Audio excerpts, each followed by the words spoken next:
Alrighty. Hello, people, and those that are not sure if they want to be people or something else.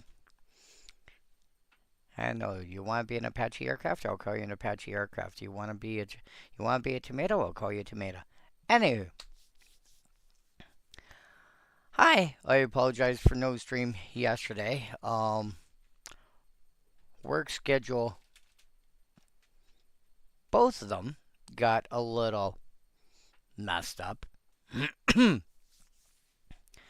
But yeah, now streaming a little later than I wanted to, both in day of the week. This is now Wednesday, or for some of you, it's Thursday morning. And for some of you, this is 8 o'clock at night, Eastern Time. I'm normally streaming at 6. What happened? Well, schedule mishaps galore. And, yeah.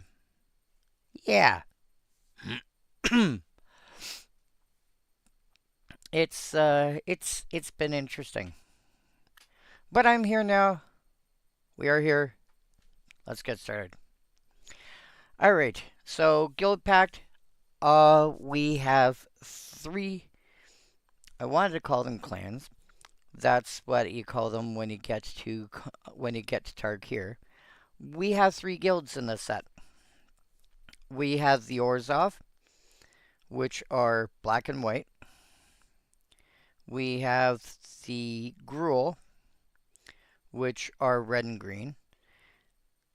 And we have the Izzet, which are red and blue. So every color in this set gets 1 guild,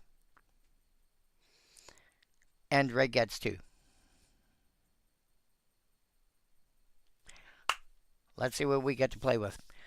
I'm going to try and make this a shorter stream because I'd like to be done by about midnight. We'll see what happens. That being said, yeah. We've only got, for stuff that has a mono white color, right, Andy? We've only got 19 cards. Maybe I'll zip through them all.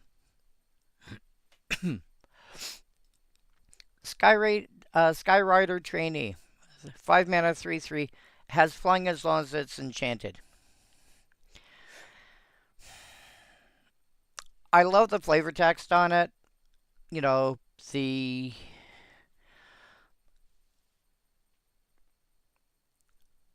I like the art style and stuff like that.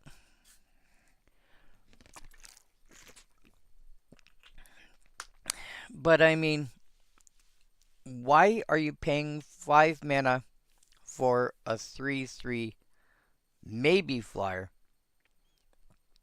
You should already be paying that. You should already be getting flying. Even at that point, you should be getting a 3/3 flyer. Let's just look real quick. Let's see here. I might be completely out of whack here, but mana value equals 3, or sorry, mana value equals 5. Power greater than 2, toughness greater than 2, and flying. And well, nope. That is the first time we had access to a 3/3 flyer at white, at common. Alright, what about uncommon?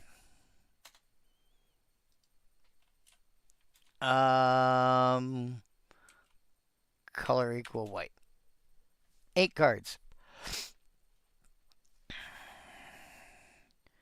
3/4 flying protection from white. We're not going to count that, largely due to the fact that it's triple white to cast. So realistically, you could be looking at 6 mana, 6 or 7 mana for it.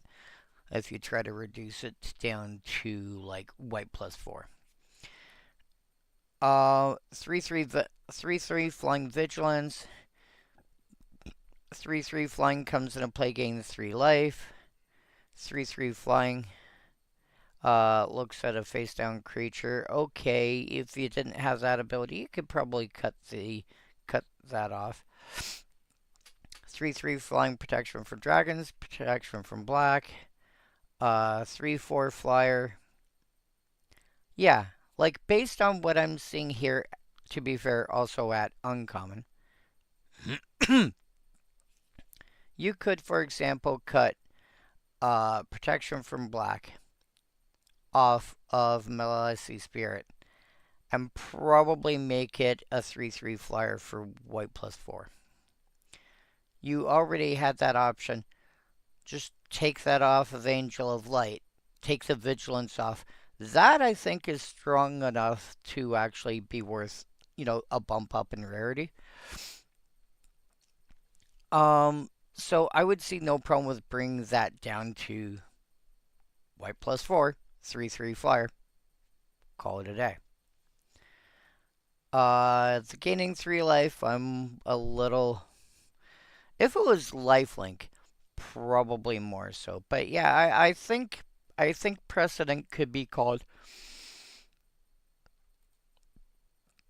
for giving us access to just simply making this white plus 4.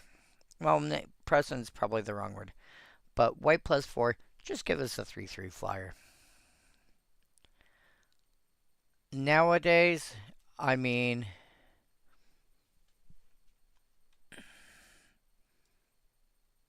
let's just switch this over to greater than. And mana 4. And then what do we got for options? Oh. ID equal white. 25 of them. 3, 4, 5.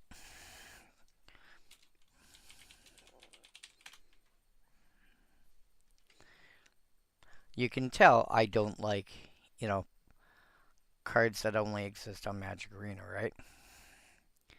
So, put +1 counter on a thing, gain life. Give creatures +1/+1 and vigilance till end of turn. Gain life. This is a vehicle, we're not counting that. Castle Raptors, really good. As long as it's untapped, it gets +0/+2, so you can kind of look at it just as a 3/4.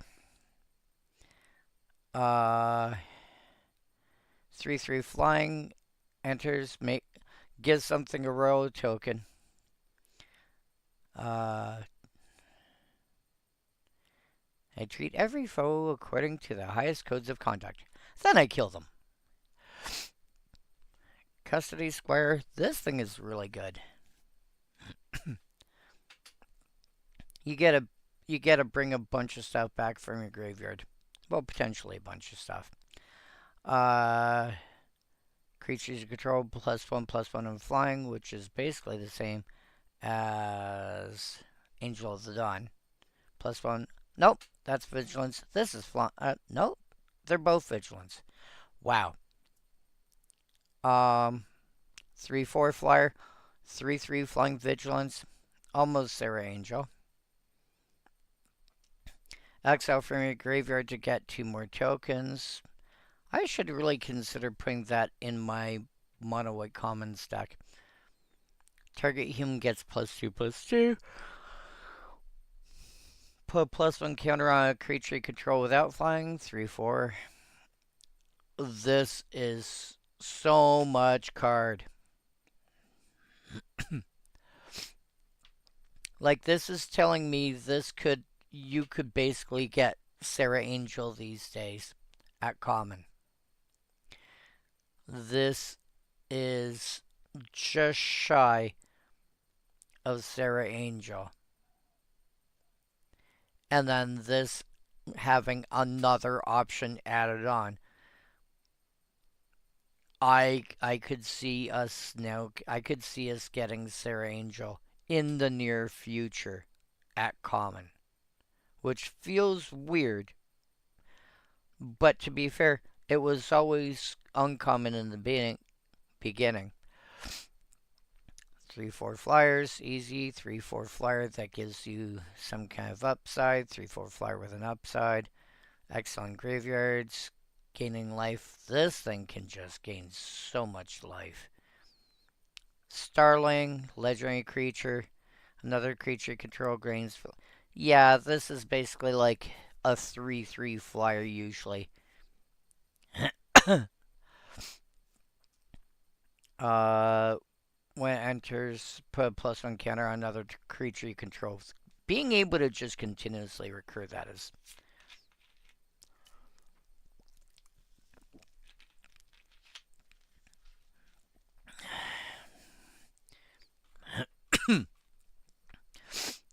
But yeah, for like just a vanilla flyer, which is basically calling it French vanilla these days, you're looking at a 3/4.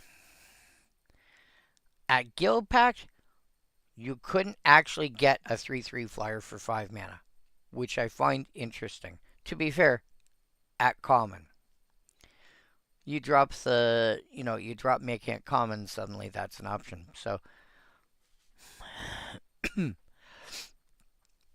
I think they were using this to feel around whether putting it at common would make sense. Graven Dominator. So,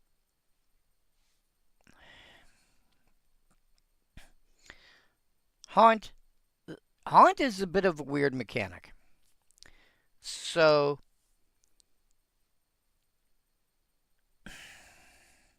when you when the creature that has Haunt dies, you exile it, and kind of, but not really, but visually speaking, it works better this way. Attach it, not in the same way as an enchantment or equipment, that's different, to uh to another target creature.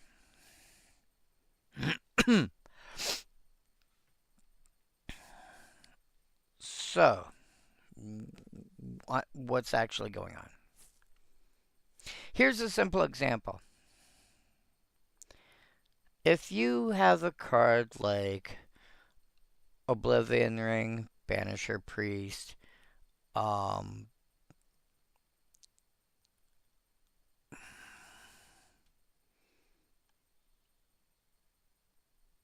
Skyclave Apparition, anything that exiles a card and then something else happens with respect to that card. And when I say something else happens with respect to that card, for the first two cards, it's, when the permanent that exiled it leaves the battlefield, you get the card back. The third one, it's when the creature that exiled it leaves the battlefield, the controller of the creature that got exiled gets a token based on what got exiled. I just realized I did not do the thing. Where are you? Boop. 1, 2, 3.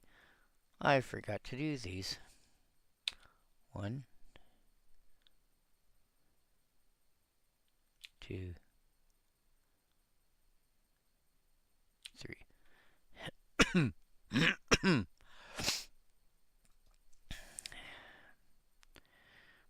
So, the cards that got exiled in that case aren't, or temporary lockdown.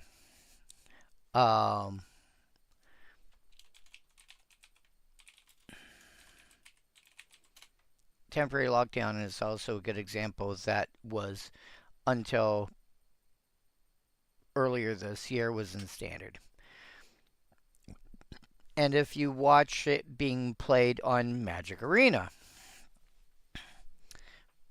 Temporary lockdown comes into play, exiles a bunch of stuff. Well, that stuff all gets tucked under temporary lockdown until the lockdown leaves play.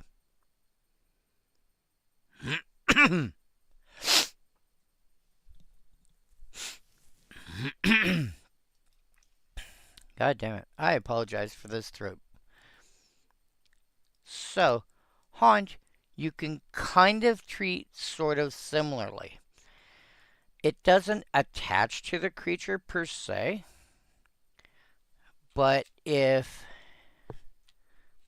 if this is the creature getting enchanted, if this is the creature that is going to get haunted, and this is the card that has haunt, you can kind of like, tuck it underneath or whatever, or tuck it aside or whatever. Some ways so that you can tell that the two cards they're related in some context. And you just go, oh yeah, that's because that's got haunt. Okay, so this one is haunting that one.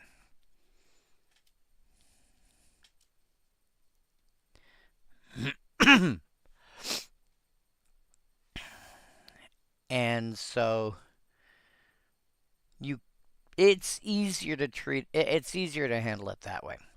Now you got a 6/4 a 6 mana for a 4/4 flyer, which in of itself doesn't sound amazing.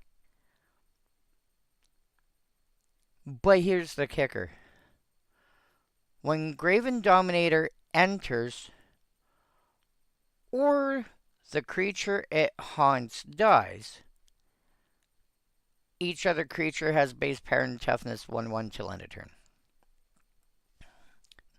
What? So, when Graven Dominator enters, everything else becomes a 1/1 till end of turn.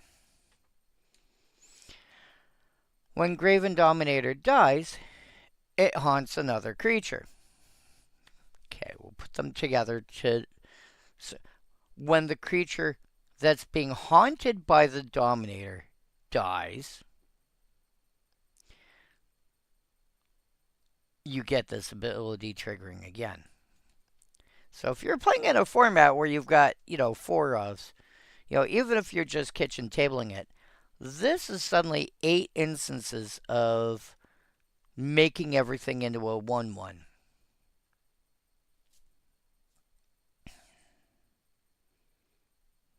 Which you do have some control over.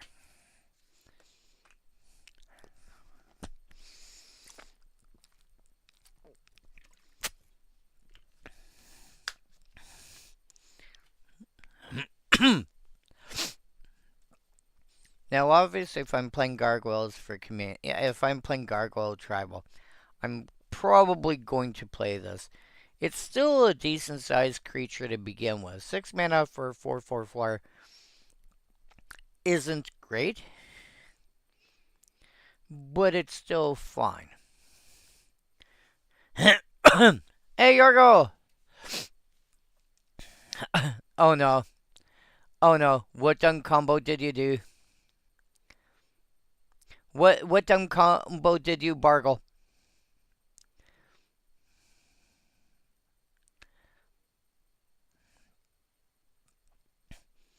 Also, why do I get the feeling Tace is involved? I can't remember what her name is, but...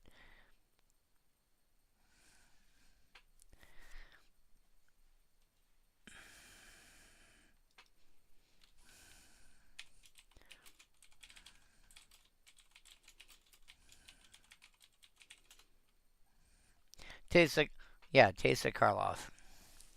If a creature dying causes a triggered ability, yeah, Teysa Karloff works really well.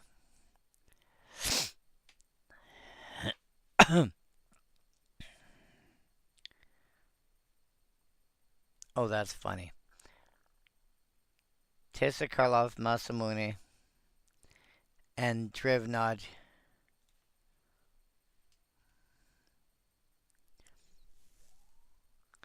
Oh, you could put all 3 of these into the same deck. Why did my phone just beep beep?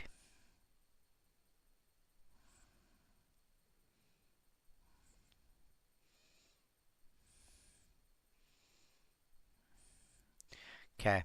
Nothing I have to worry about right now. Oh no.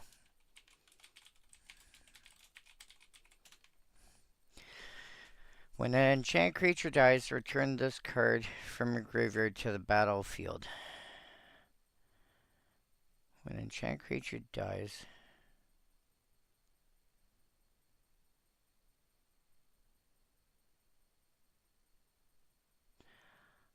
Oh. Everything turns into one off. Yeah. Okay. Yep, I get it. And that was standard legal too.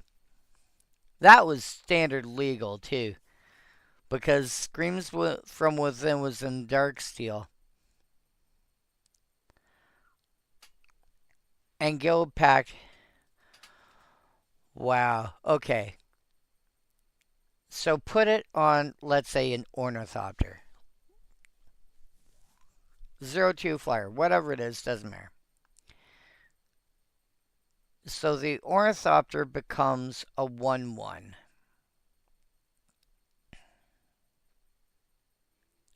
Sorry. The Ornithopter dies. Makes everything else into a 1/1. Well, the Ornithopter dies. Graven Dominator. The Ornithopter dying triggers the Graven Dominator's ability to make everything into a 1/1. There we go. Better wording is better.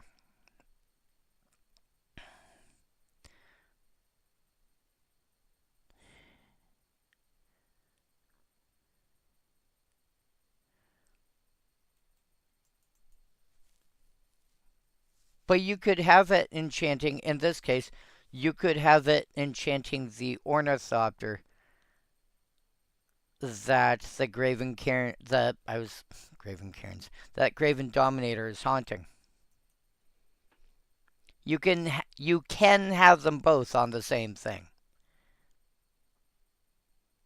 You can have them both affecting the same thing.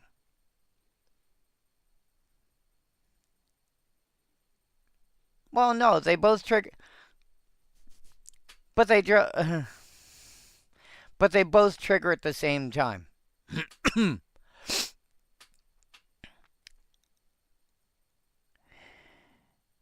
They both trigger at the same time. All you have to do is put Screams from Within on the stack first, and then the Haunt trigger, because they're both, when the creature dies. Graven Dominator, the Haunt trigger, or the haunted creature's new ability from Graven Dominator resolves, makes everything into a 1/1. Then the Screams resolves, enchanting something to kill it. And kill it. And kill it. Yeah, okay. You also get to play with,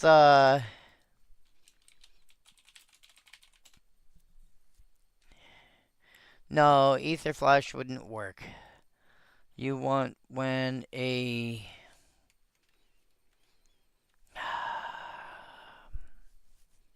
What do you want?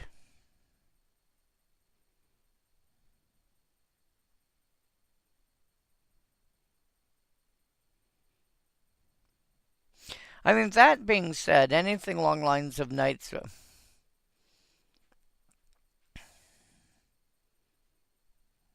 Yep.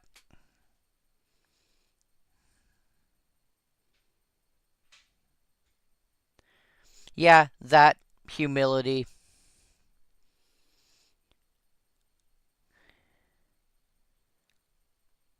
There's... Yeah, okay. So there are ways to make... there are ways in Black-White to suddenly go, pop goes the world, one creature at a time. And if you have... It doesn't affect abilities. So if you've got anything in play that gives your creatures some kind of bonus, like, is this the right one? Yeah, like Benelish Marshall.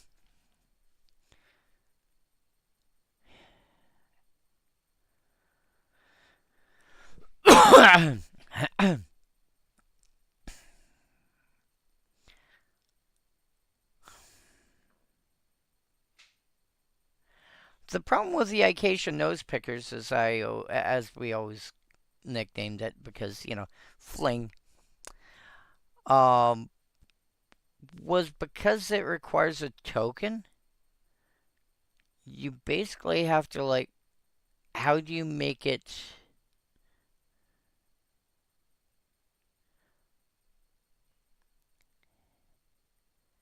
How do you get to go further than just pinging one thing? Unless you're willing to wait like a couple of turns, or unless you got some kind of haste. If you've got any sort of haste enabler, fair.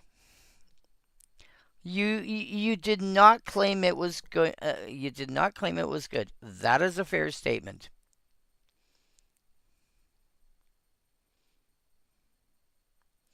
But yeah, if you've got anything along the lines of Benelish Marshall, for example, for this, then your stuff will just continuously stay alive.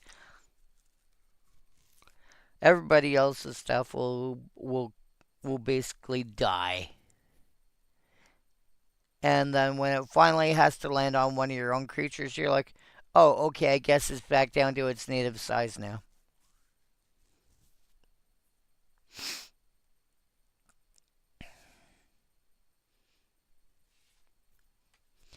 That's adorable, though.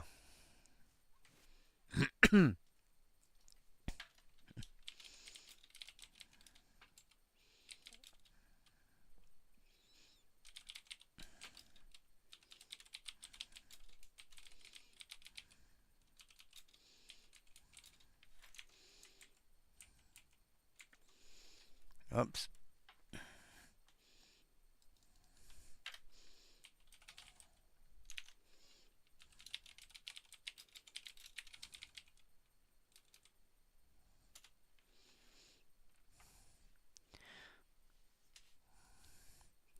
Not my background.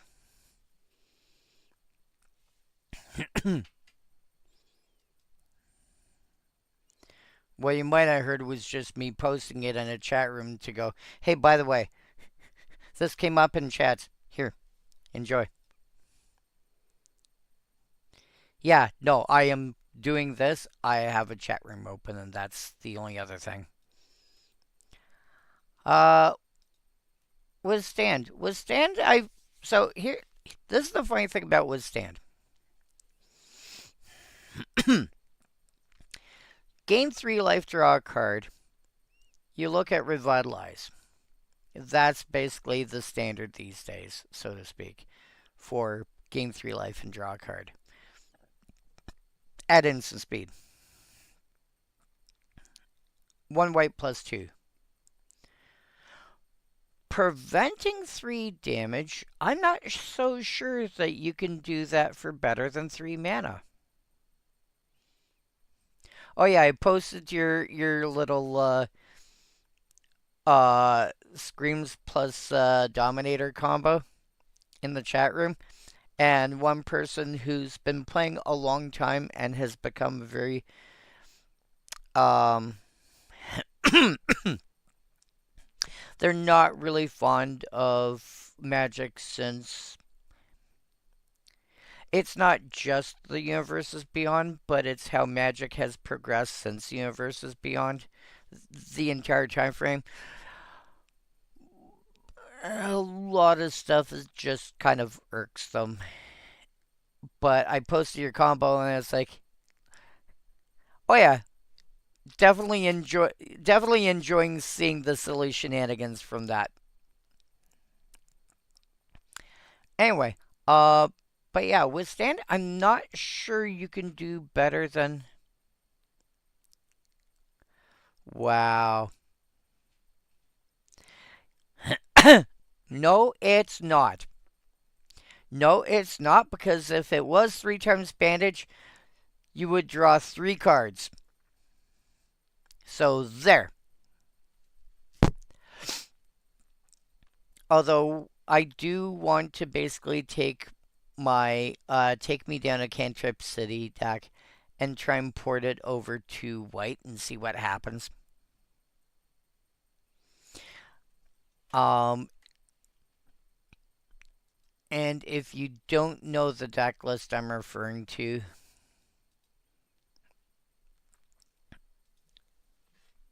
step 1, have this back. But this is my mono blue commons only deck, which is basically based around, like, apart from my general, everything here, like my remaining 22 creatures, all draw cards somehow. My pump spells. I mean, I have to have some way to actually make sure my small creatures do more than just, swing for 1 or 2. But my removal, draw a card, draw a card. If you control that permanent, draw a card, draw a card, draw a card, draw a card, draw a card. So all my removal has card draw. These all trigger somehow on drawing a card. These draw additional cards. No, usually counter spells. Oh look, they all say the phrase draw a card on them. Mana rocks, draw a card, draw a card, draw a card, draw a card, draw a card.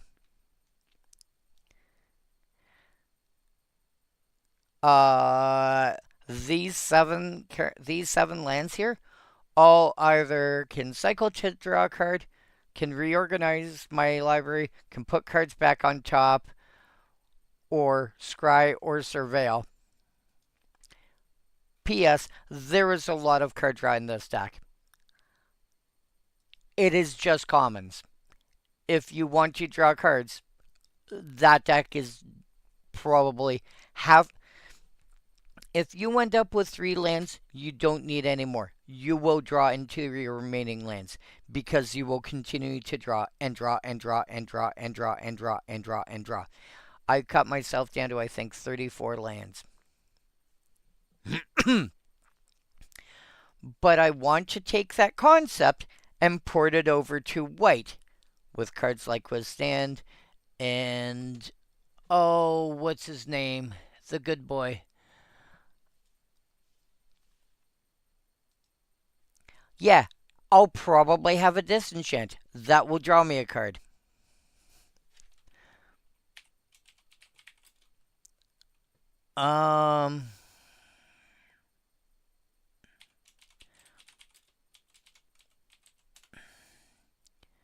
Spirited Companion.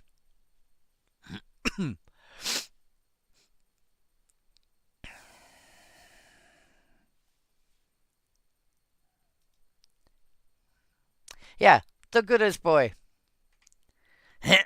Comes into play, draw a card.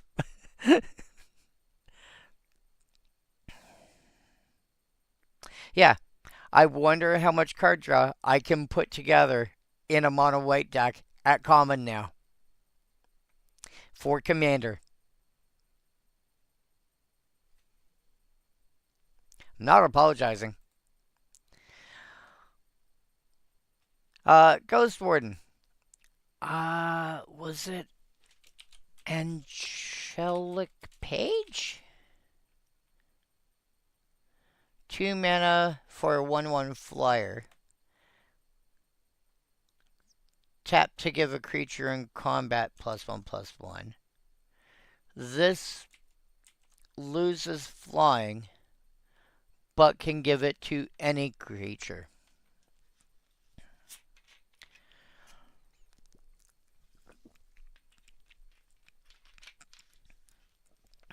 Incidentally, I wonder why the Guildpact version is 2 cents and 10th edition is 16 cents. It is the exact same card, the same flavor text, the same everything. It's just uh the coloration. Yeah, no. Although to be fair, most local game stores in my area charge minimum a quarter for a common. So that might not be complete. Yeah, 16 cents might not be completely unreasonable. Although you and I are both Canadian, 16 cents probably is a quarter once you convert to Canadian.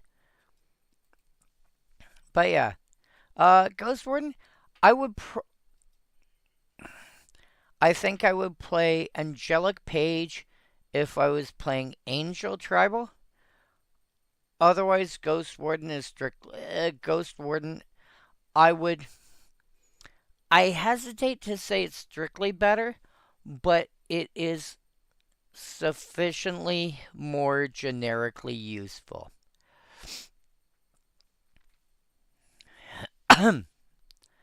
I would say Ghost Warden is generally the better card, but I wouldn't call it strictly better.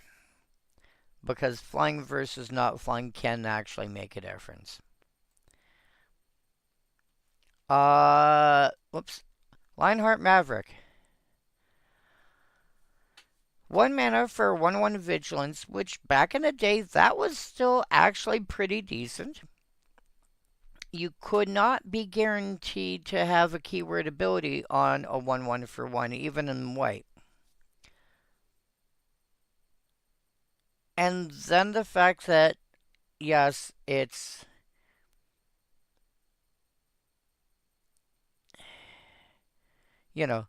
it's expensive,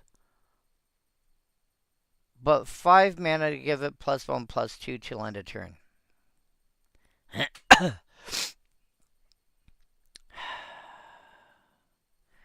I would say this is roughly 2 white +2 for +1/+2.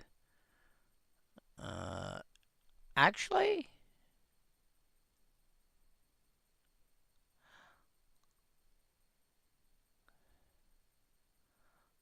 very roughly speaking, 1 white, give it a point of power boost or a point of toughness boost. Because I have found that white +4 is very approximately easily equatable to being triple white.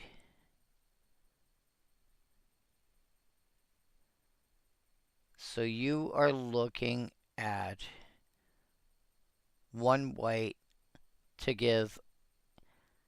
The difference here is, though, it's a fixed size.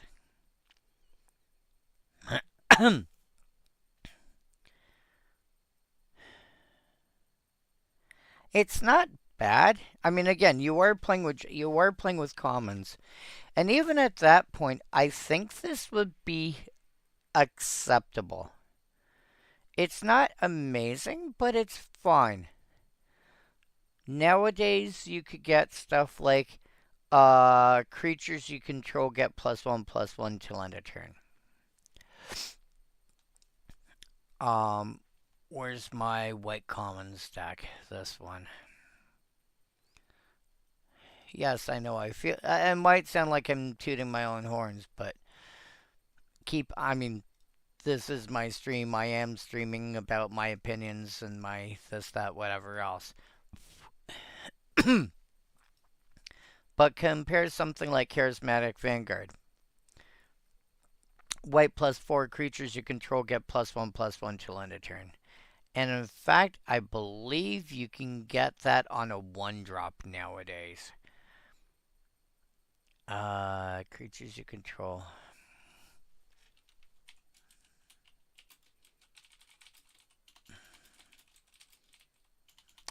Wow, control, good.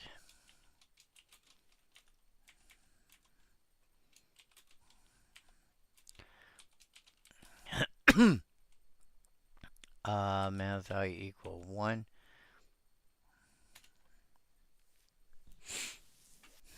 Go away.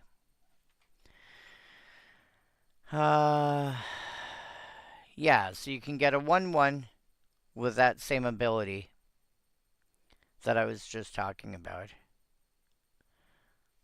You can get a 1/2. You can get a 1/2 with a cheaper version of the cost, but additionally give them vigilance. You know, you do have options.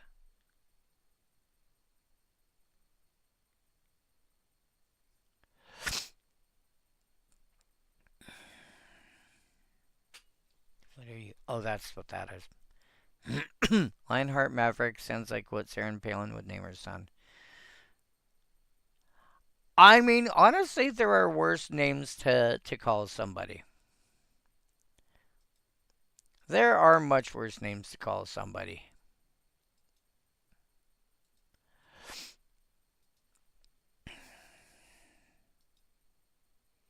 But yeah, so I'm looking at Cliffside Lookout as like the earliest example of what I'm thinking of.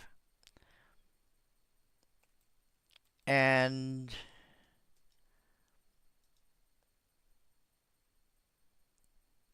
you're gaining vigilance and losing the fact that you can affect everybody else.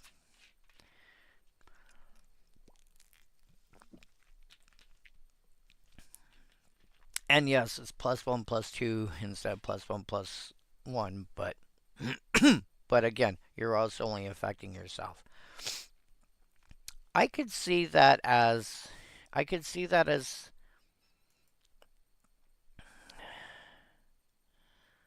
but I think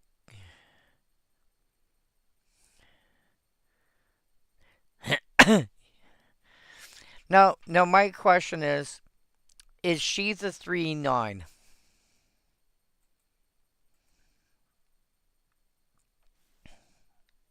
I will leave that there. Yeah, Lionheart Maverick, if you're looking at a creature that can just pump itself, it's fine, but you would generally be better off with something like Cliffside Lookout, Seagate Banneret, etc., that can pump the entire team. And again, these are just the commons. Never mind what happens once you eliminate that restriction. Like Gerard's Battle Cry. Creatures you control get +1/+1 till end of turn. It's a 1 mana spell.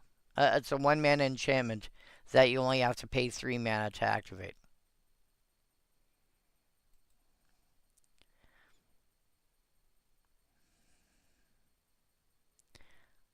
And the only 3 cards that get out of the 3 cards that got added to the list, only one of them's white.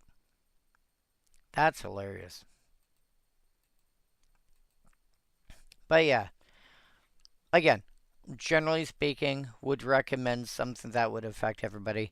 You don't get vigilance, but you can gain that back by other means. Droning bureaucrats. I probably start sounding like a droning bureaucrat sometimes. But I do have a deck that uses this, hilariously enough.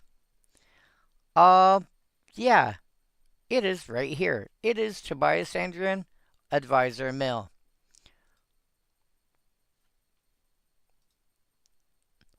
Based on persistent petitioners. 24 persistent petitioners and 20 more advisors. And here is my drowning bureaucrats. 4 mana for a 1/4, which is fine. X tap. Each creature with mana value X can't attack or block. No 6-drops can attack or block this turn. No 2-drops can attack or block this turn. No 0-drops can attack or block this turn. No 12-drops can attack or block this turn. Etc., etc. It's even more fun if you've got ways to additionally untap it. Half of what I want this for, though, is to, like, oh, look, you've got over 9,000 tokens. Yeah, no. Yeah, no, no, no, no. You're not attacking with them. You can block with them, but no, I'm not dealing with that. Go away. It's um, it's a little bit of it's a little pillow 40. We'll put it that way. It's a little pillow 40. It's the kind of card that you add with like things like Ghostly Prison and what have you. Ghostly Prison, Windborn Muse, stuff of that nature where it's like, what was it? Sphere Safety, I think, also does that. Yeah.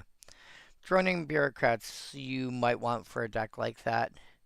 Well, you put in a deck for that kind of ability. And in my deck, it's there because it's an advisor with that ability. Again, based on persistent petitioners, tap 4 untapped advisors you control, target player mills 12 cards.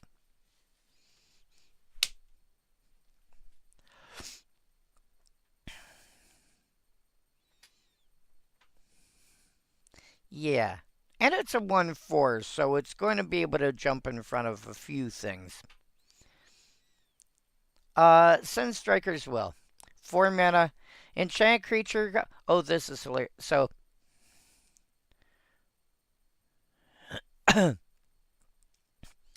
white is not commonly known.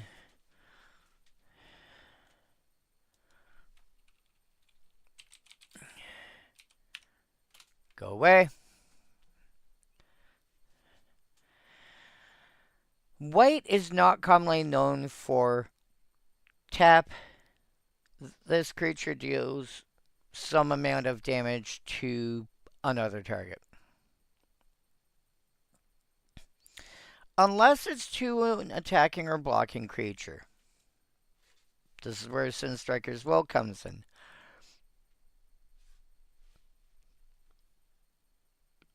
Usually you see an effect like this, and it's like 1 damage, 2 damage.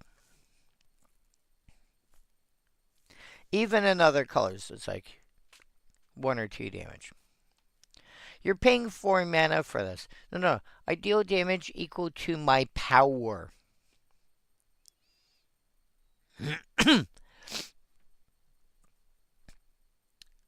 You throw this on a Sarah Angel. You go, okay, I attack. Tap. That's taking 4. Again, it can only hit creatures that are in combat. But suddenly, thwack.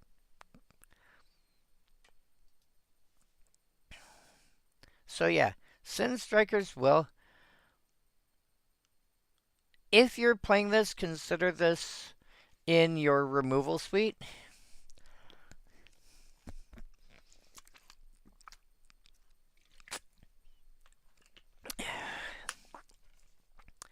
It goes best on something that can make use of it. Obvious statement is obvious. However, what do I actually mean by that?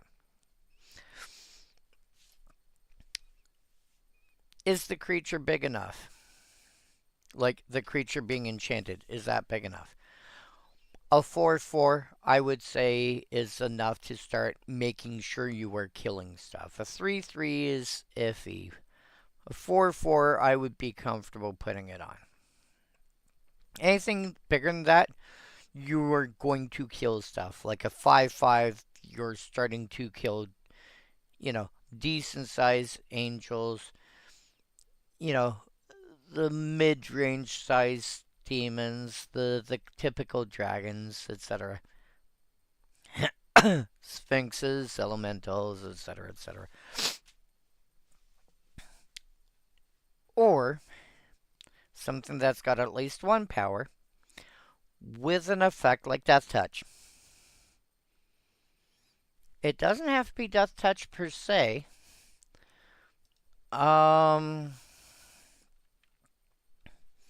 I do not remember the actual name of the card I'm thinking of.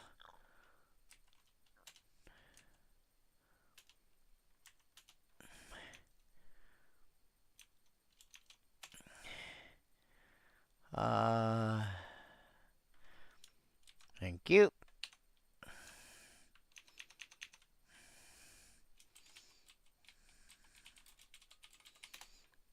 Venomous Fangs. Whenever enchant creature deals damage to a creature, destroy the other creature.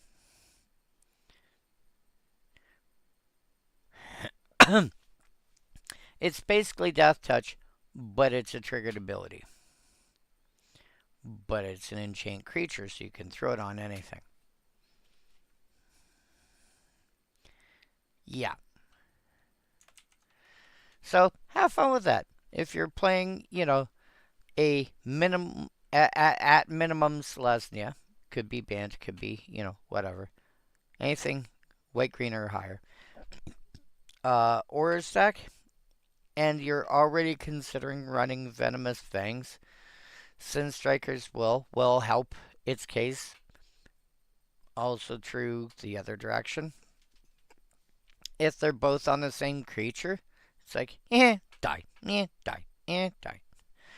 If you're playing Band, as an example, blue has ways that are not too difficult to go and untap. Oh, actually, Voltaic Construct. Does it say another? No, it does not. It can untap itself. Oh, my dog.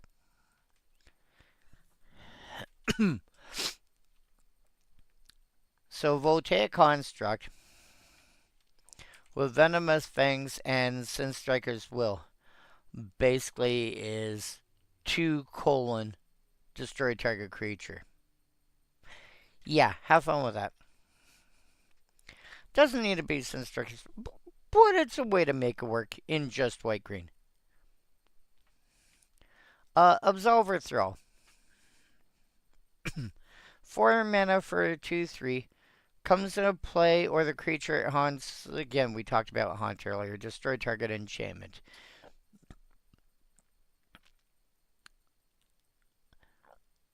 Assume that any given deck. I would say assume any given deck is going to have at least 1 enchantment in play, probably 2.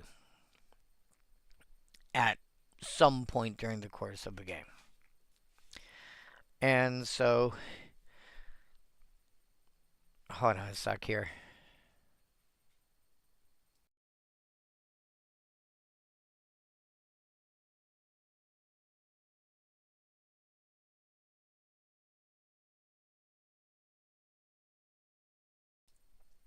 Thought I heard somebody calling for me.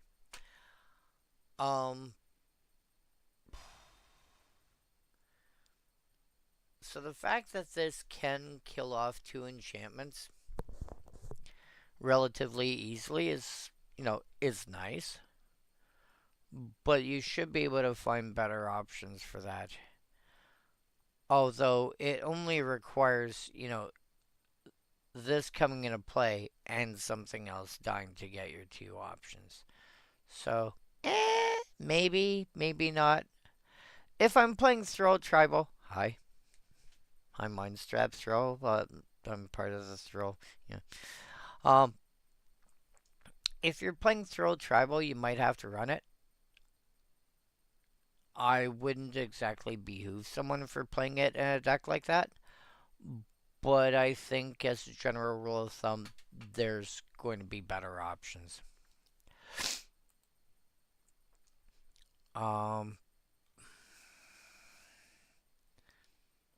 Order of the Stars. 1 mana, 0/1 Defender. As it enters, choose a color. This creature has protection from the chosen color. It's a 0/1 with protection from a color. The only I best see this as like the defender deck. Again, keep bringing him up, but like Arcades the strategist type thing. But he's only going to attack as a 1/1. But he's going to attack as a 1/1 that can get through regularly. In a deck like that, he's basically a 0/1 flyer. Or sorry, he's basically a 1/1 flyer for 1.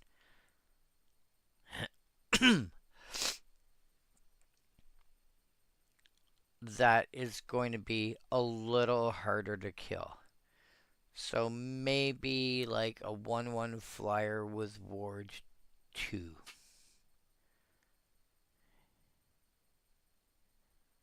That might be the best. That might be the best modern analogy to something like Order of the Stars in terms of playability. But at that point, is it worth playing that versus something like a Yoked Ox that you can just simply turn around, make unblockable, and then swing for 4? You know, or even, I want to say it's called Shield Defender, and I'm probably Defender. No, Shield.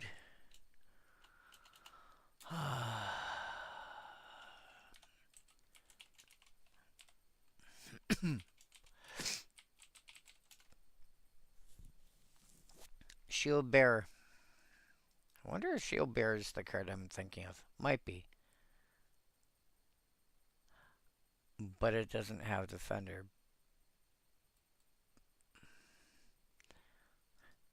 Wallow Shields, on the other hand, does, which is hilarious. Taxes of 4/4 with banding. Wait, what? Yeah, I think as a general rule of thumb, I think as a general rule of thumb, you're better served like a deck that would want Order of the Stars. I think there's better options elsewhere. Like real when you're looking at a card like Order of the Stars, you have to ask yourself, what kind of deck are you putting it into?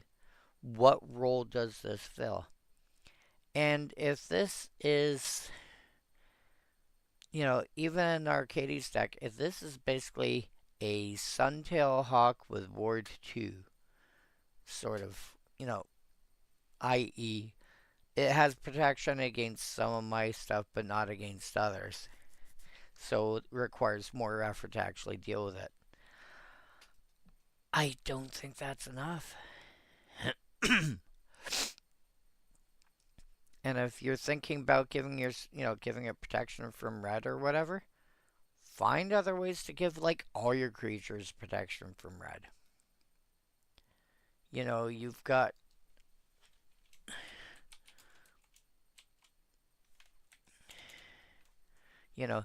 Glory, for example,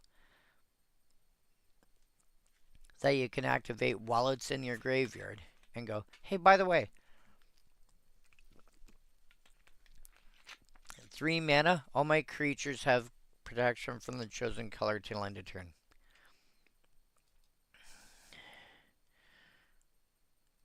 You know, or something of that nature.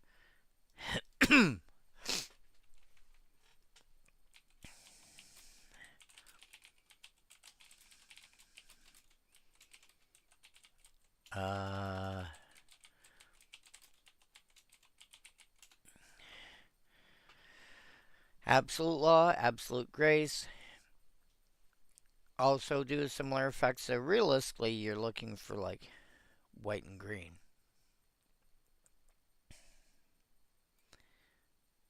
Or white, green, and blue. But I mean, that's more commonly the number one color you want protection from is red anyway. Largely due to the fact that it's the one that's going to actually deal damage most often. Black, I think, would be second, but because you also get Well, no, maybe the other way around. White, I think, would be lower on the rankings. I don't know. It is nice that you can get protection from the chosen color, but I mean, also compare voice of all.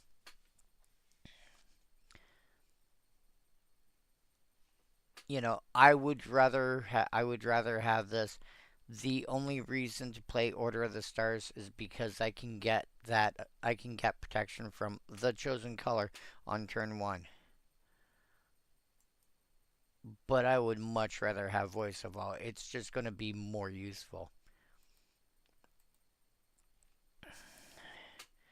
Benediction of Wounds. Gain 1 life for each player. So basically, comes into play. Or sorry, you cast it, you gain 4 life. Once it's, then it goes to the graveyard. So basically, Haunt is when I do my thing,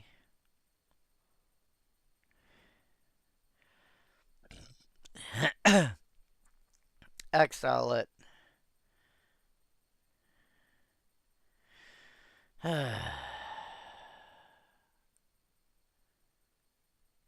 Yeah, well, because creatures, it's when they come into play, they do their thing. When they any so anytime a card with Haunt would go to, if it's a permanent, would go to the graveyard from the battlefield. If it's an instant or sorcery, would go to the graveyard at the end of its resolution. That's when it haunts another creature. Anyway, this is going to gain you 4 life. Eh. But when the haunted creature dies, you're going to gain another 4 life. You might gain 3 by then. That is gaining, let's say, 7 life for a single mana over over some amount of time, but is gaining 7 life for a single mana. I'm going to say 7 mana, or I'm going to say 7 life because it's not completely unreasonable that by the time it goes, by the time the creature that gets haunted would die, somebody's died by then. But I would call it 7 and I would call it 4 and 3. And I think at that point, I am okay putting it into a deck that cares about life gain in healthy sized chunks.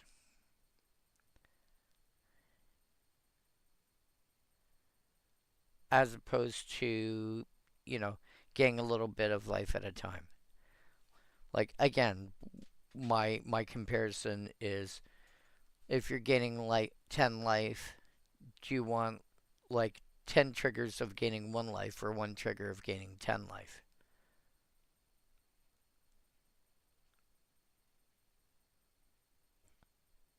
I would put this in the I would put this in a deck that wants to gain 10 life at once.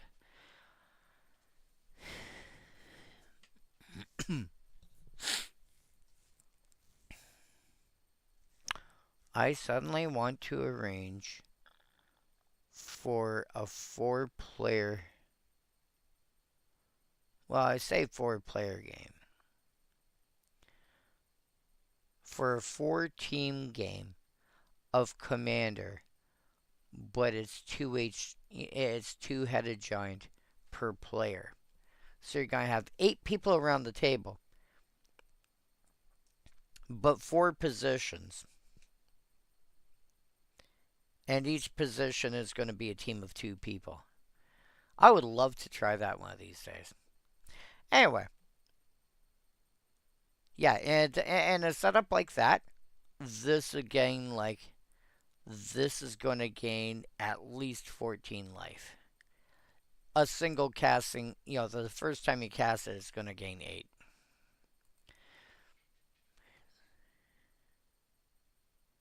So yeah, I would be fine putting this into a life gain deck that wants to gain a healthy amount of life,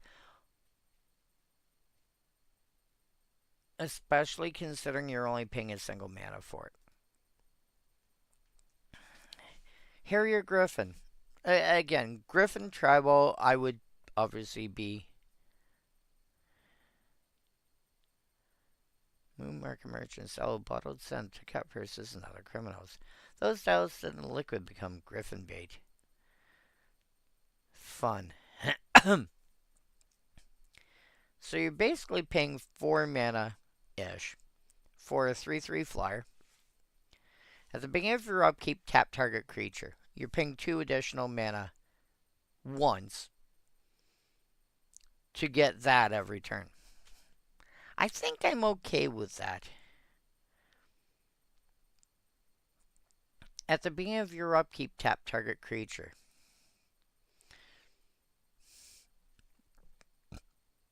This is only on your upkeep. This is not going to, how you get to untap additional stuff occasionally on other players' untap steps. Yeah, you're not going to be able to make use of this in the same kind of way. Not unless you can pull some kind of weird shenanigans. That being said, Magic has been around for over 30 years. There is nothing saying there cannot be more.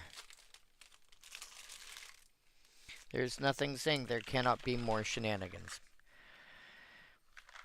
How much do you want to shenag? The answer is yes. So,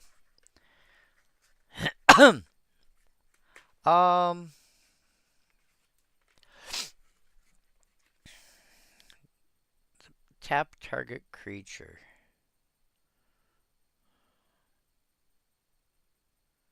You could tap a creature that's got an untap ability. But if you're doing that, why not just play a card like Glare of Subdual or something similar?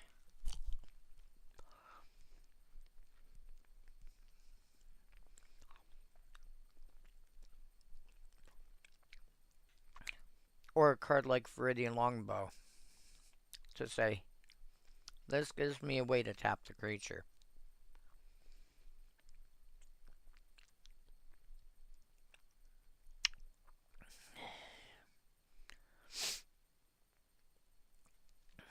Yeah, no.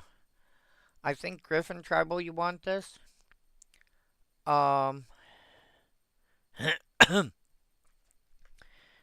It is kind of adorable. Slowing, using this to slow down a Voltron deck.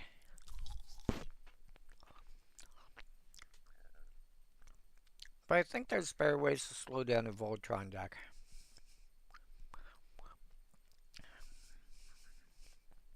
That being said,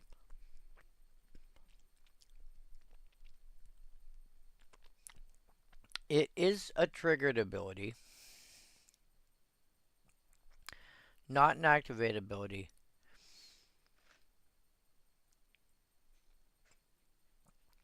Because it's triggered, there's no other cost involved, which saves you your mana and whatever for other stuff. I don't know. I can see potential for use for it. I'm less thrilled with it, but I could see potential use for it. Guardian's Mage Mark. The Mage Marks are interesting. The first thing these days that is starting to sink into my head for where you want Mage Marks, creatures you control that are enchanted. You want stuff that, you want roll tokens.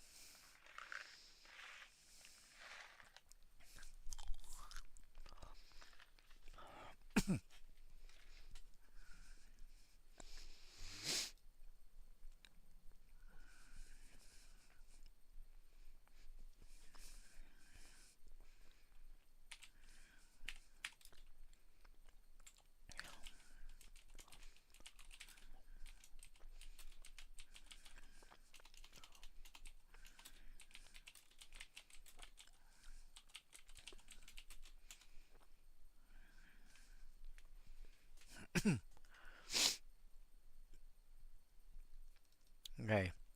None of these jump out as me as something I remember specifically, but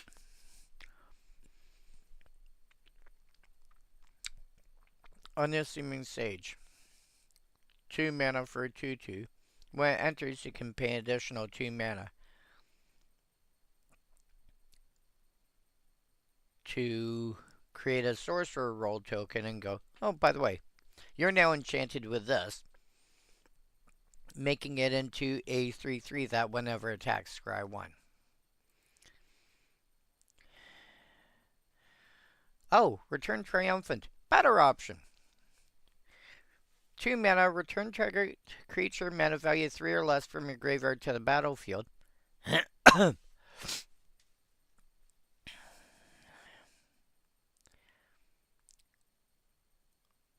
Whenever this creature attacks, if its toughness is 3 or less, put +1/+1 counter on it.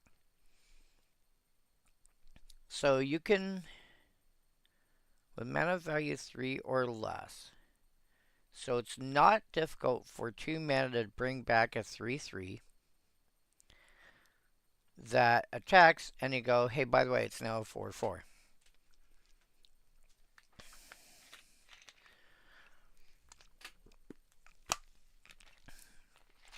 To be fair, most people are just playing it for the first bit, basically as a white unearth.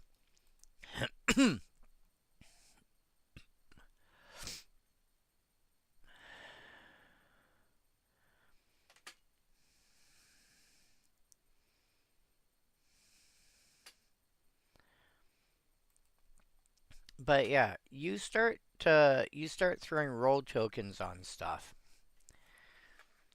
And hey, by the way, that's an enchantment. It's an aura token.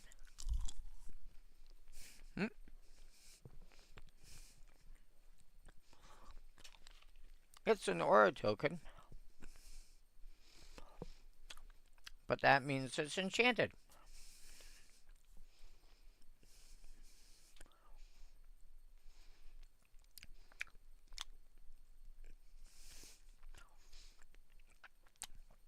So if you're playing with mage marks, don't forget, beyond regular auras,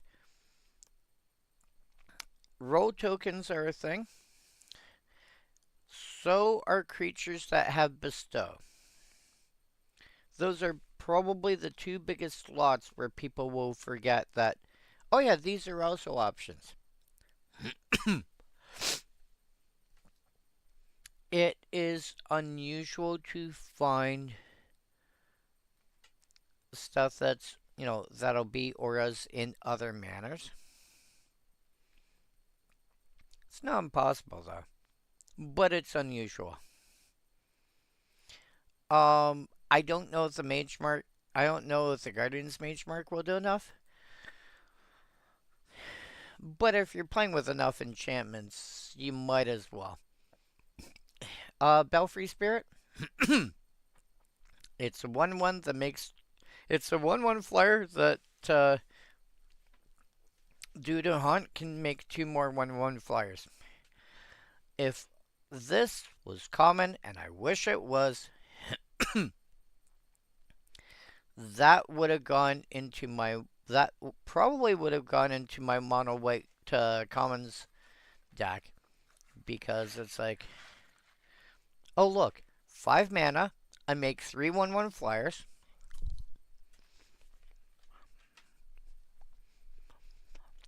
When the spirit dies, I'll exile it, attaching it to something else. And when that dies, I get 2 more 1/1 bats.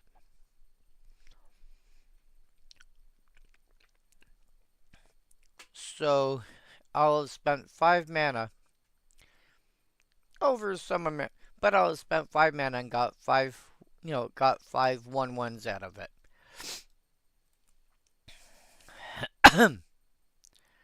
Belfry Spirit, not bad.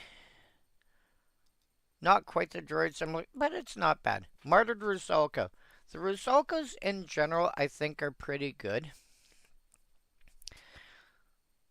If you're trying to build a white aristocrat stack, you might be looking at a Martyred Rusalka. If you have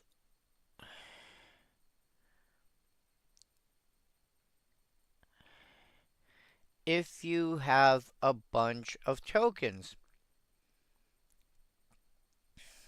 and want to be able to, you know, if you can easily generate a bunch of tokens, go, here's my tokens. I mean, this is, I get to declare, I get to declare who and what gets to attack every turn. What?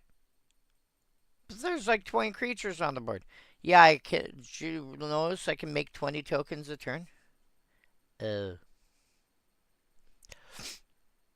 Alright, might be exaggerating slightly, but you get the point. You can decide that, you know, certain big creatures or certain small ones can't attack. You know, hey, your small creatures can't attack, only your big ones can. What?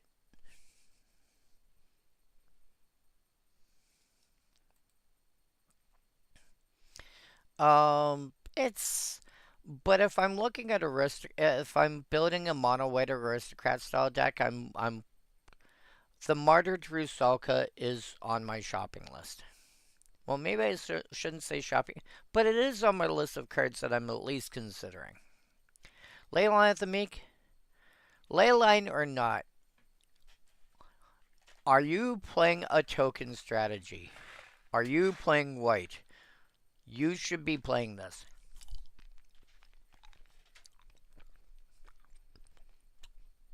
There's no good reason not to play this.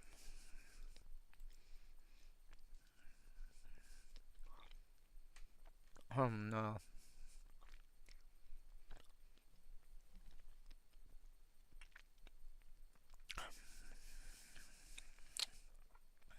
Spelltithe Enforcer. How deep down the... Do you pay the one? Do you want to go? I will bet you can make a pretty annoying deck based around... Oh my god, I just realized. Spelltithe Enforcer came out before Mana Tithe. Mana Tithe came out as a color-shifted version of Force Spike during Time Spiral. This came out like a year before Mana Tithe. I don't think anyone played the two of them together.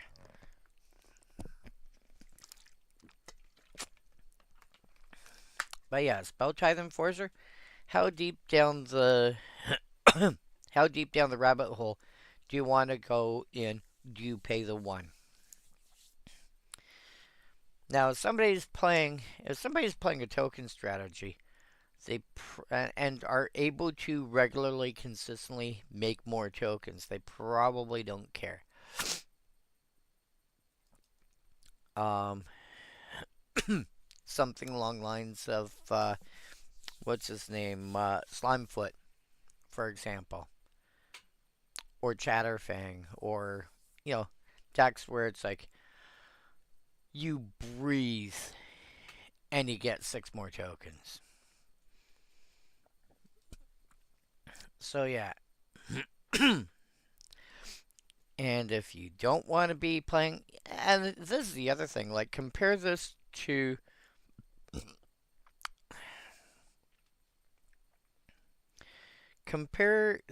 Smothering Tithe. You can either let them draw you more, compare this to Esper Sentinel. They can either let you draw more cards, or they can lose some of their own.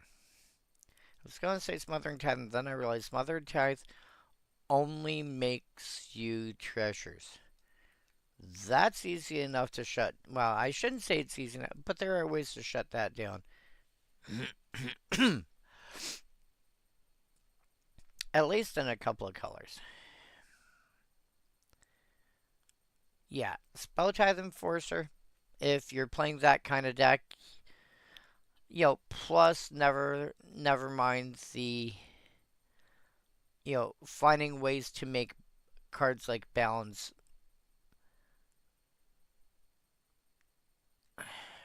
No, balance is a bad example. This goes more towards cards like Pox, I would say. Oh yes, 2 worms. Untap all creatures you control. Draw a card.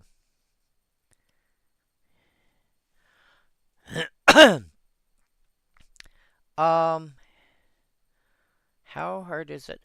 Oh, nope.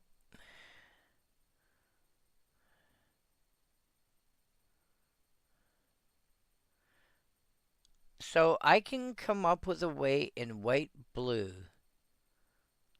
to make this go infinite based on the card itself and literally what it says on the tin.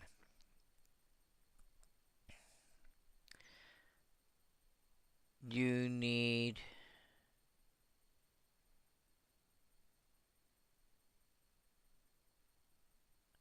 Elite Arcanist as your proxy for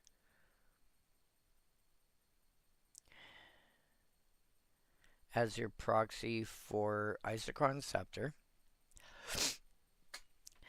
And the Elite Arcanist, actually the Elite Arcanist doesn't care, does it? Elite Arcanist X. You pay the mana value. Even easier. So this is a 2-drop. It's a 2-mana instant. So then you can have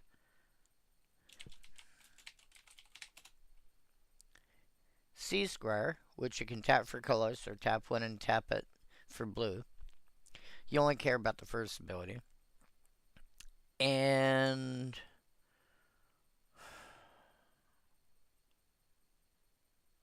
I cannot remember what you're called.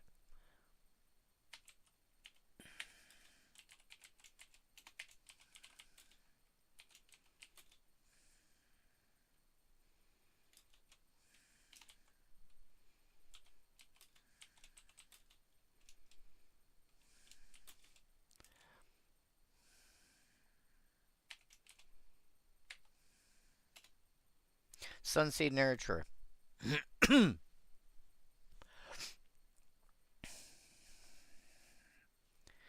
It doesn't have to be just those. Those are just like 2 interesting cards that people forget exist that you can use in a white-blue deck. Yes, the key is the Elite Arcanist and 2 arms. You do that as much as you want, as long as you can as long as you can tap 2 creatures and get at least 2 mana. Green's easier. There are other ways to pull it off.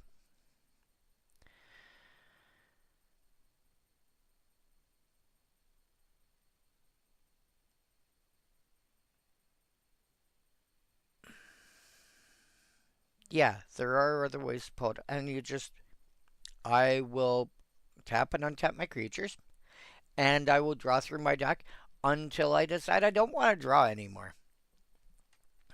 Okay, I have 60 cards in my hand now. What am I going to do with them all?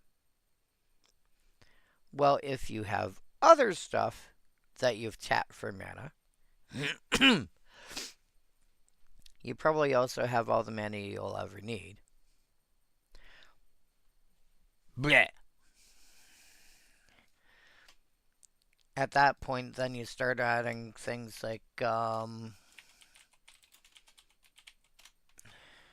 Walking Atlas to the mix, dropping lands into play every time you activate it.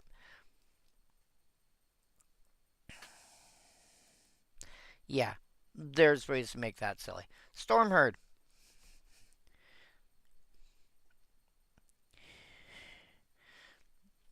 create 30, 40, 80, 2,000. Create a whole bunch of 1/1 flyers. The biggest problem with Stormherd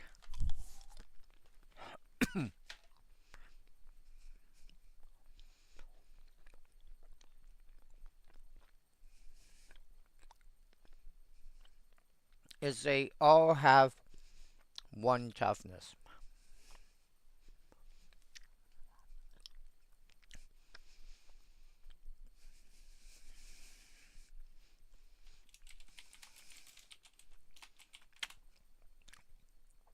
This is your best option to compensate for that.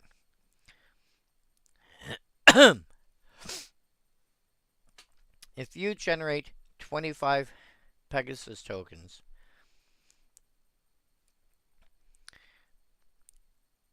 they're all going to be plus 24, plus 24, which means they're going to be 25, 25s.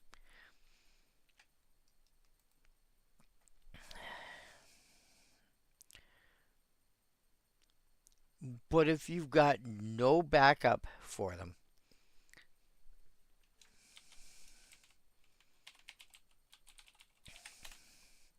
then a card along the lines of Cloud Thrasher, or, whoops, what's the card I'm thinking of?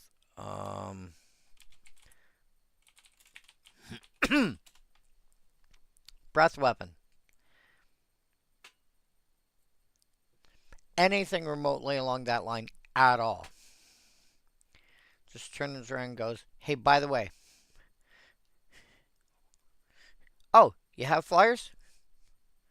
Small man, kill them all. Oh. Anything that can do 1 damage to each creature.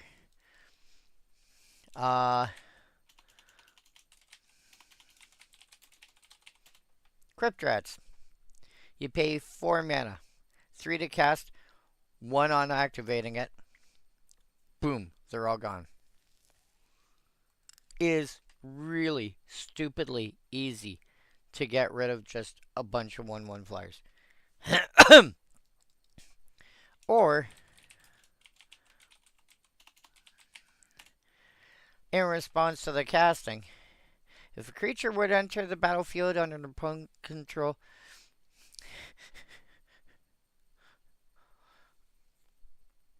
I'm going to cast Storm's Wrath. You turn around and cast Gather Specimens. I'm going to make 25 Pegasus tokens. Yeah, you're going to make them, but I'm going to take them. But my tokens, they're mine now.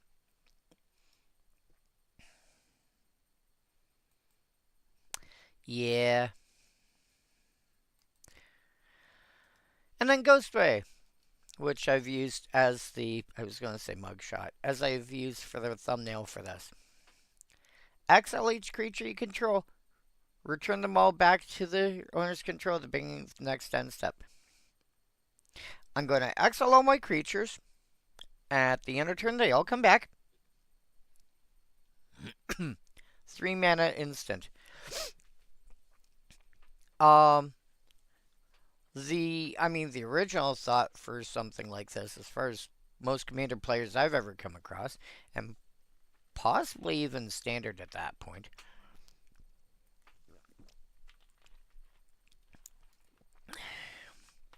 was basically protection against effects like Wrath of God. The problem is, if you want to call it a problem, that in Commander, creatures generally aren't just creatures. They have effects that they do as well. Thunk! I get all my come and play abilities back and everything else. So, yeah. There's a reason that's, that's high on the list. That's the most commonly played mono white card in Guildpact. Strata Zeppelin. 5 mana for a 4/4 flyer that can only block flyers. The biggest problem with this card is this. It's not imp- it's not impossible to get a 5/5 flyer for 5. Or sorry, to get it's easy enough to get a 4/4 flyer. It's easy enough to get a 4/4 flyer for 5. Air Elemental et al.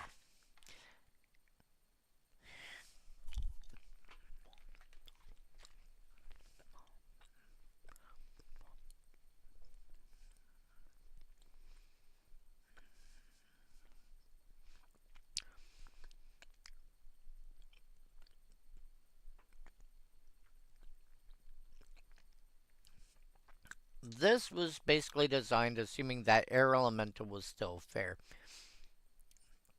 I believe in the days when Sarah Angel had been declared she should be a rare. Same with Sengir Vampire. And again, to be fair,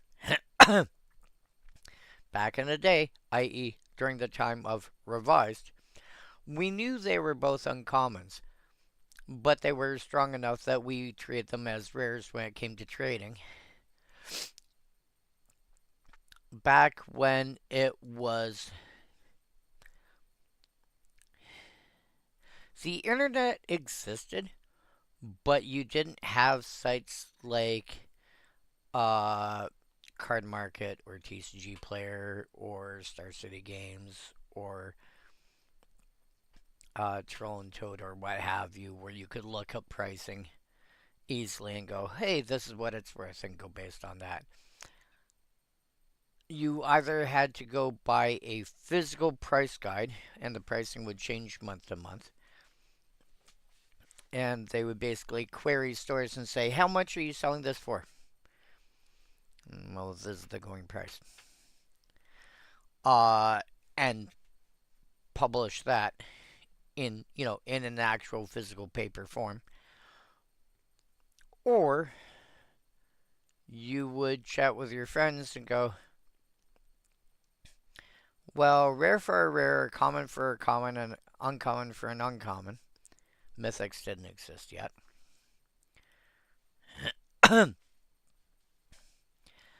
Foils were generally like 2 to 1. Well, foils were commonly 2 to 1, but when they came out, they didn't exist yet. And it was, but, you want to trade a rare for a rare. So, like Seventh Dragon for Lore of the Pit was a fair trade, etc., etc.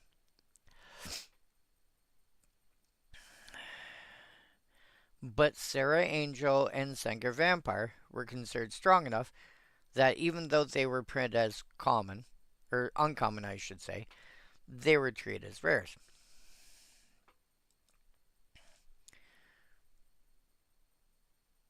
Air Elemental was the same effective mana cost, just in a different color. The same size, but didn't have anything extra going on apart from being, 2 blue plus 3, 4/4 flyer. White got that with Vigilance.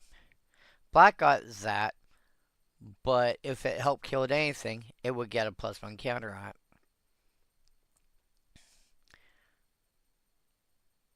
Red would pay an extra mana, but get an extra point of power and toughness, and then gain fire breathing on top. Seventh Dragon. And green just didn't like flying creatures. So it got its best analogy of that would be probably Thicket Basilisk, which was only a 2/4, but it had flying. But if it tangled with anything in combat, that other thing died. Green did that a lot back in the day. It's just outright, cool, we're tangling in combat, you die. I don't care if I die too. You die. If I'm dying, I'm taking you with me. Again, see the aforementioned venomous fangs. But this is back when Air Elemental was considered fair and balanced, and Sarah Angel had finally been told, "No, you got to be handled as a rare now."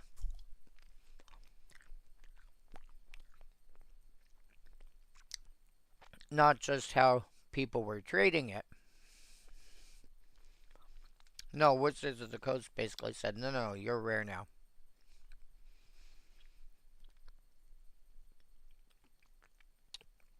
But nowadays, you can get better than Air Elemental really easily.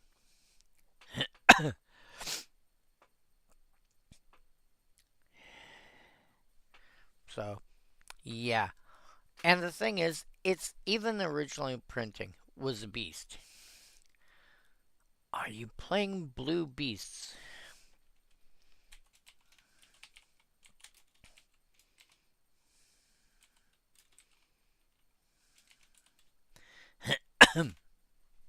There's 47 beasts. Oh, and you even get Displacer Kitten and Displacer Beast in there.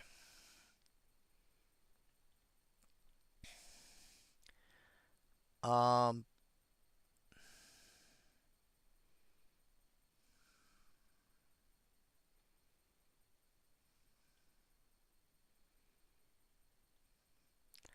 I think you can build a reasonable beast deck in mono blue without having to go to Strata Zeppelin. Crystal Seer. Oh, this is adorable. So it's 5 to cast, 5 to return it back to your hand, but you get a 2/2 body of it. But when it enters, you look at the top 4 cards of your library and put them back in any order. Like, if you're playing with enough shuffle effects, and it's a common, okay, fine. There's like 3 or 4 different Evolving Wilds variants. You've got 3 panoramas that you can play. You've got 3 different Autosat Capenna lands you can play. In fact, the Autosat Capenna lands, combine that with something like, I don't know, Viridian Longbow comes to mind, or Survivor's Encampment or whatever, and Scaretiller, and just dig out all your basic lands every turn. um, and just being able to do that consistently. And then Crystal Seer. Okay, what do we got now? Okay, yeah, I'll draw that. I'll draw that next turn. Oh, I don't like that anymore. Let's shuffle them again, etc., etc. You can make a lot of use of this. I would prefer this to have cost reducing somewhere along the lines. Some way to reduce the mana, like the cost of the activated ability, or the cost of the creature. Both ideally. But I mean, yeah, I can see me using that turn. Oh yes, Frazzle. The chant was interrupted, the components cooked, and Zoc worried that it was his brain he smelled smoking.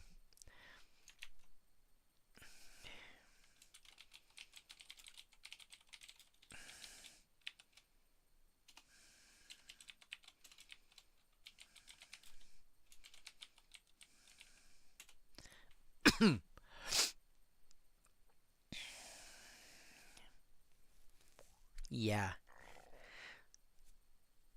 the my problem with Frazzle is simply the fact that like it's I think if they cost it at blue plus 2, I think I would have been okay with it. The problem with Frazzle is like at this point gain not gainsay. Counterspell had recently been told you're too strong. We were around the corner from getting cancel, which was 2 blue plus 1, which pretty much nobody plays anywhere. However, it's one of those cards that even though nobody plays it, it's a useful mental shortcut. Just like Grey Ogre, Hill Giant, um, Grizzly Bears, stuff of that nature are useful shortcuts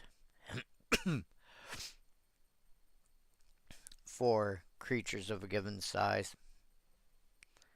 Uh, Stone Rain or Sinkhole are more commonly Stone Rain, common shortcuts for blowing up land, etc., etc. Cancel. It's counterspell for an extra mana.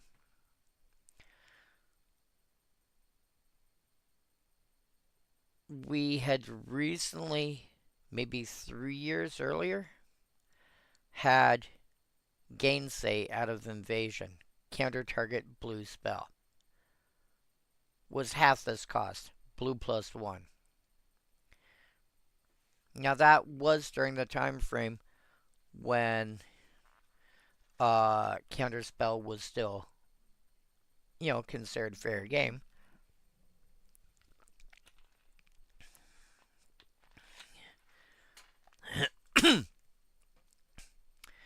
But I think Frazzle went too far the other way.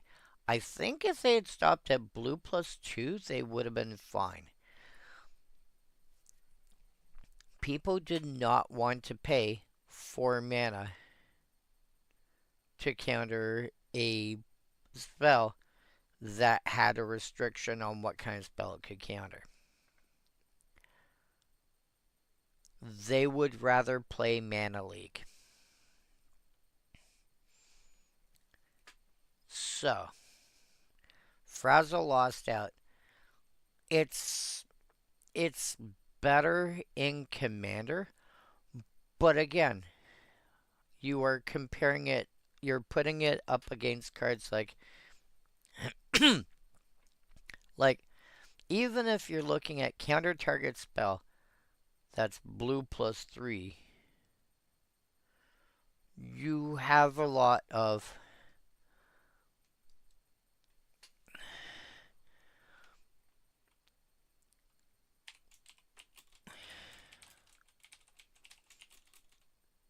mana value equals 4 mana 3 ID equal blue. Brian Sear can do it regularly. Crush Descent counter anything unless they pay 2, but you also get a 2/2 army out of it. Glenalendra Archmage you can counter. You get to negate twice. Out of bounds counter target spell, but somebody else can help you pay that. Counter target non-creature spell, draw a card. So negate as a cantrip.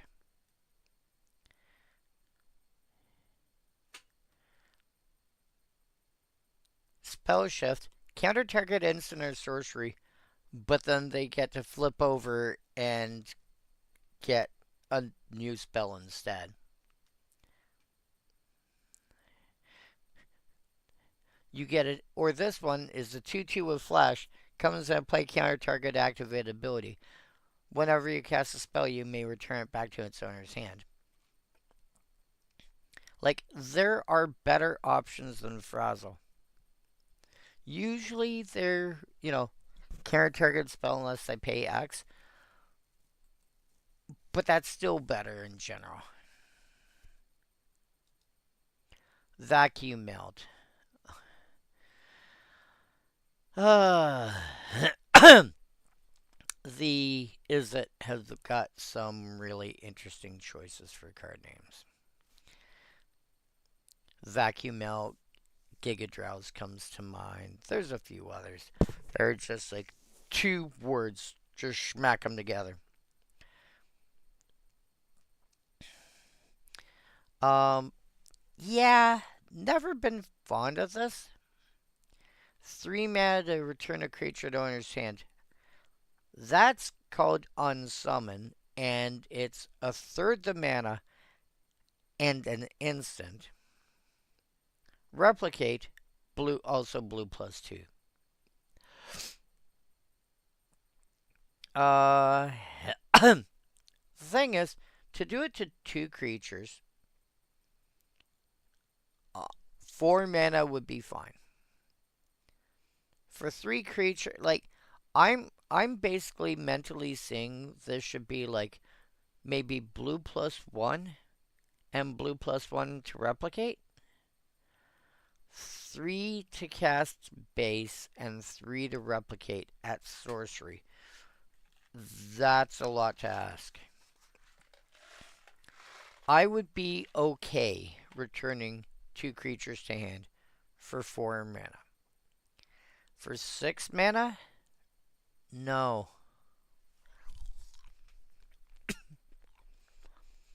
No. There is.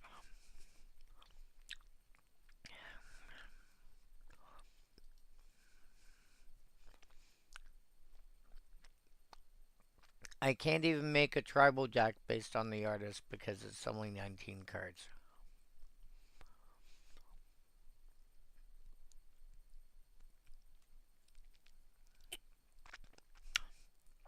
If I'm building this deck, if I'm building a deck and specifically playing Vacuum Melt, I have to have a reason to play it, and there's even if it's based on something like, you know, the art or something of that nature, then I can see an argument. But in pretty much any other context, just no.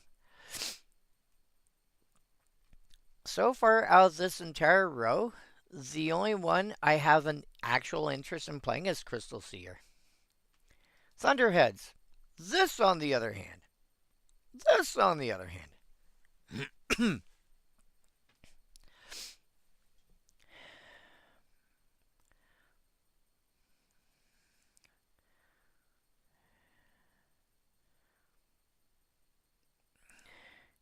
Oh. That's what happened. 3 mana, instant. You get a 3/3 defending flyer that you exile at the end of turn. Okay. But replicate for 3. Which means you can keep going, hey, by the way, I'm just going to make like 6 of them. I have 18 mana. I'm going to make 6 tokens. Wait, what? Yeah, I'm going to make 6 tokens. Thunk!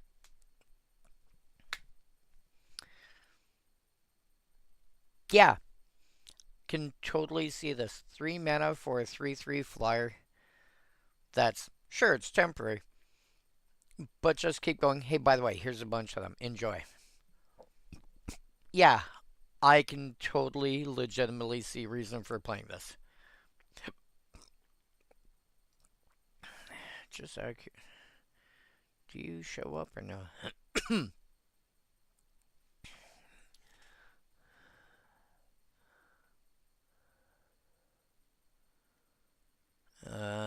You don't show up. Okay.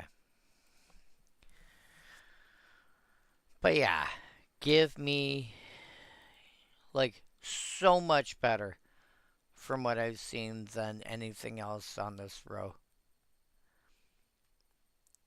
So much more playable. Mimeofracture, or sorry, Mimeofacture. Oh, mimeograph plus manufacture. Okay. Oh no! Choose target permanent opponent controls. Search that player's library for a card with the same name and put onto the battlefield under your control. Then that play. So, target permanent. Oh! Oh, that's hilarious. I can use Mimeofracture as a ramp spell. Wait, what?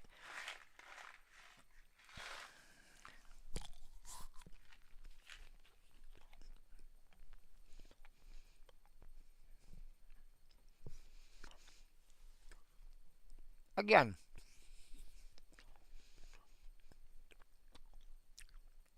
Casual commander. Budget, whatever, don't care.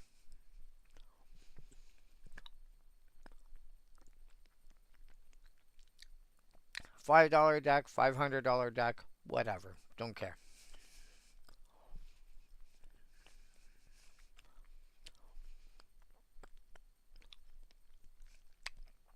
You're playing green.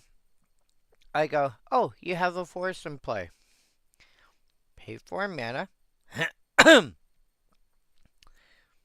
Target your forest. Does this resolve? Yes? Cool. I'm going to search your library for a forest, put in play under my control. Here you go. Here's your deck back. Wait, what?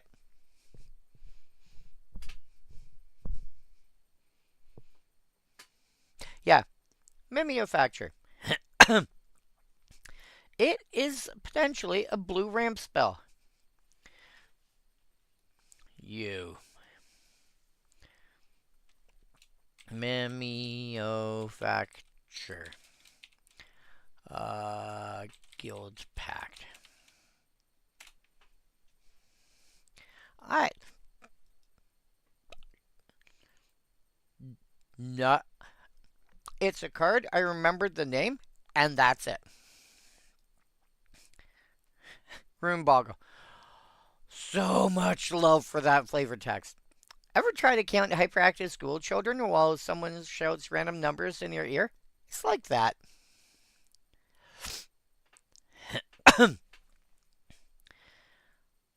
My problem with Rune Boggle is I always felt it was overcosted.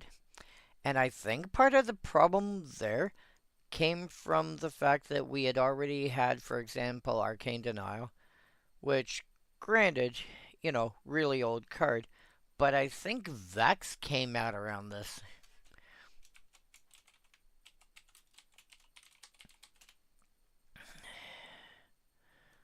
Yeah, we had just got Vex in Darksteel. Same mana cost, counter target spell, period. They get to draw a card. I'm going to replace the spell you're trying to cast with a random card off the top of your deck. Versus, I'm going to counter it unless you pay 1. But I'll draw a card for it. No. Vex is the better card.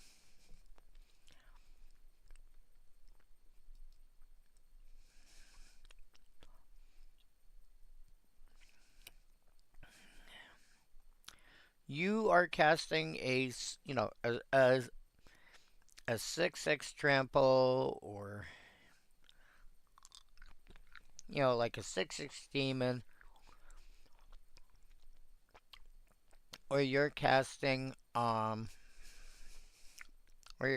something annoying like Smothering Tithe or whatever. No. No.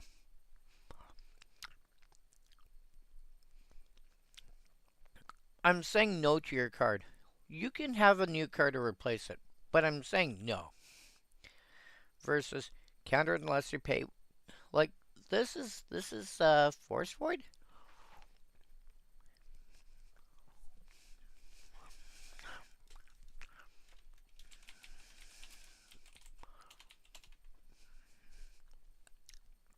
Yeah.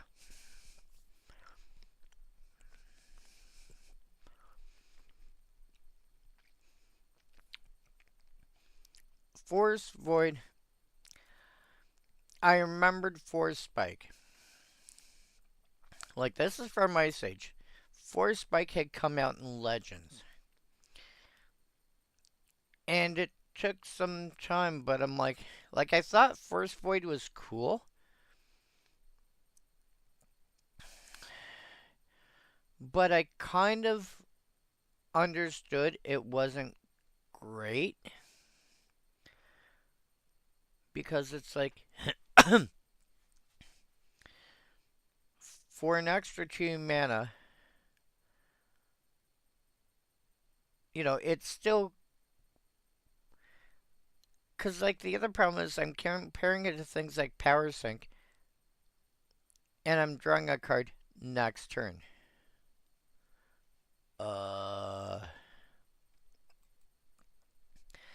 This is only barely slightly better. Just no. Just no. Rune just no. Rune is. Here's the thing. If you've got.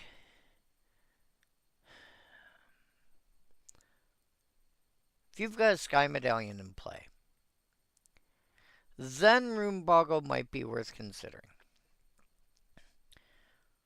But that would also be true whether it was, you know, if it was 2 mana. Like, here's the thing. If it was 2 mana, I'd be okay playing this. 3, just no. Vertigo Spawn. 2 mana for 0/3 with Defender. And notice how many creatures with Defender we're getting lately now.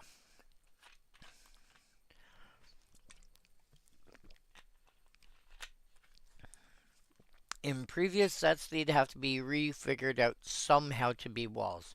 Now they don't have to be walls.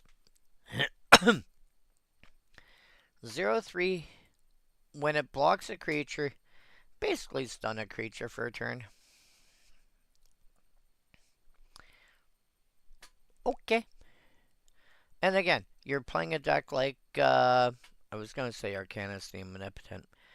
You're playing a deck like Arcades or any sort of defender-based deck. Yeah, it's going to be fine. 2 mana for what's essentially 0/3 is okay. But if it's on blocking duty, cool, you don't untap next turn. Sky Swallower.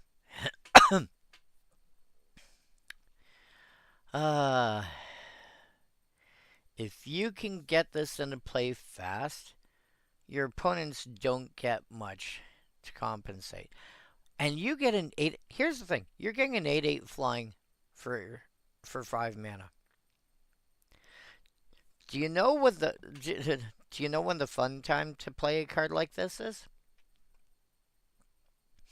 Oh. Oh.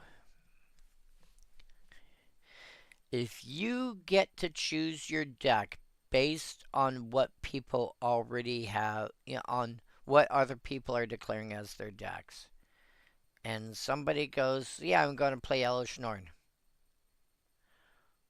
You want a deck based around stuff like this.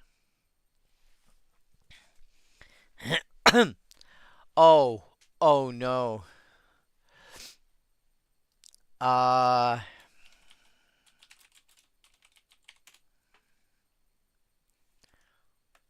Wow.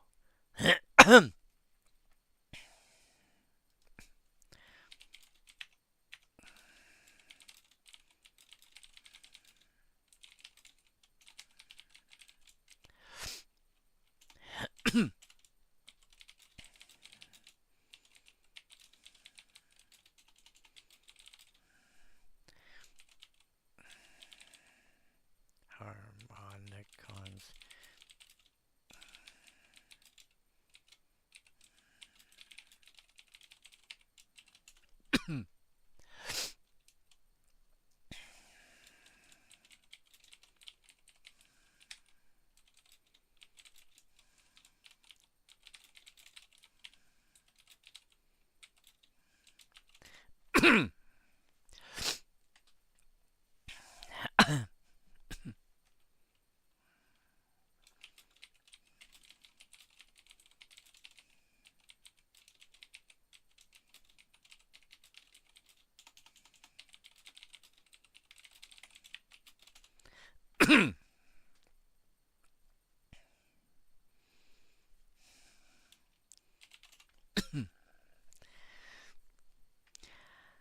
Ah.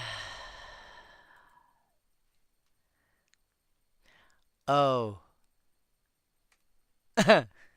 Train of thought. But then, oh, but which means which would lead to exactly.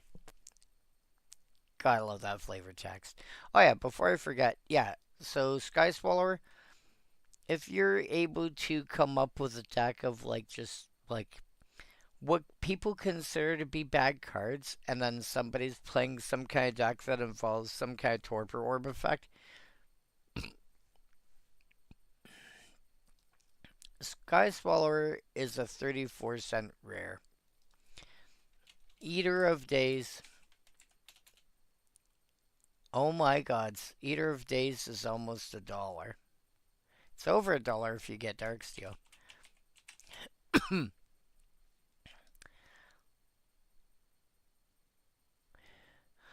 Leveler's there for it. Leveler exists. Leveler is money because it's a combo piece. Yeah. Um.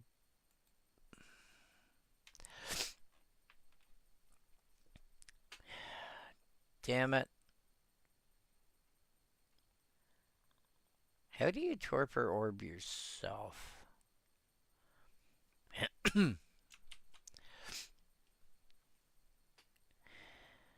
I will figure that out later. Oh yeah. But yeah, as for train of thought, a few years back, pre-COVID, I was thinking about trying to build a deck for Pauper. We're probably talking like 2015-ish. I was looking at trying to build a deck for Pauper.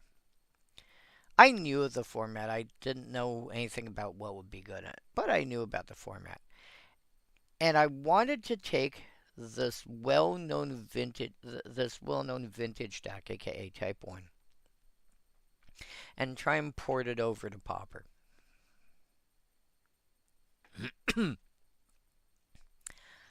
And it was simply called The Deck.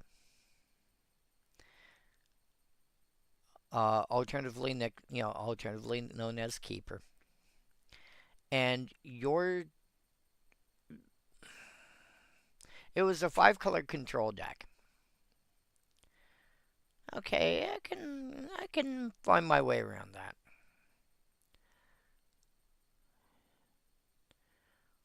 But it played a bunch of restricted cards, and it played, it had like 4 pitch counters. So nowadays you might have to replace with something like foil. Actually, is foil still legal? I don't remember.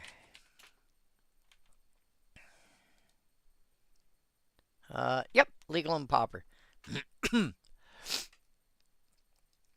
But you would need to draw a bunch of cards to keep foil going. Because you're getting rid of 3 cards. An island, a second card, and cast the foil. So you're going to have to keep on top of drawing cards. And old versions of the deck had Brain Geyser in it.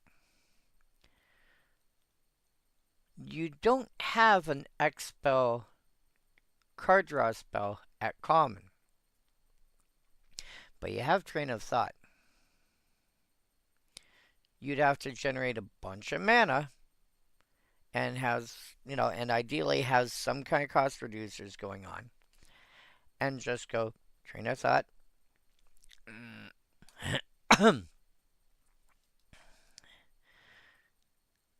You need some way to compensate for Ancestral Recall and a few other things.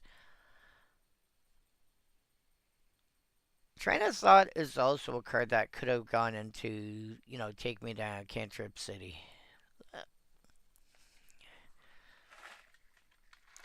It doesn't look amazing, but take a look at based on the fact that it's a common. It's 2 mana to draw one card. Fine. 4 mana to draw 2 cards is not bad actually. It's a sorcery.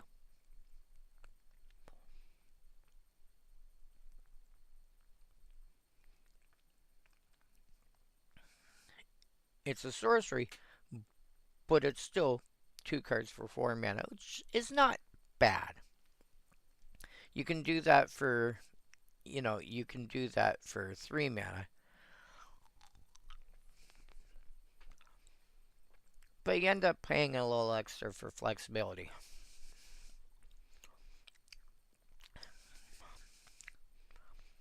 For 6 mana, you draw 3, which, again, isn't bad.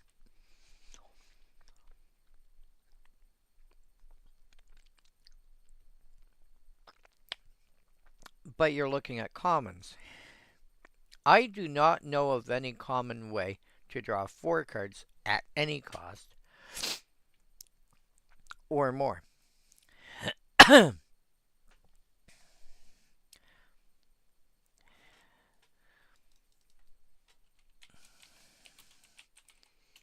what?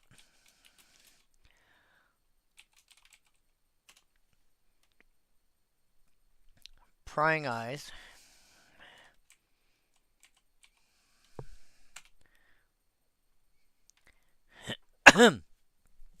And a scheme and phenomenon, which is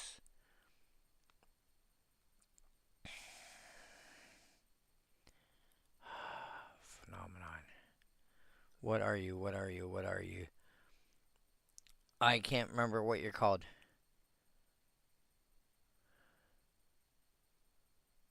Plane chase? I think.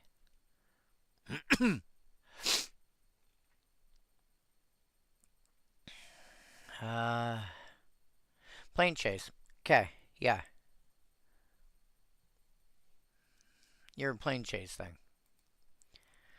There's so to draw 4 cards, there's only 1 card that does it. And you're paying 6 mana, and you still only end up +1 in cards. Because you're down 1 to cast it. Then you draw 4. So even, up 1, up 2, up 3. But then you discard 2. You're up 1. 6 mana instant. And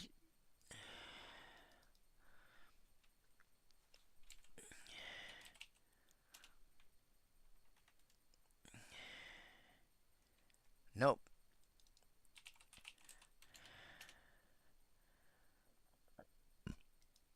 Nope. Yeah, and don't try finding 5 or 6 or like 6 or, yeah, there's nothing else. So what you really need for that deck is as much blue cost reduction as you can get. But yeah, um you're playing Commander. Unless you really have a reason to play this, I don't see it. And again, to make this work, you really want as much blue cost reduction as you can get your hands on, which means you're going to want uh I want to say Sky Medallion, and I think that's wrong.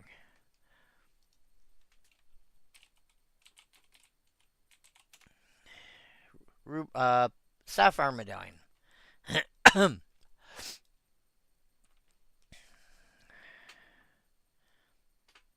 Why did I call it Sky Medallion?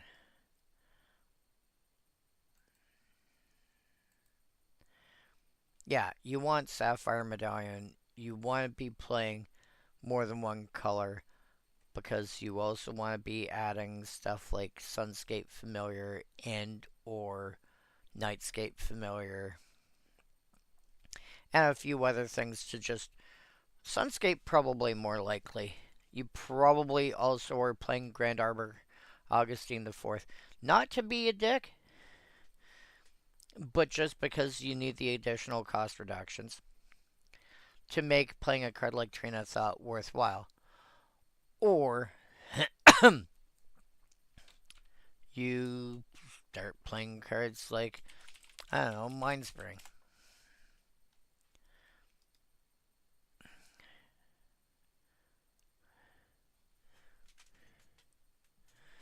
Smite Force. Greetings, Earthling.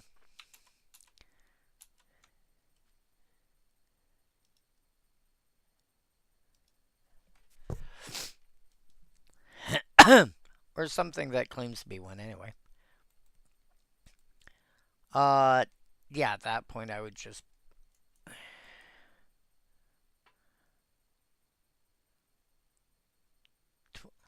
Oh, really? So yeah, I would just go... Unless you've got an overriding reason for playing Train of Thought, I would just find an Expel or something else to do it instead. Etherplasm. Oh, Etherplasm.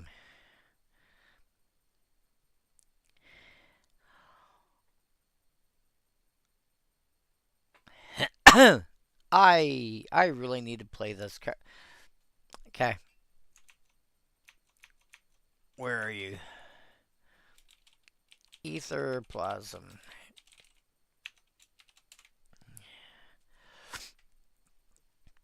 Because Etherplasm basically it blocks a thing, but then before damage is before you handle combat damage, you go, by the way, I'm sending this back to my hand and I'm putting this into play instead. I'm still blocking, but I'm blocking with it. This is reverse ninjutsu. Wow, this is reverse ninjutsu because I'm doing it on blocking instead of attacking.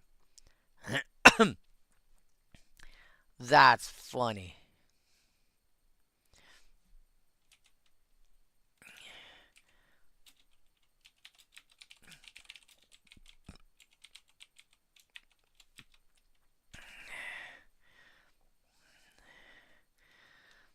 Yeah,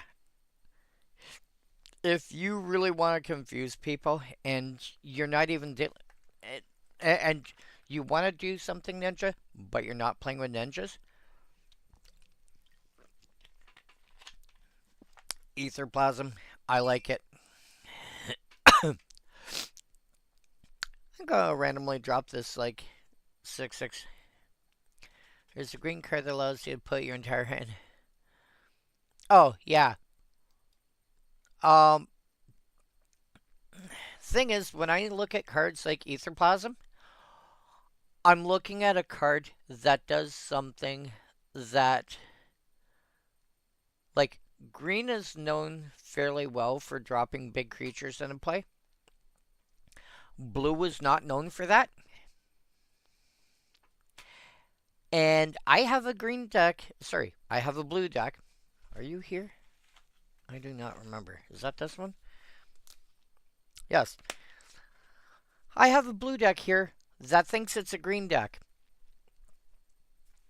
Fetches lands out, ramps into big fat creatures, some of which have landfall triggers, some of which are. Oh, by the way, this gets bigger till end of turn. Yeah, this thing very much feels like a green deck, but it's got like 20 basic islands in it, etc. Etherplasm would go well in that deck.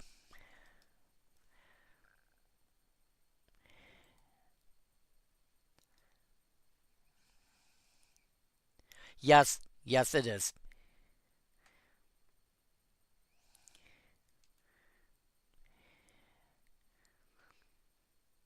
It's my Thada Adele deck.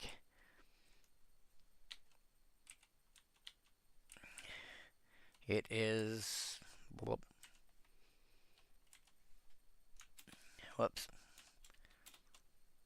This one.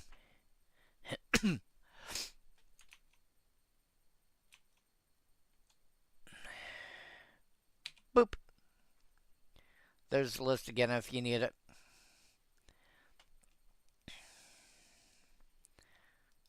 When this is put in a graveyard from the battlefield, draw 3 cards.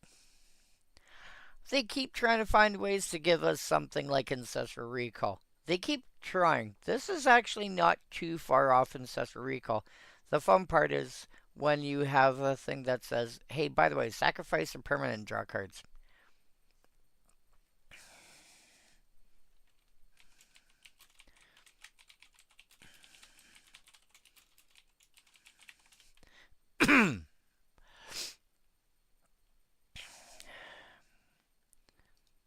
Perilous Research. Here's a good example, which would come back 6 or 8 months later, I think. Or I shouldn't say come back, but it would come out about 6 or 8 months later in Cold Snap. Draw 2 cards and sack a permanent.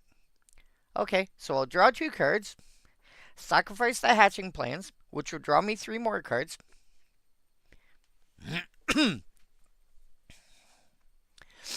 So I spent 4 mana and 2 cards, but I've drawn 5 cards out of it. It's not terrible bad.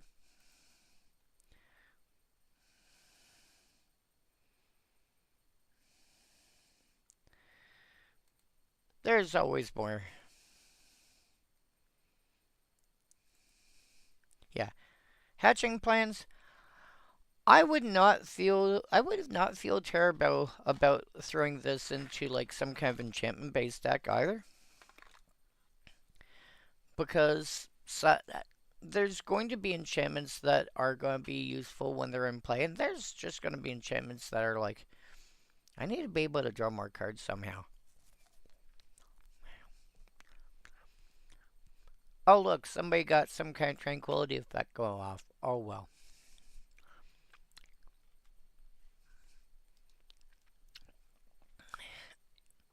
Infiltrator's Mage Mark. This feels a lot better. Where's the white one? Yeah. Okay. Guardian just had Flash. Infiltrator didn't have Flash. But are suddenly hard to block. Much prefer this one.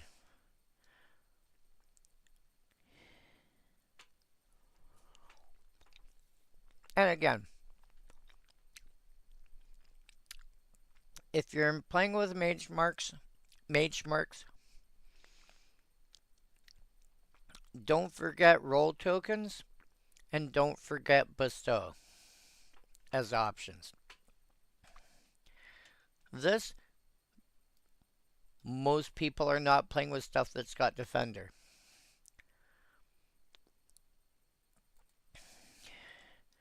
Drowned your Salka. I wonder if a mono blue was actually mono blue aristocrats is doable. No, that was mono blue elves I saw being played. I think mono blue aristocrats is doable. Mono white should be.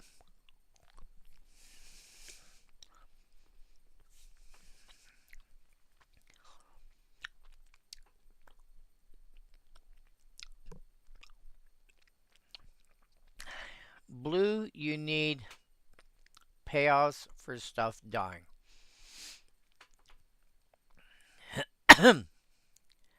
That's going to be harder to pin down.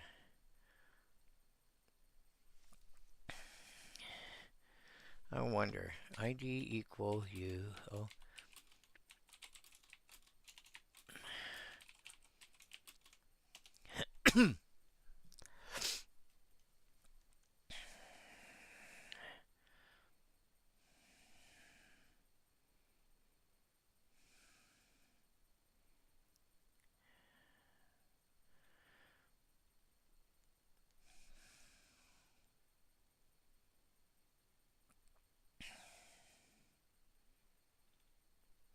Okay.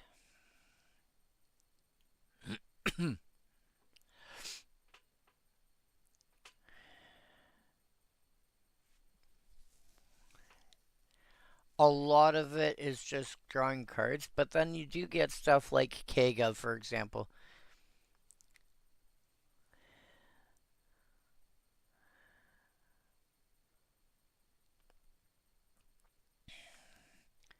Noble Benefactor.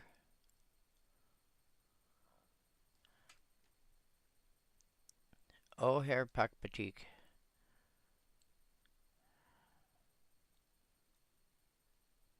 Add blue, remove a time counter.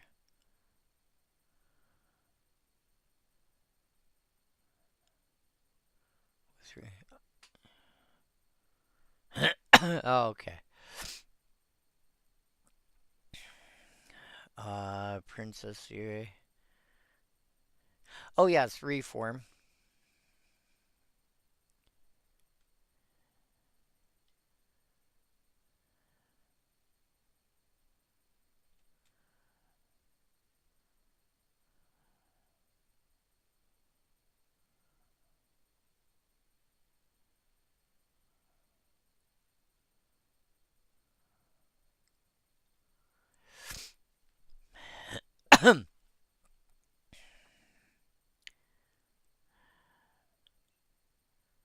Time Lord Regeneration. Yeah. Great X. Unwilling Vessel, maybe. Vexing Sphinx, maybe.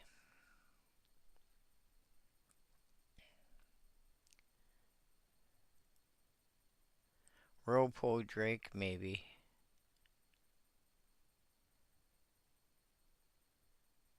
You, well, most of what I'm seeing, to be fair, I'm also looking at stuff that's specifically blue. You should get Miller payoffs once you go into artifacts and whatever as well. I think it's doable, but I think a lot of it would end up just being digging for more stuff. Which, to be fair, is not terrible, but I'm not seeing a lot of payoffs as of yet. But I've only just started doing a cursory search, so I don't know. That being said, if you're able to, again, if you're able to make a bunch of tokens somehow, or just make a bunch of creatures somehow, tokens are usually easier. Um, Being able to dig through your deck is going to be pretty easy. Leyline Singularity. All non-land permanents are legendary. Yeah. Um, have that in here. Have that in here to combine with a couple of cards.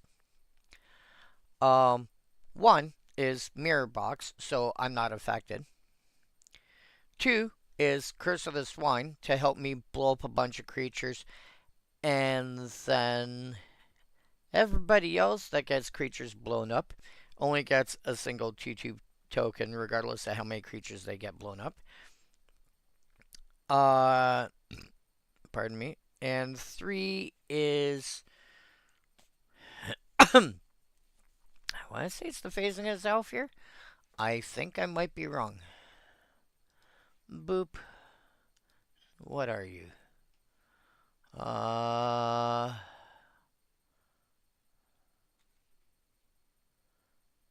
Yeah, phasing is elf here. Because when you hit the, Alright, fine. I have to do it this way.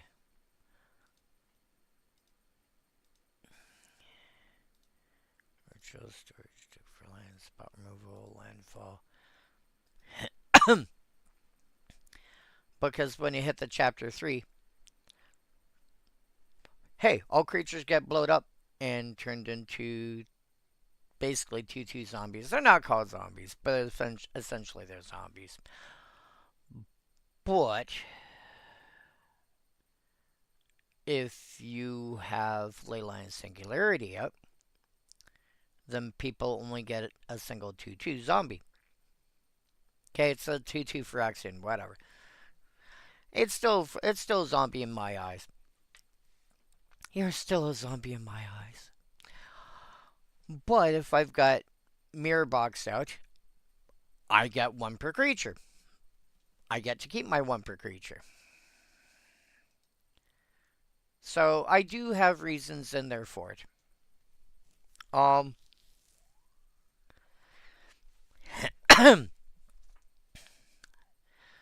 Combining it with mirror box is nice. It's not a necessity.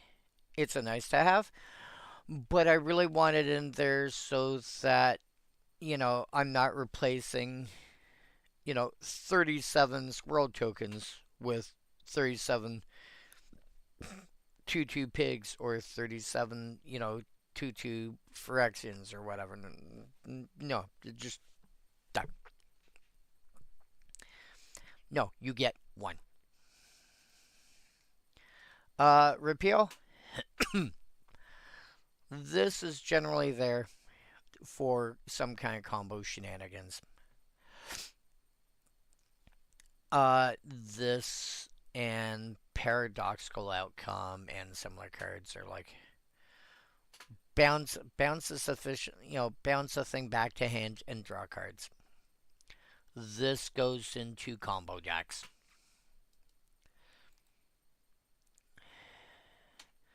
Vidalcan Plotter. When it enters, exchange control of land you control and target land an opponent controls. Fair? At what point in our negotiations did you convince yourself my goal was to be fair? Yeah, no, yeah.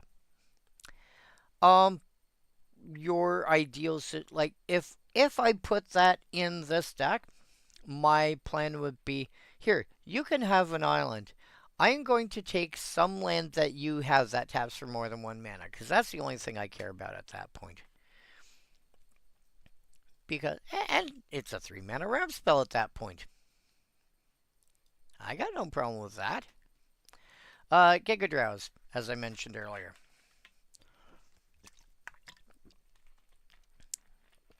Blue, instant, replicate, blue, tap target, permanent. I pay 6 blue mana, I tap 6 things. Thunk. It doesn't sound amazing until you put it in context of, I'm going to tap down as many things as I can afford the mana to put into it. That's literally all it is.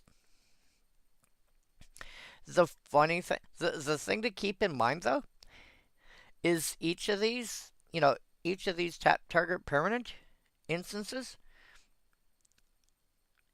is a separate copy of a spell. Which also does mean that when you are looking at stuff from Strixhaven, anything that's got, I think it's called Magecraft.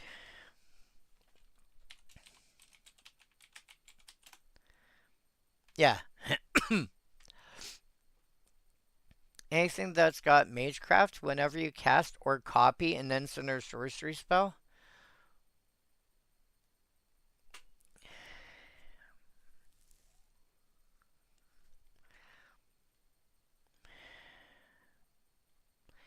yeah.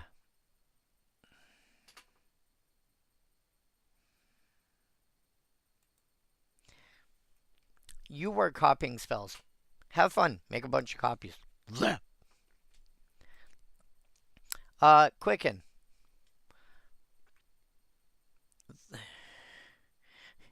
The worst it is it's a one blue mana for a cantrip, which is still okay in some decks. If you're looking at building something that's on the more competitive end, you want something like this.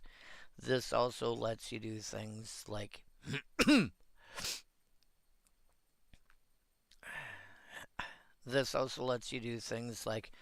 cool, I'm now going to cast Wrath of God before combat damage happens. Wait, what?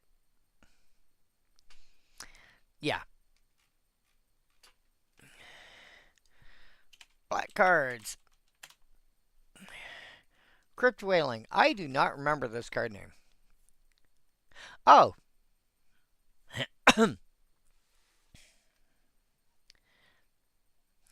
Piece together. Sorry. Piece the tragic notes together, and is it not a melody?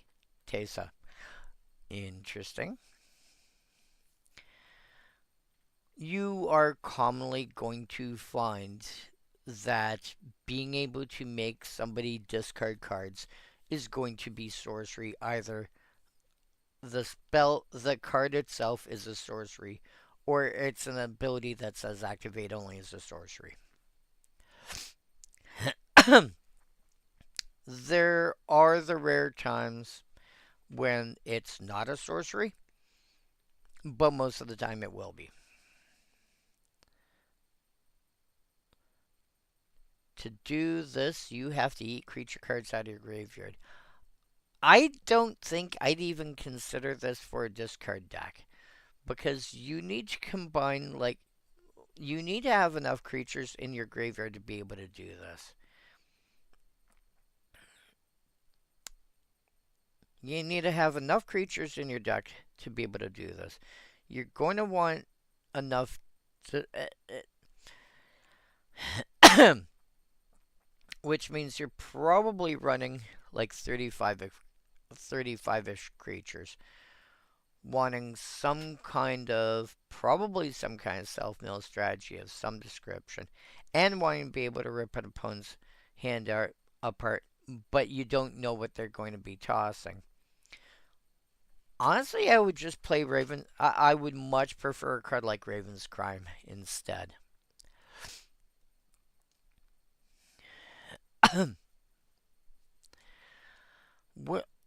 Where I can see this might be in Silkonhad.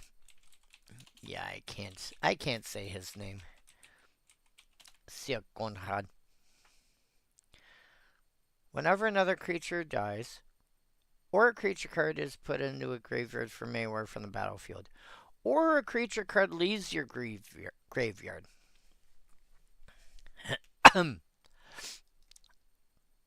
I might play the... You know what? I could see playing this in this deck just so I can consistently get... Because at that point, I don't care... But I just care that the cards are leaving my graveyard. I don't care why.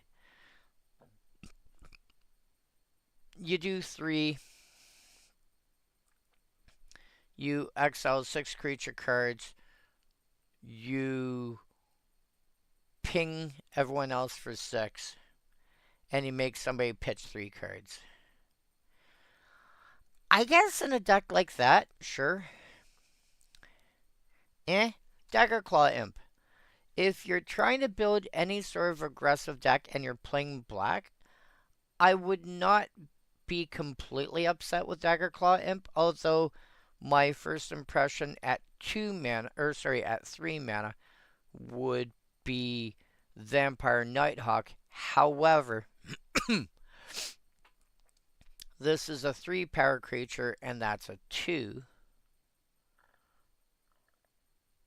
However, well, no, you're playing aggressive. You care less about your own life total as long as you kill them first. Nah. I would, for an aggressive deck, I want this first. Although I still want Vampire Nighthawk on my list because it's still a really solid creature. And for those that don't know what I'm talking about here. 2 black, 1 other for 2/3 flying Death Touch lifelink.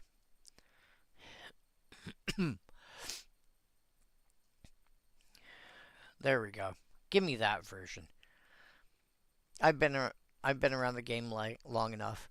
I like just seeing the abilities. I don't need to know what the abilities do because I know what the abilities do by now. Yeah, I've only been playing for over 30 years. I think I can get away with it. But yeah, if you're playing an aggressive deck and you're playing black, Daggerclaw Imp isn't bad. Now, Problem is, Edgar. If you're doing that, you're probably playing Edgar Markov. Like, if you want to play an aggressive deck, you're probably going to play Edgar Markov as your general. In which case, you want all your stuff to be vampires. Vampire Nighthawk helps there, but doesn't help with the Dagger Claw Imp. If you are not playing Edgar Markov, and you're playing an aggro deck, and you're playing black, then maybe you're looking, like, if you're going to be playing a normal aggro deck, then the imp might be more useful. Caustic Rain. This is unusual. Most of the times that people are blowing up land, it's just destroy target land, but you can get that back. But people don't bother getting land back. Caustic Rain, you're paying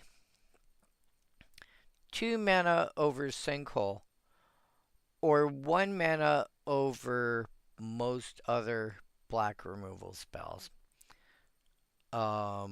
Rain of Tears comes to mind, Rancid Earth, etc.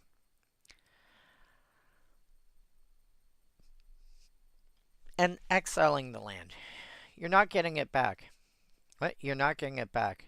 But you're not getting it back, I'm telling you.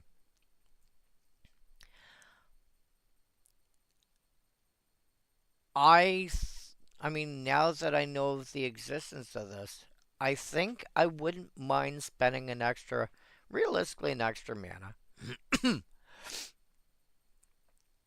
If I'm looking for a black spell to blow up a land specifically, I think Caustic Rain would be on my list of options.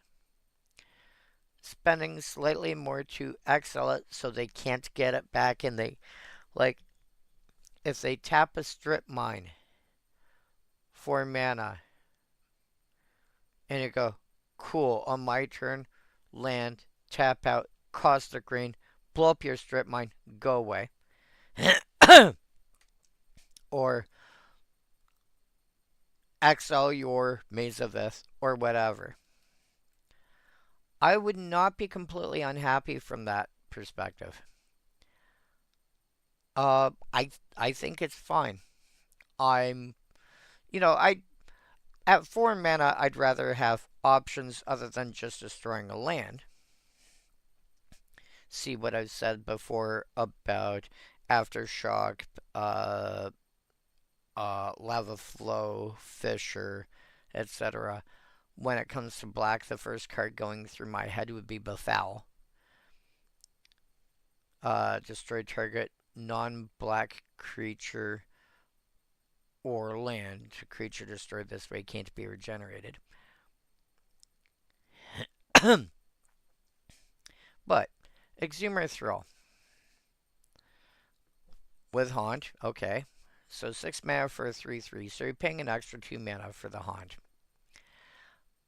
When this creature enters, or the creature it haunts dies, return target creature card from your graveyard to your hand. Honestly, most of the time, I would rather have... I mean, to be fair, you are getting 2 raised deads. I was going to say most of the time I'd rather have Gravedigger. But this is...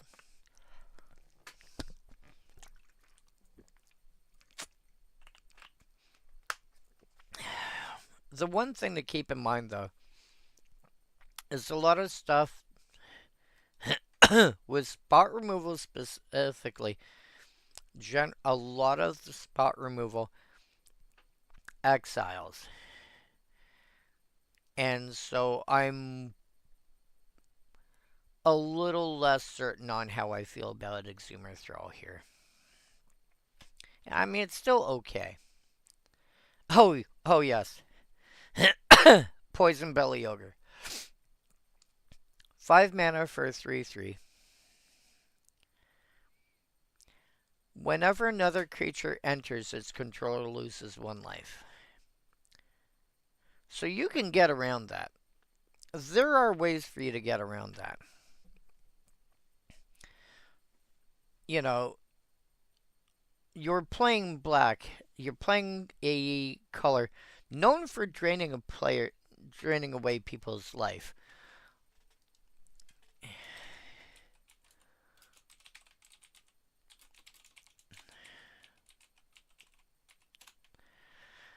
Let me show you Grey Merchant of Asphodel.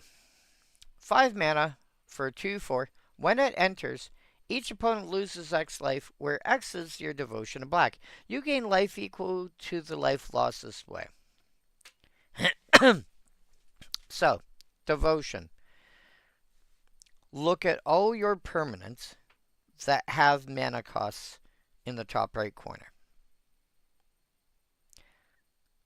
Count up how many black mana symbols are in those costs. That's your devotion to, in this case, black.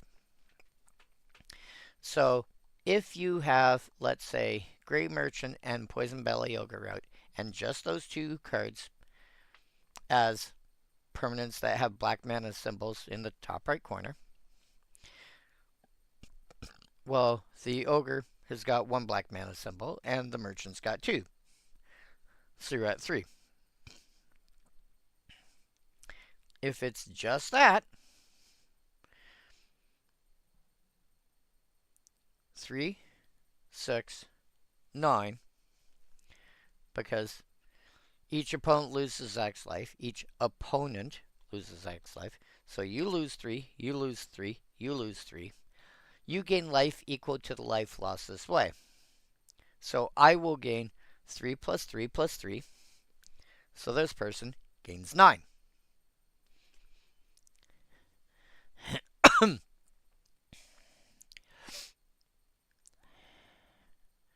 Huh. Cute. There are other cards. That's just probably one of the most common, no puns intended. I.e., he was common all the way back in the original Theros and Commander 2014. But probably the most common way people will use to go, hey, by the way, I'm going to gain a bunch of life now. Thunk. There are other options. But Poison Belly Ogre can turn around and go, like, especially when somebody is playing some kind of token strategy, if they don't have a way to compensate for that, they can kill themselves by doing this.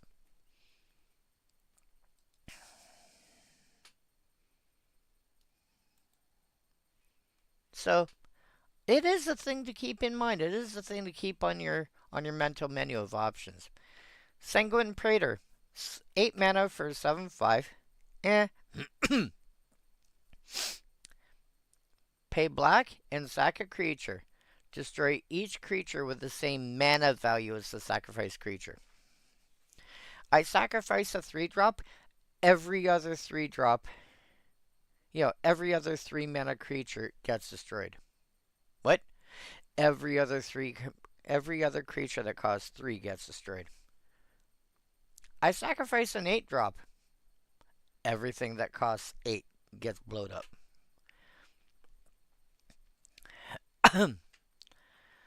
If you're playing an aristocrat style deck in black, and you take a look at your list, and you've got a reasonable list of options on, hey, by the way,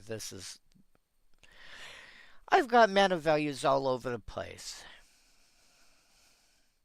And I have, a decent number of mana values, especially if it's working out that way. It's not intentional, it just kind of happens. Then don't be afraid to throw Sanguine Praetor in there. This is part of how you deal with some really big creatures is, okay, I'll sacrifice Ulamog. Actually, who do I Who did I pick up? I don't remember which one I picked up now. I picked up one of the Eldrazi Titans the other day. Actually, I ordered them on the weekend, and then Tuesday morning I went and actually picked them up. Oh yeah.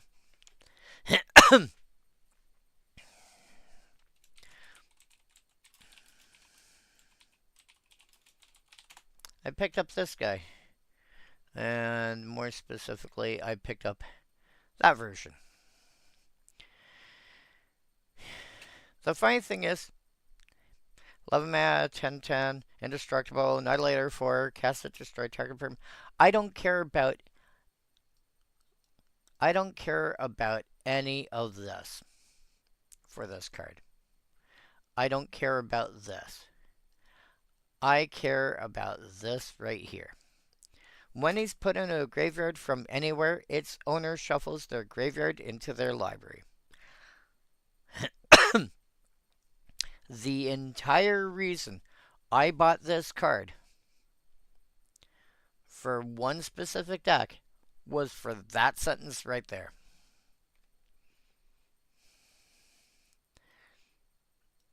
I never plan on casting it.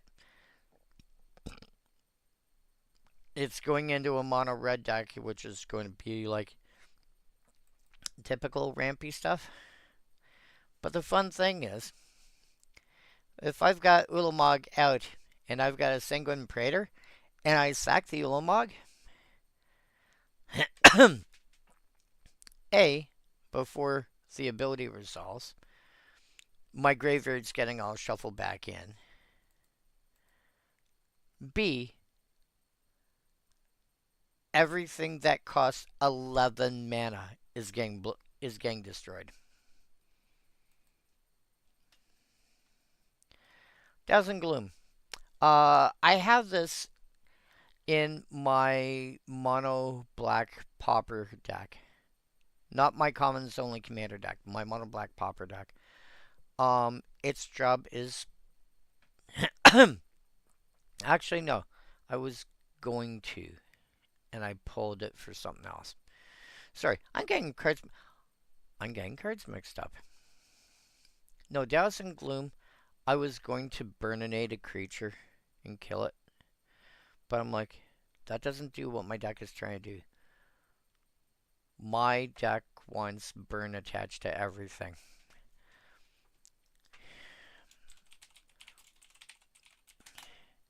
I'm looking for cards that do this.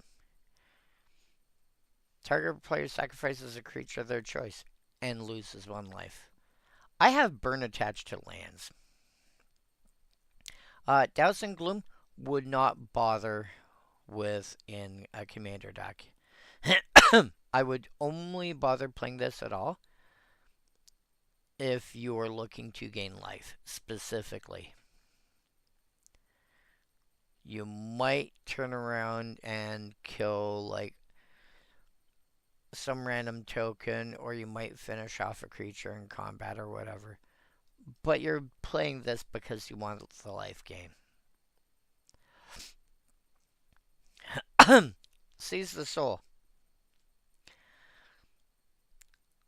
4 mana, destroy target non-black, non-white creature, and you make a 1/1. You make a 1/1 flying spirit. When it haunts, you do the same thing. This I can understand seeing a fair amount of play because you can get two.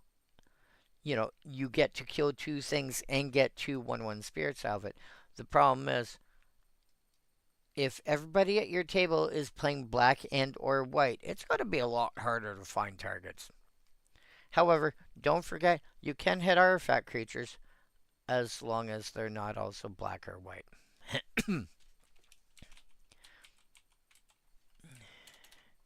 So, Sayscape Leveler is an artifact creature.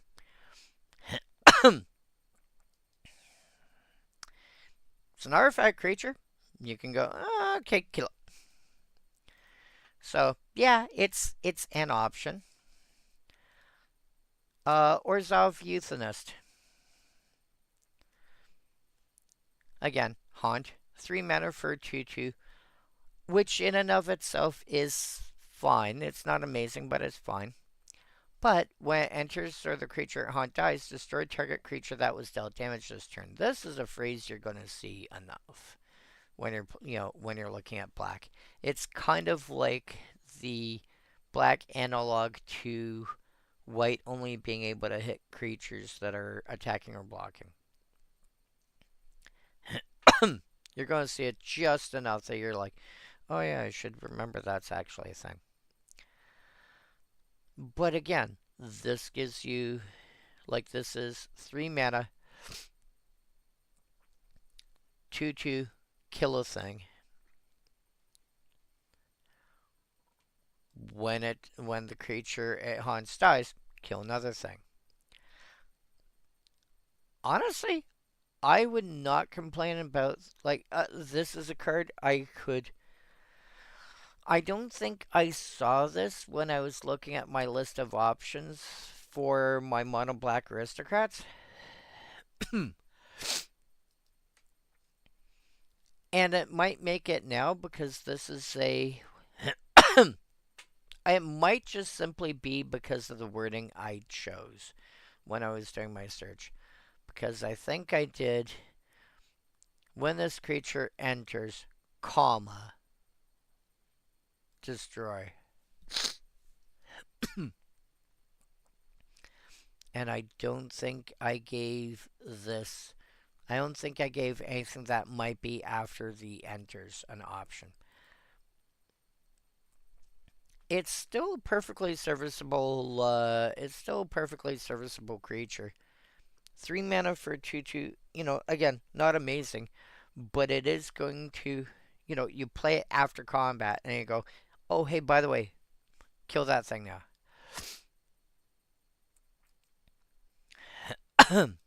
Smogsteed Rider.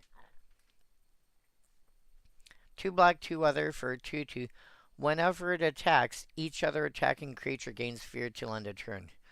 You want to make combat harder on your opponent? Play this. Fear is basically my creature, or your creatures, or whoever's creatures, cannot be blocked except for by black creatures or artifact creatures.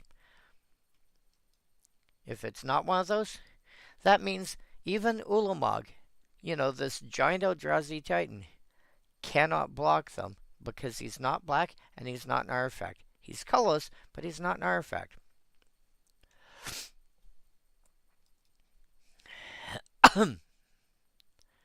You want a way to push through damage, and you're playing black, and let's say you're not playing green, you're not playing white, but you are playing black. Look at the rider. It's, it may not give a power boost. I'm sure there's options that do. But just giving fear till end of turn makes it like this is almost like giving menace, except it can be worse because menace, anybody can block, it's just harder to make choices. Whereas fear, it's either I can block all your stuff or I can block none of your stuff. Rustless Bones. A, are you playing Skeleton Tribal? You probably want to play this.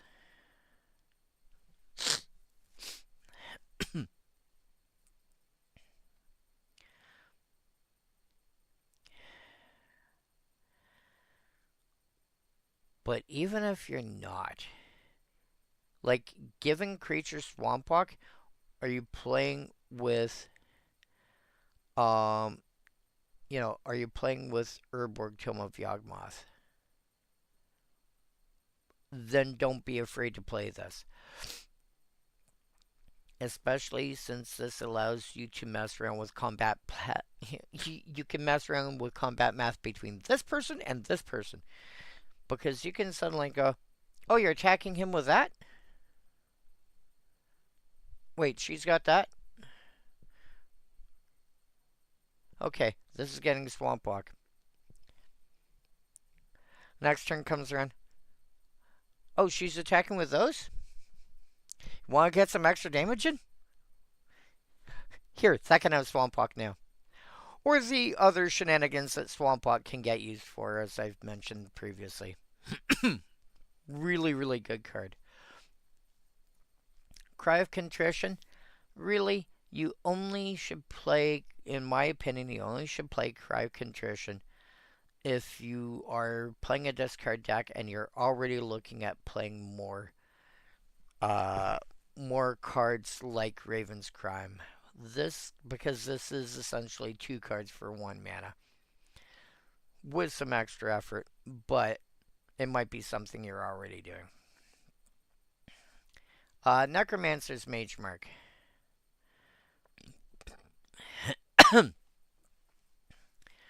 this is an interesting mage because all the mage marks will do the same thing. They all seem to be 3 mana. Creatures you control that are enchanted get +1/+1. And then something else. The white one had flash. The blue one was can't be blocked except by creatures with defender. The black one says the creature, those creatures that you have that are enchanted, if it would die, it goes back to your hand instead.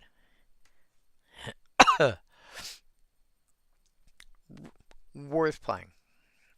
Abyssal Nocturnus.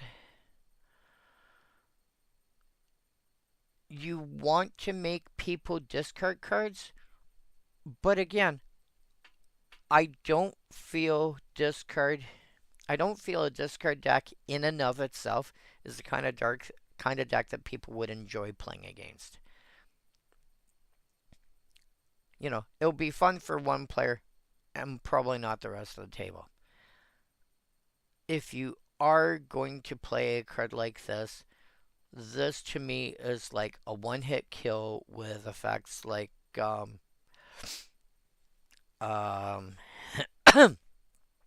like any sort of like Wheel of Fortune effect. Once, if you're already keeping your opponent's hands full by some manner, you go Wheel of Fortune. Well, you've discarded 4, you've discarded 5, and you've discarded 7. So, 4 and 5. Well, actually, 5 and 7 is 12, and 4 is 16, plus 16 is 32. So, this is a 34 power creature with fear. Attack. Is that. It has fear. Are you able to block? Are you able to kill it? Are you able to block it? Does that kill you?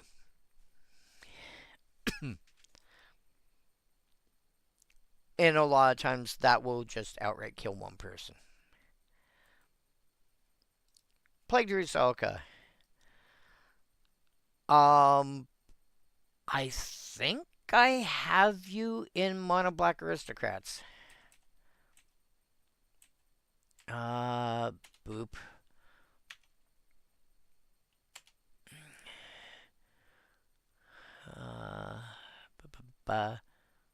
Yes, I do.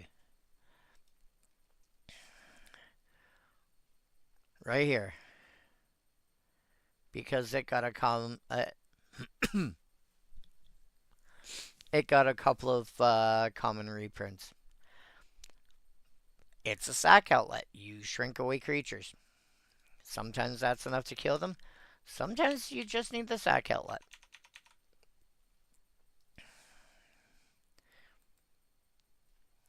Skeletal Vampire. 6 mana for a 3/3 flyer. When it enters, make 2 1/1 flyers. Pay 5 and sack a bat. Make 2 more bats. So basically, pay 5, make a bat. However, stuff that cares about stuff being sacrificed will trigger. So again, here's your aristocrat stack saying, hey, by the way, I'm right here. B, stuff that cares about you making tokens will trigger. Hey, by the way, I'm doubling season, anointed procession, etc. And then you can just plain sack a bat to regenerate. You're playing black. There's a not unreasonable chance if you're playing with a card like this, you are playing with at least Cabal Stronghold.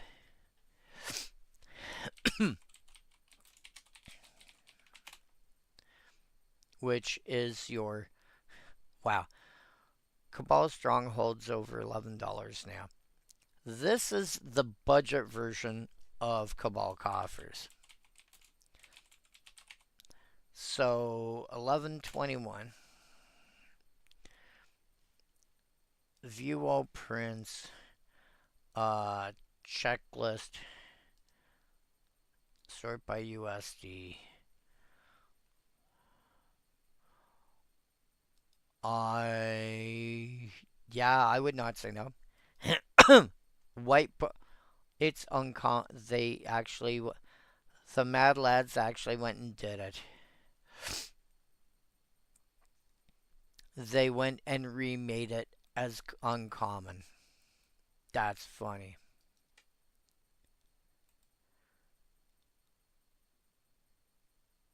But now you can act. Oh my god. I have to make a note of that.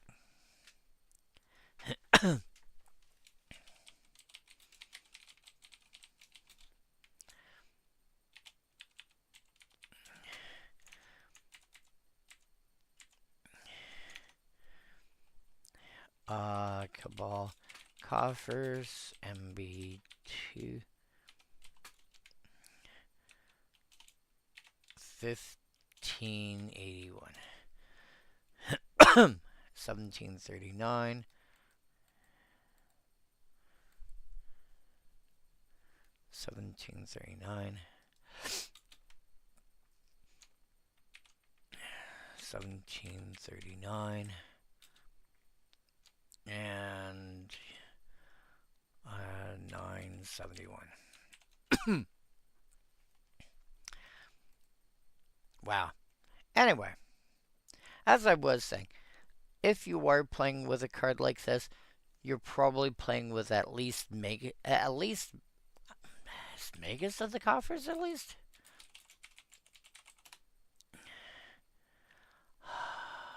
Yes. 440. Okay. I would say you're at least playing with, so between $4 and $5. I would say you're playing with at least this. And probably some other effects that are similar.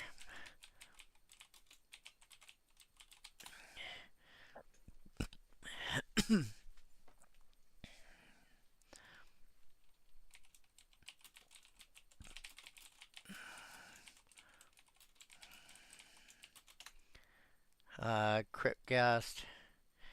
Wow. Cryptgast has got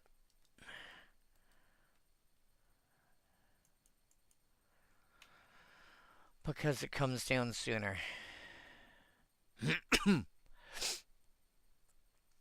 Okay. Yeah. Okay.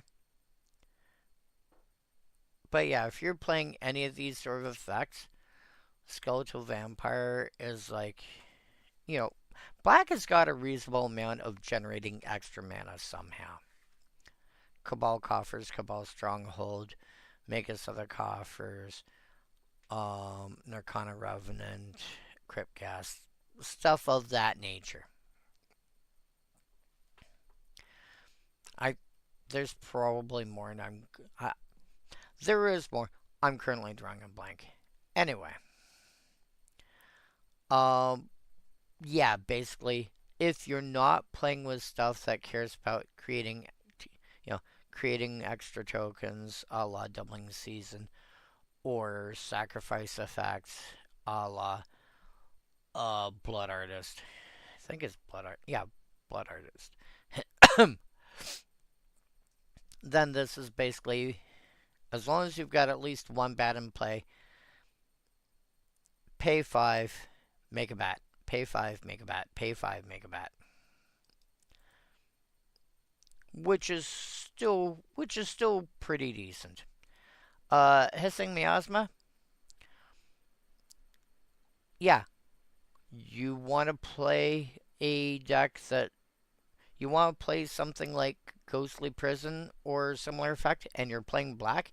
Hissing Miasma will slow down people from killing you because if they try to attack you with say 5 creatures, they're going to get burned for 5. They do that twice, they've lost 10 life. They're going to start looking elsewhere after a couple of turns. Cremate, exile card from a graveyard, draw a card. You're largely playing this because it's a 1 mana black cantrip.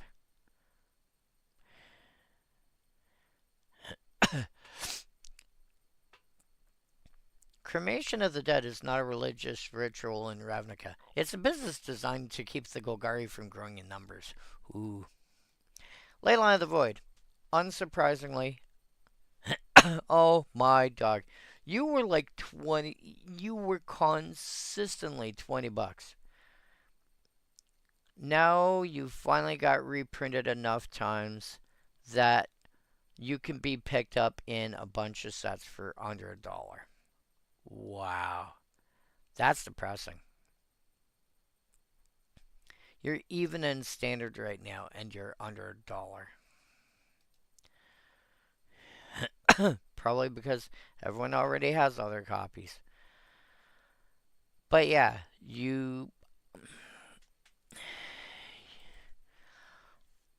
I don't think Leyline of the Void is as necessary in Commander. It's it's a nice to have, but I don't think it's a necessity. Oh wow. Only 11 mono red cards. Okay. We can get through the red quickly. Right, because it's got 2 guilds. Siege of Towers. Oh. Target mountain becomes a 3/1 creature. It's still a land. It doesn't stop being a creature.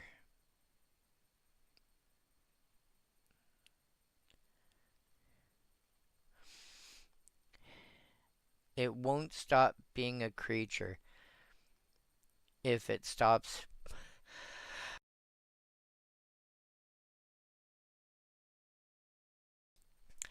It won't stop being a creature.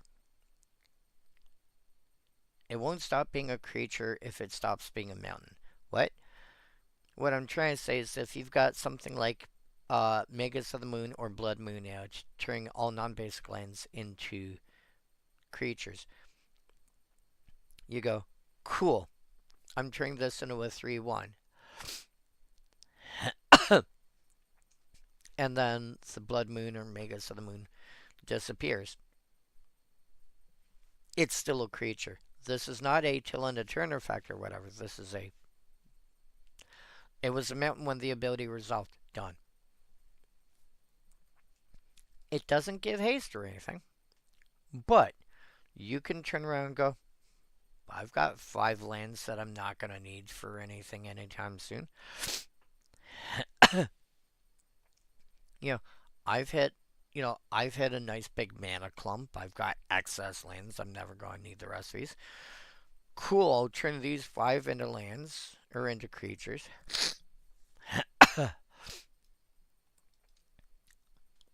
They do not get a creature type. It literally just says it becomes a creature. It doesn't say anywhere on here that it gets a creature type. This is new enough where they would have given it a creature type.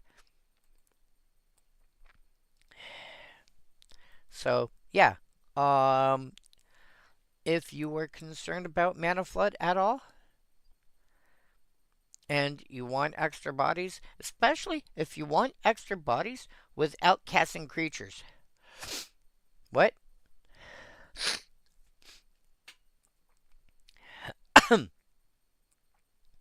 If you want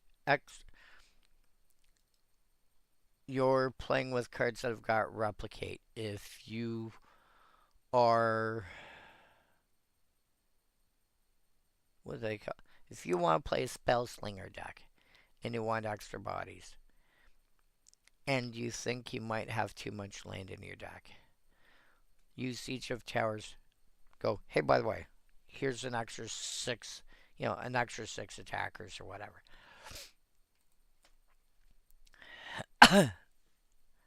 Rebel Rouser. Cute. So Bloodthirst.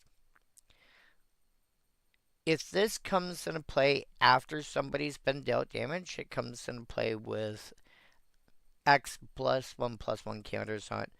X is whatever the Bloodthirst number is. So if it's Bloodthirst 3, it would come into play with 3+1 counters.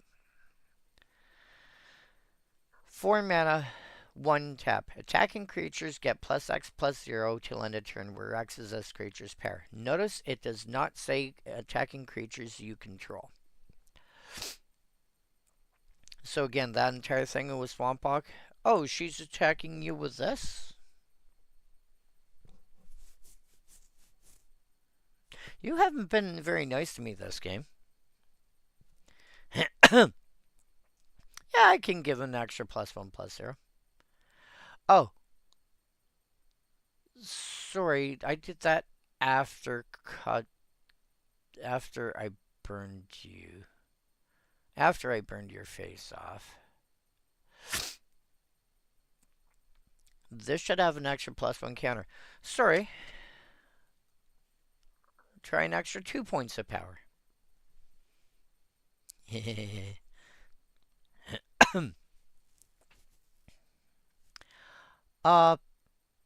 Yeah, I would generally assume this is going to be, in most cases, I would assume people are playing this realistically as a 2/2. Plus, keep in mind, it's a goblin. So, all your goblin synergies apply. Which means that red tap could pretty easily get to +3 power, +4 power. At which point you start taking a look and going, I can manipulate combat to my advantage now. Yeah. It's a goblin. If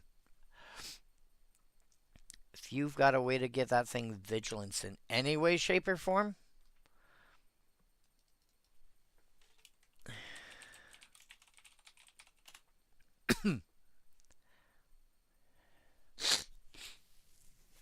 this card is old enough, it never got the original. It never got a modernized wording. So, like, on the actual physical card. So, yes.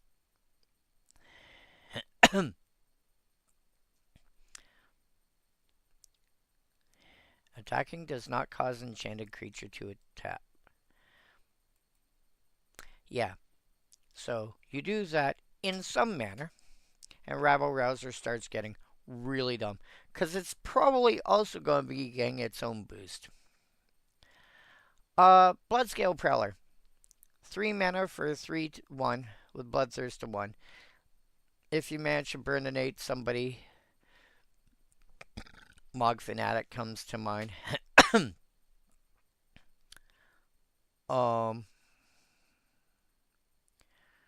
Or if casting it, God damn it. If casting it gets a damage burning trigger, and then this comes into play and goes, hey, by the way, no, this is going to, oh. Nope, that's an if. That's a replacement effect. It would change how it enters. It can't come into play, burninate somehow, and then get the +1 counter. It either comes into play with a counter, or it comes into play without the counter.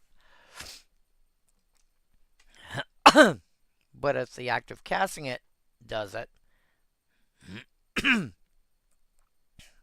not the resolving, the casting, yeah. Living Inferno. So yeah, the Prowler, like I'm a lot more excited by the Rouser over the Prowler. Living Inferno.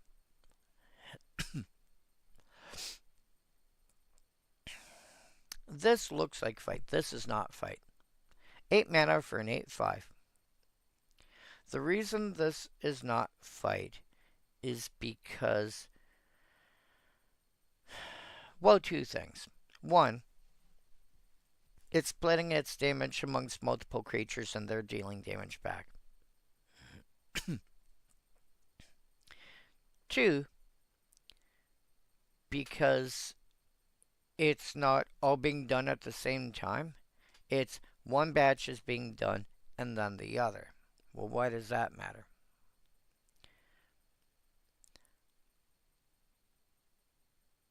So, if there's a effect that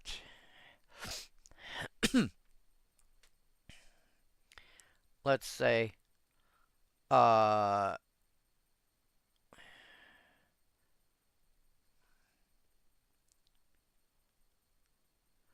for each one damage, for each one damage this deals to a creature, put a +1/+1 counter on this creature. Or some kind of wording like, some kind of ability like that. Then it may start off as, an 8/5. But because that's the sort of thing that can happen in the middle of an ability resolving,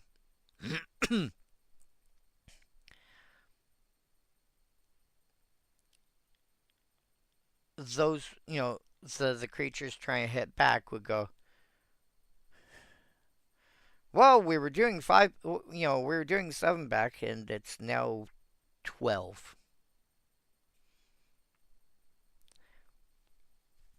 It's,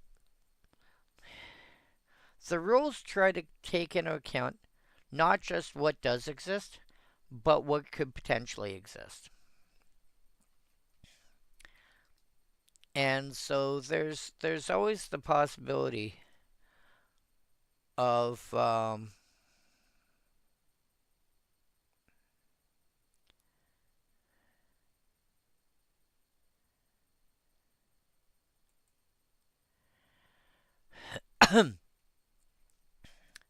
there's always the possibility of something. And here's the thing. I don't know if something does exist that could muck around with combat that way. But I know they build things, they design things in such a way that if something does happen, ideally the rules are already in place for it. That being said, being able to just ping your opponent's stuff and go,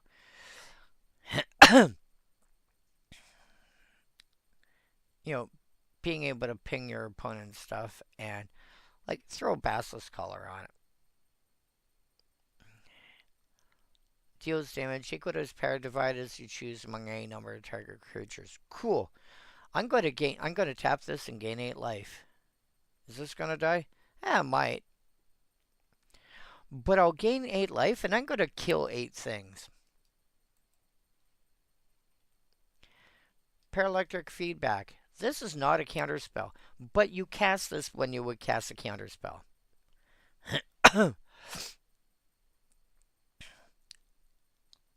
4 mana instant. Deals damage to target spell's controller equal to that spell's mana value.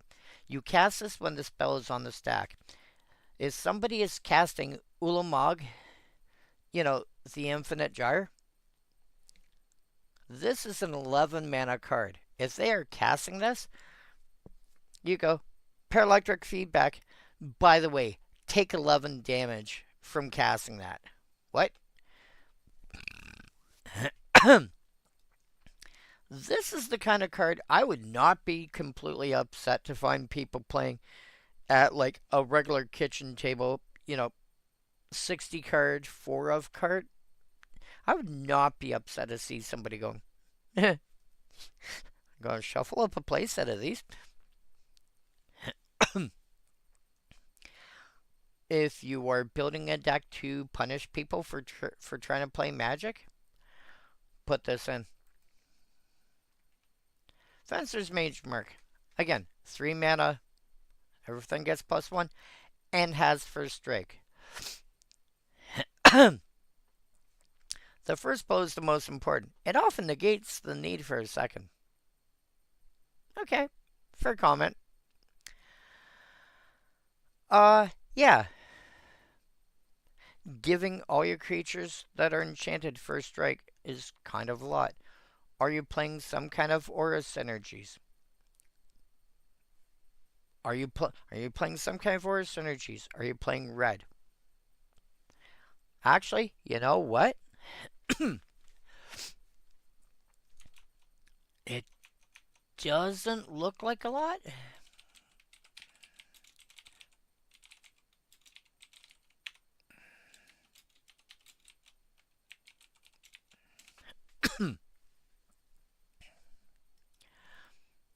I'm gonna make a note of you.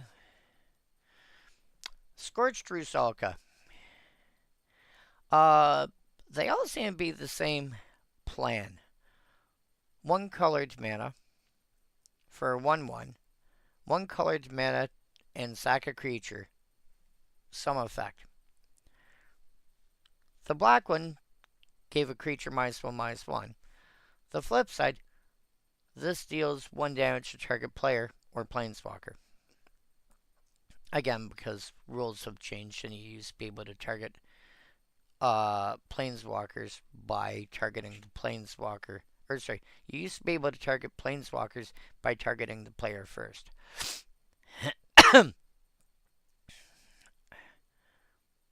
And they eventually changed that so you didn't have to do it that way. But that's yeah. Anyway, again, are you playing if you're playing an aristocrats deck that wants red? Here you go. Pyromatics. Remember what I was saying before about train of thought? Before my brain gets derailed? Yeah. Similar idea, but 1 damage to any target rather than drawing a card. And it's instant, which is nice.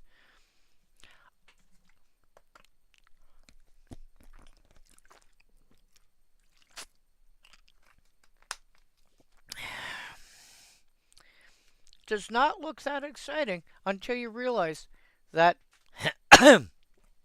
these are individual copies of the spell. Kind of like Grape Shot.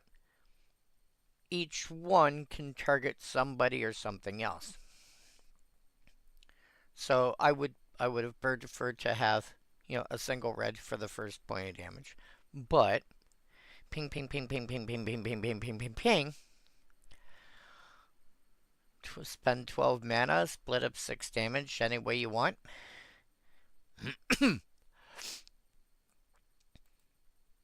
Okay. Again, if you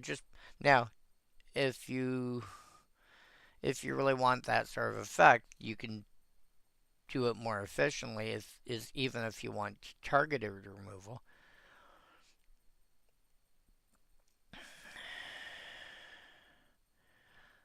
But I mean, it's still fine. Skargan Firebird, 6 mana for a 3/3 with Bloodthirst, a 3. A perfect example of what I was saying before, Bloodthirst, a 3. If you're able to make sure somebody can take damage before this comes into play, this comes in play as a 6/6 flyer. Triple red, return from your graveyard to your hand, activate only if an opponent was dealt damage this turn. So if it's dying regularly for reasons, you might have to like burninate somebody every turn and go, okay, I'll return it on this turn. I can return it on this turn, and then the next turn I can cast it as a 6/6. And it dies, and I'll return it the following turn. Thankfully, it's not like an upkeep trigger or something, because that would get things Really annoying. Imagine having to deal damage on your upkeep to be able to bring it back. Ugh. That being said, you're playing Phoenix Tribal. You're playing Phoenix Tribal, I'd probably still play it. Ley Line of Lightning. Whenever you cast a spell, you may pay 1. If you do this, deals 1 damage to target player or planeswalker. Whenever you cast a spell. All your spells have an optional kicker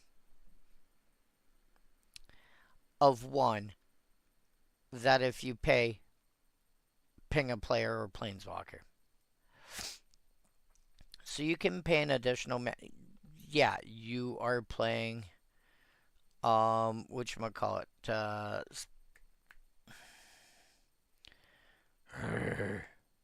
Brain. Spell. I've completely drawn a blank on what it's called. Spellslinger. You're playing a Spellslinger deck, you're probably considering this. And it's whenever you cast a spell, not whenever you cast a creature spell, non-creature spell, whatever. You cast anything. Here you go. Even your burn spells get extra burn spells. Shattering Spree. 1 red, replicate red, destroy target artifact. You don't need to play it. There's nothing wrong with playing it. There's nothing wrong with not playing it. It's perfectly fine. These greens go on when I close my eyes. Gorkland Savage. 2/3 with Bloodthirst, a 3 for 5. So basically assumes that, you know, you're going to cast this after combat, and then it's a 5/6. Or you can easily get a 5/5 with abilities for 5 mana. And you can probably even start getting a 6/6 with abilities for 5 mana.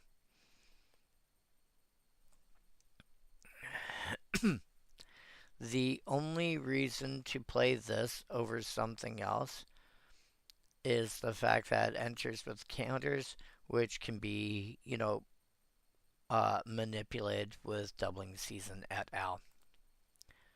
Crash Landing. Oh, wow. 3 mana instant. Target creature with flying loses flying until end of turn. Crash Landing deals damage to that creature equal to the number of force you control.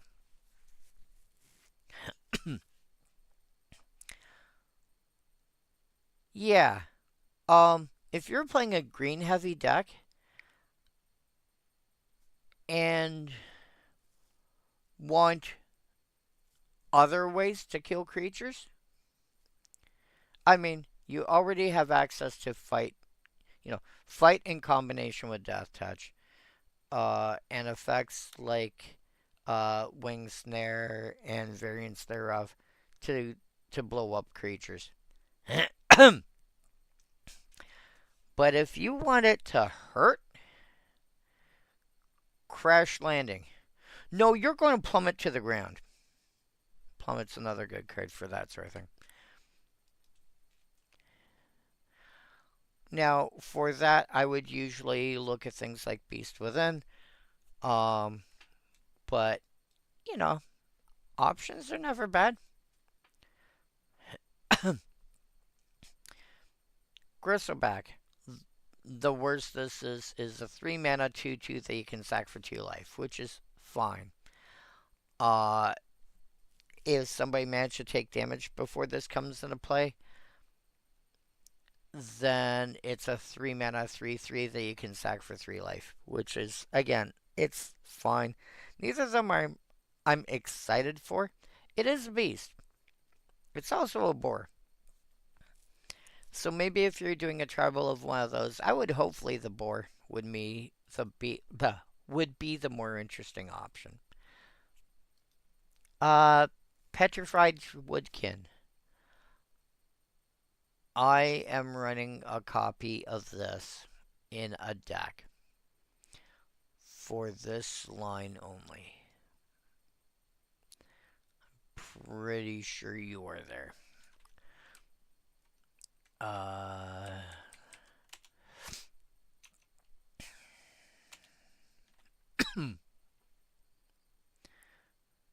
Yep. Petrified Runekin.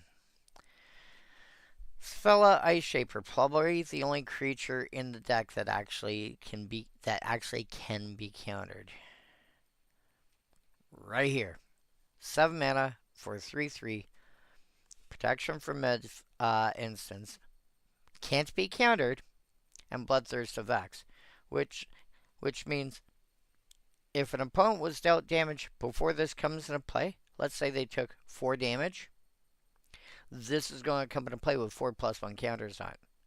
If they took 12,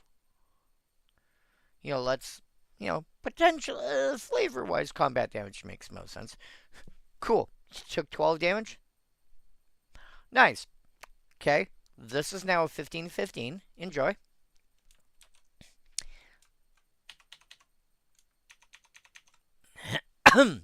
Yeah. And protection from instance also means it's really hard to blow up with the most typical forms of removal, i.e., cards like Path to Exile, Murder and variants thereof. My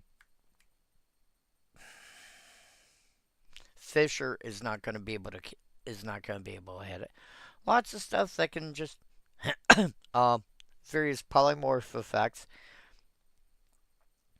Your Generous Gift and Beast Within and Pongify and the like aren't going to be able to touch it because many of them are instants.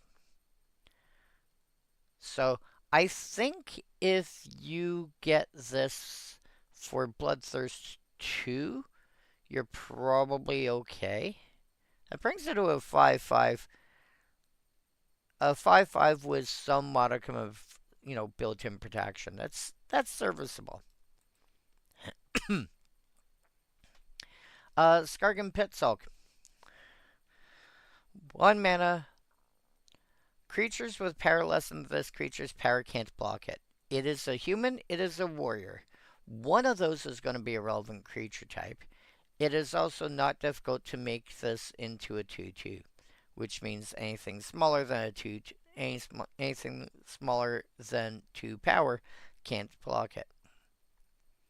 As is, it can't be blocked by cards like Ornithopter or Kobolds or a lot of just random janky stuff. Cannot be blocked by plant tokens out of things like Dowsing Dagger or Avenger Zendikar pre-land drop.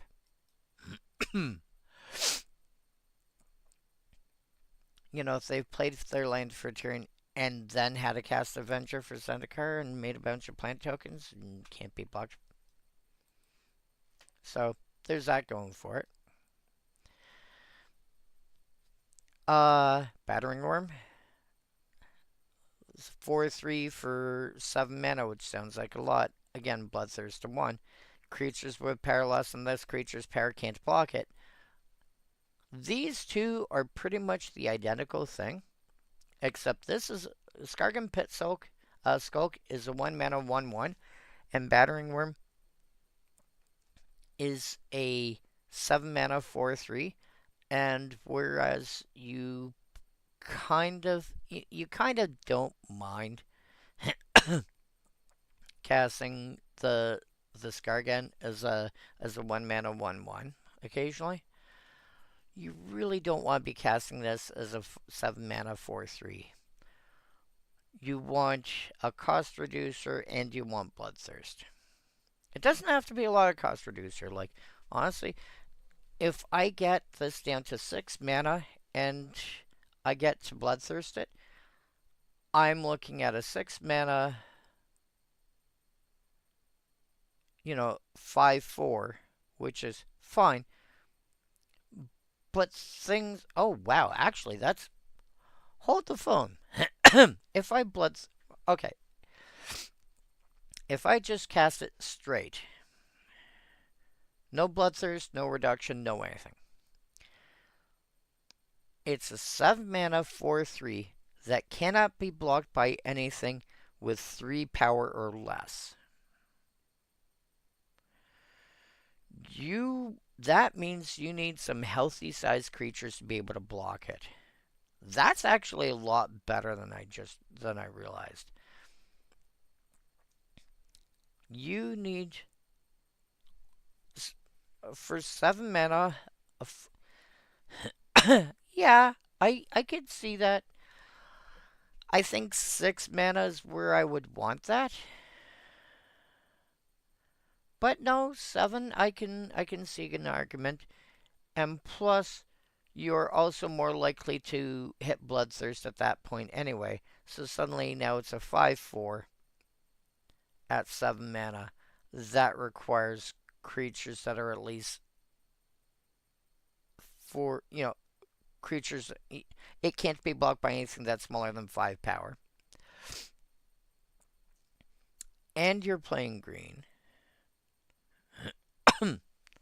And you're playing green. So the ability to have some kind of global pump going on is not unreasonable. Okay. I can see it. I can see it. It's working its way. When this attacks, exile top of its library. Oh. Okay, so Bioplasm is one of those cards where you want the deck to be pretty much creatures and lands. This goes into like what's the Primal Surge? Is that what I'm thinking of?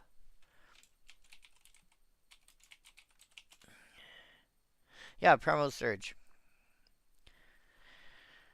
Exile top card of your library. If it's a permanent card, you may put it onto the battlefield. If you do repeat this process, you basically keep looping around until you hit something that's not a permanent. You put Bioplasm in a deck like that.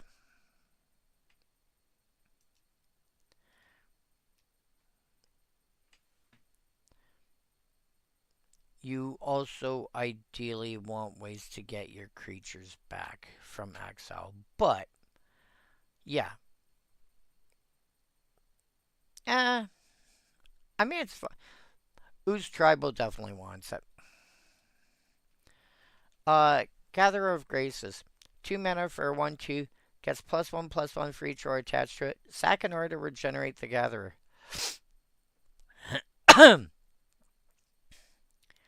That's adorable.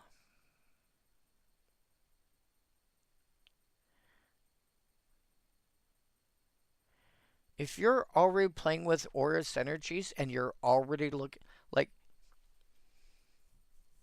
I wonder how. Now my brain's working its way through building a cheap Selesnya Aura stack. Like, even for something like Modern. And just throwing stuff like this in. Wow. Okay. You know what the funny thing is?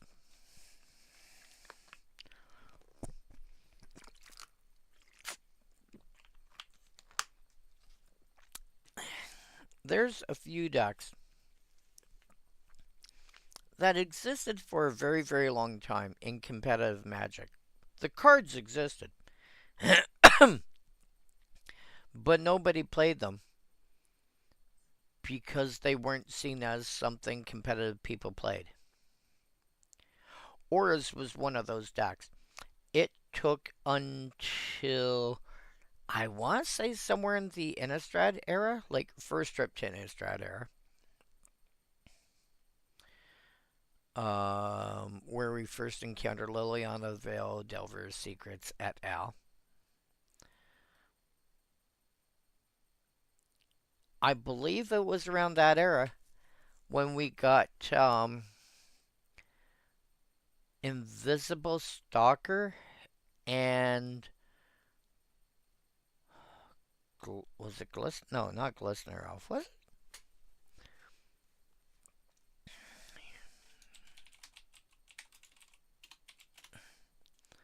No, not Glistener Elf. Oh. Um. Uh. Slippery Boggle.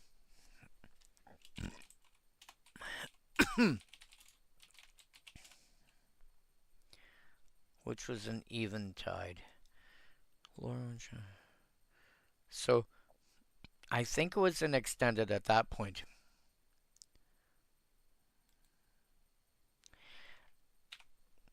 And it took that for people to realize that taking a creature and throwing some auras on it is actually a viable competitive level strategy.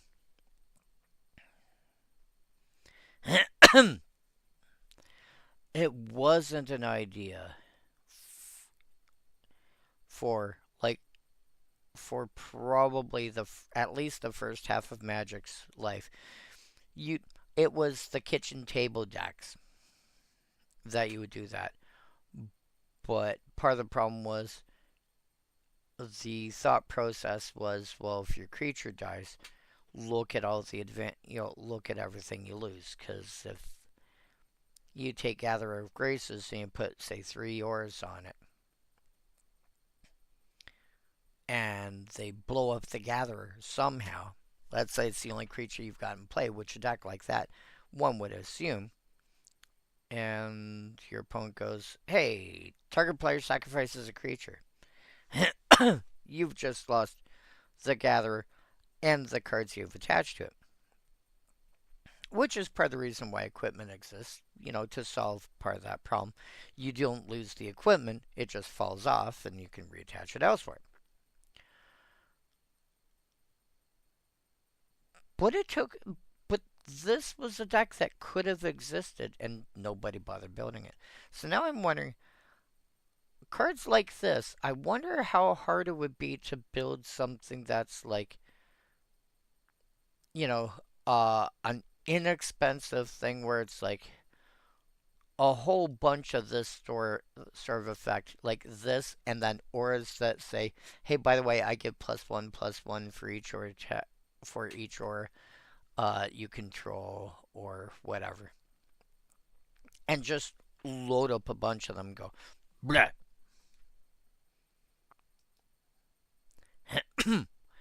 That being said, if you are building a deck that's at least Selesnya, you might go Naya, but at least Selesnya, and you're going with that plan, you're probably already looking at the Gatherer.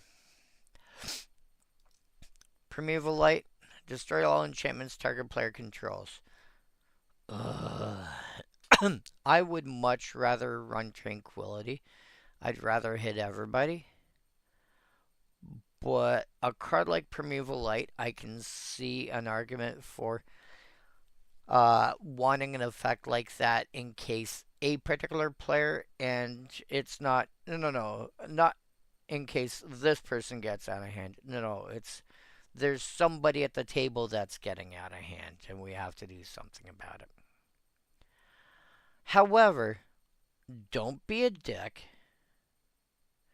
Do not combine this.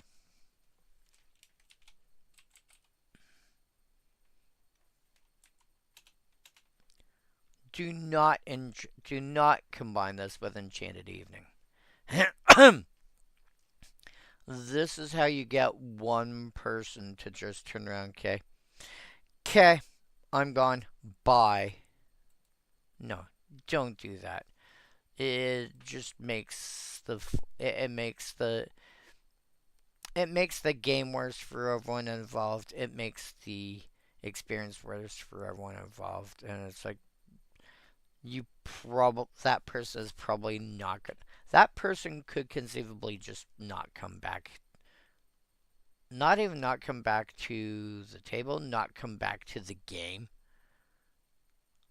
Unless you're trying to get rid of them. Yeah, bad idea. Starved Rusalka. Again, all the typical Rusalka stuff, it's just this is you gain a life. Okay, let me think here. What was the white one? I think white was prevented damage. Where's the... Oh no, target creature can't attack. Target creature can't attack. Uh, loot. Creature gets -1. 1 damage to a player. Gain a life. Interesting.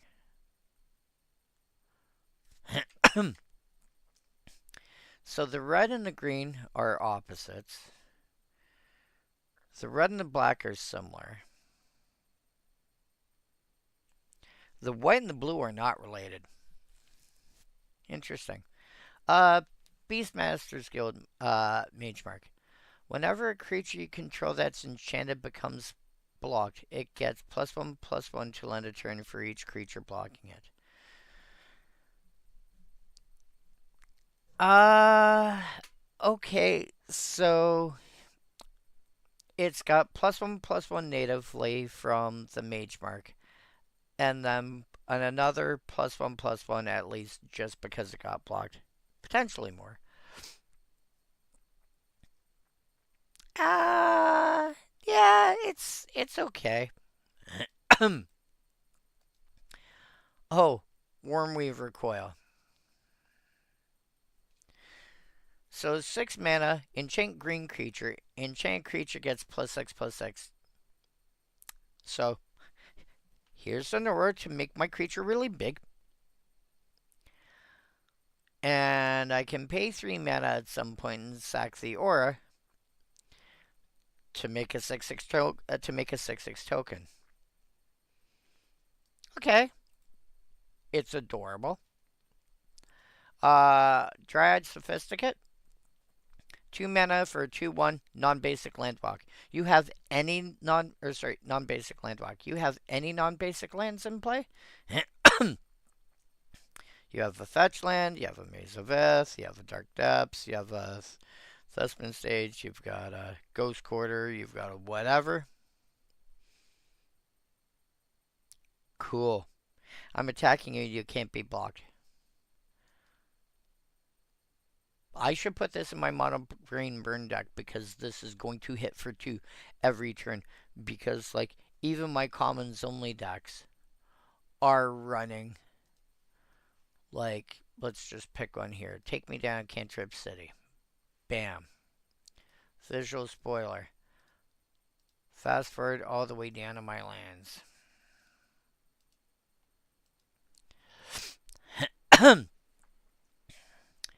Takacious Dig Site is going to, like, all of these, unless they're cycled, are going to stay in play.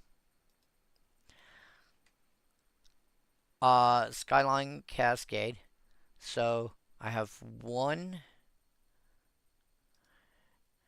2, 3, 4, 5, 6, 7, 8.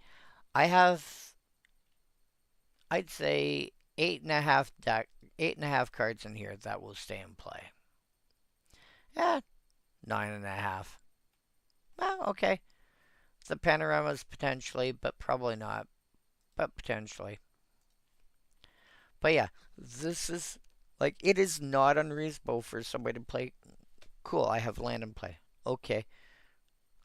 Is it an island, mountain, forest, swamp, plains, wastes, snow-covered mountains, snow-covered islands, snow-covered forests, snow-covered mountains, snow-covered plains, snow-covered wastes? Is it a card with one of those 12 names? No? Okay, you can't block me. You grab that.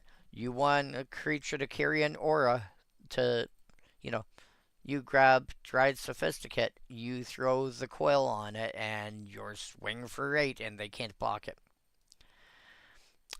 Solana Starfetcher. 3 mana for 1/3 with reach. Okay, that feels reasonable. As it enters, choose color. Tap for 1 mana of the chosen color. Okay. I really wish they would reprint it with more modern wording. Even the fact that it doesn't have reach yet. Ow. Wild size is not bad. If you're looking to do a cantrip city kind of deck, in green, plus two, and trample is quite a bit. I would probably expect to pay like 2 mana for that and then draw a card. That's actually pretty good. Predatory focus. You may have creatures. Yeah. You may have creatures you control assign the combat damage this turn as though they weren't blocked. Oh, I'm not gonna deal damage to you. I'm gonna go deal damage there instead. What? Yeah. Treat your creatures as though they weren't blocked in terms of dealing combat damage. Ouch. Earth Surge. You. Each line gets +2/+2 as long as it's a creature. There's two ways around that. One, play cards like Sylvan Awakening, Nature's Revolt, etc. that turn your lands into creatures. Or two, just throw it in the deck that's got enough lands that can become creatures along the lines of Treetop Village, Mutavault, etc. And go, hey, by the way. Leyline of Life Force. Again, I think this is in Thela for the same reason. Actually, I don't think so.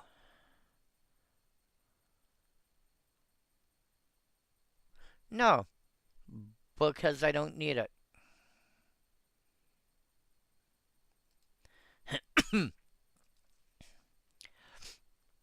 Although, Leyline of Life Force, throwing Leyline of Life Force into Lane would be a pain in the butt for my opponents. Because if I manage to get this out,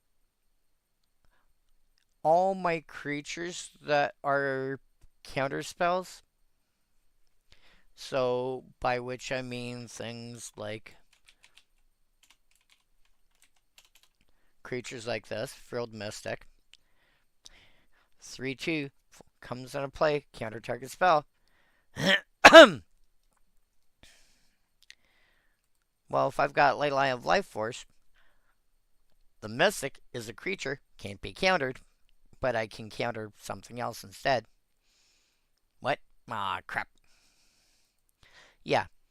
Solana Ledgewalker, 2 mana with hexproof, and can't be blocked except by creatures with flying. So, has flying, so you have to treat it as though it's got flying without it actually having flying. The funny thing is, because it doesn't actually have flying, that means a creature with reach does not help.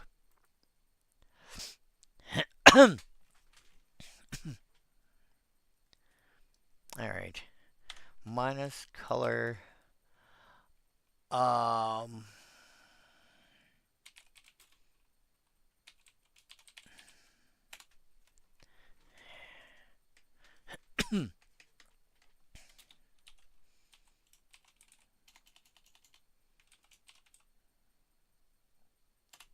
There we go. 12 cards with a multicolor identity.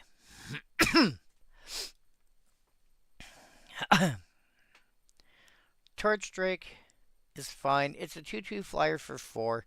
Red +1 to give it fire breathing. You're paying a bit extra because it's an off color. This is fine. I probably wouldn't bother with it in general. Gore Clan Brood Scale. Gore Clan Blood Scale. 4 mana for 2/1 first strike, which is okay. Pay 4 mana to give it +2/+2 till end of turn, only once each turn. At mealtimes, the Gruul customarily omits such niceties as using forks or killing the entree.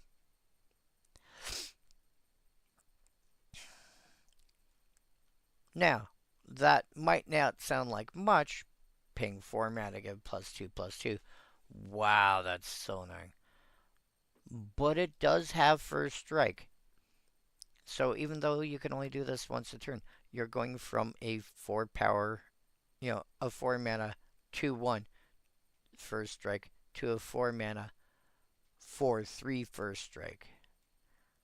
And that can be enough to kill quite a number of things. The smaller range, but that's still a fair bit. It's better if you're able to manipulate the costs, cost reducers. You're playing red and green, so Goblin and Archamancer, um, Thunderscape, no, Thornscape Familiar, or things that can reduce the activation cost will help. Gruul Notarog, 6 mana for 4/4. Eh. Red to give it menace till end of turn. Red giving it, that's actually quite a lot. I mean, sure, you're probably expecting to pay this quite often, but I wouldn't be completely unhappy with that. Because the other thing is, I don't think this is a thing you're paying all the time. And if you've got any sort of cost reducers going on, that's going to end up being good. Gruul Scrapper. When it enters, if red is spent to cast it, it gains haste till end of turn. So it's 4 mana for a 3/2. But if you paid green red 2, you're basically looking at a Bloodbraid Elf that doesn't have Cascade. Because it's a human berserker instead of being an elf.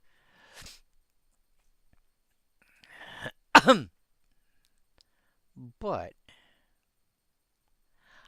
it's not bad. But you start playing this with things like low physical dice. But you have to find a way to make it work in. Because she's red. So you'd have to find some other kind of human or berserker leader. Shrieking Grotesque. 1 white +2 for a 2/1 flyer. Meh. But if you went black, white, 1, you get a 2/1 flyer, make somebody discard a card. It does say target player discards a card. You can make yourself discard a card.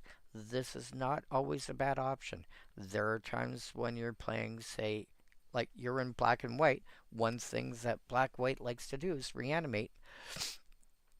If you have a big creature in your hand, you want to get in your graveyard on, turn 3, I do this. Turn 4, I cast my reanimation spell.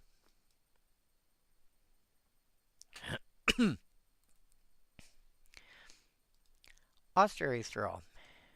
4 mana for a 2/2 throw. White tap target creature. Wrathy Trapper?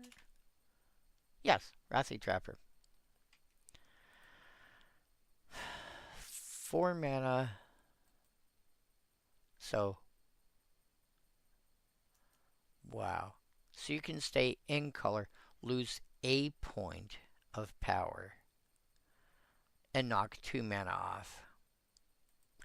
Interesting. Orzhov churches don't pass the plate for collection. They charge for admission.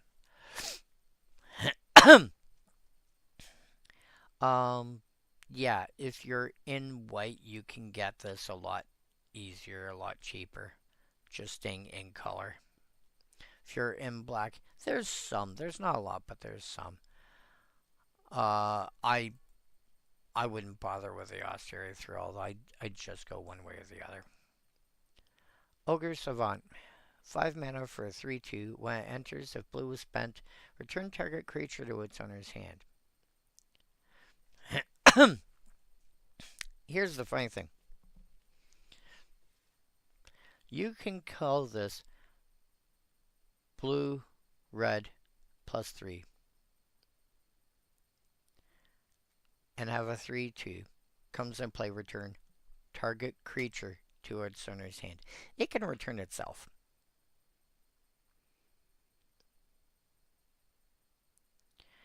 You're in red. You're in a color that has effects like Pandemonium. You probably see where this is going now that I said Pandemonium. If you can reduce the cost on casting it, which isn't hard because, you know, you're playing, you want to reduce a red spell, and specifically a red creature spell.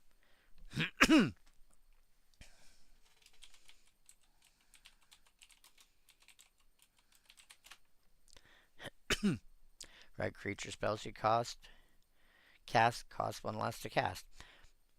Do that. Ruby Medallion, and I don't know, something else. I'm sure there's something. I'm sure there's more than one something else. Helm of Awakening. I think it's Helm. Yeah, spells cost 1 less to cast. That works. You put the 3 of those together, and maybe you've got other options as well. And then for every 2 mana, half of which has to be red and half of which has to be blue, that you spend, you get to cast this again and again and again and again and again and again and again and again. Until you decide you want to stop or run out of mana. That will get you a lot of cast triggers. So, I don't know, maybe the very last thing that you cast is like, I don't know, a 1 mana Empty the Warrens for, I don't know, 56. You've also got a bunch of Pandemonium triggers, etc., etc., etc. Oh yeah, and because I did say Hazard's Monument, whenever you cast a creature spell, you may discard a card. If you do, draw a card. Yeah, filter stuff that's in your hand that you don't want.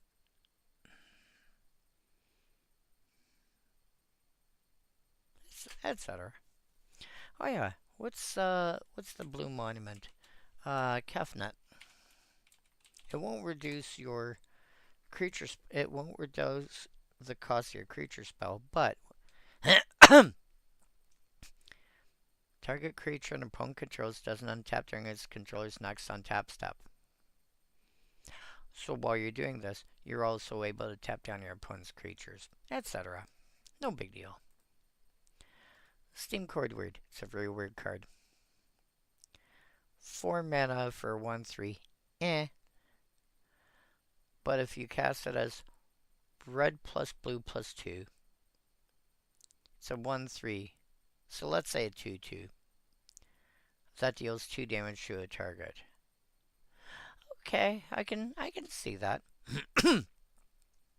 You're basically paying blue plus 2 for the 1/3 for a 2/2, which is fine.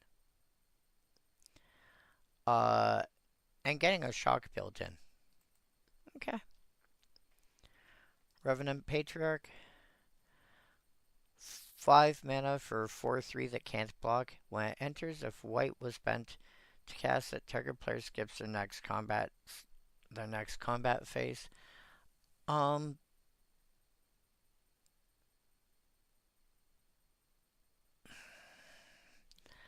Not as good as something like Stonehorn Dignitary, because the Dignitary just cares about coming into play, period. Also, this can't block. Um, so this is not a card that you want to reanimate because you won't get this come into playability at all because you never cast it. Eh, it's fine. Less excited. I'm less excited for that than I am most of the others I've seen so far. Hypervolt Grasp. Uh, red +2 enchant creature. Oh, if Squee was Izzet, I might play this instead. Or I might play this in there. No, I probably still wouldn't.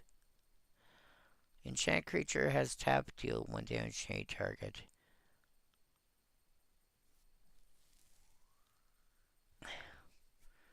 Blue +1, return this sword to owner's hand. Yeah, it's the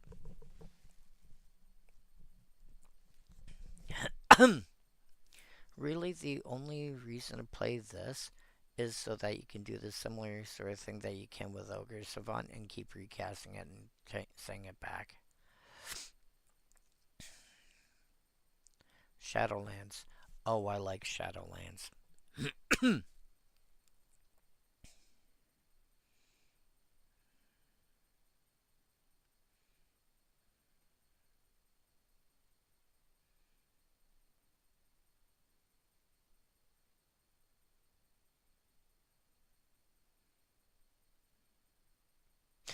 Oh, misprint a card number.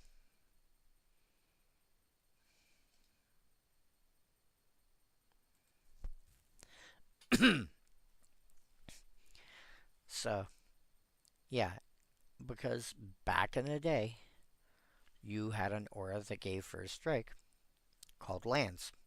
It was 1 white, enchant creature has first strike.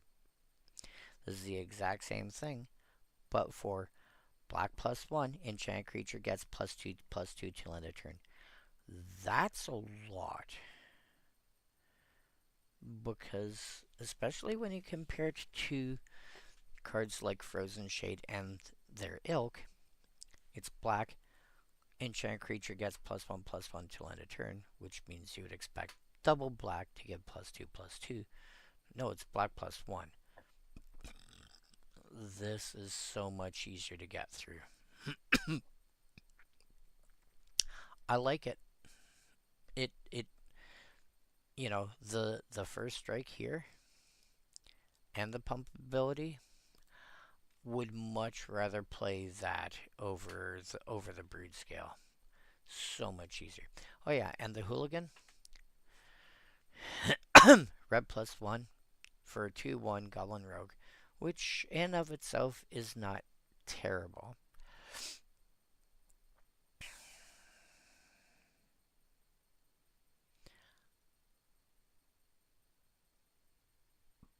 But if you cast it off of red green, comes into play, destroy target artifact.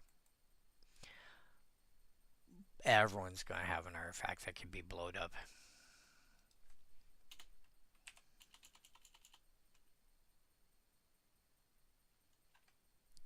Alright. Now multicolored cards. I'm only going to be able to get through a couple of lines of this. Petra Hydrox, really hard to make this useful. 4 mana for a 3/3. Whenever it becomes the target of the spell or ability, return this creature to owner's hand.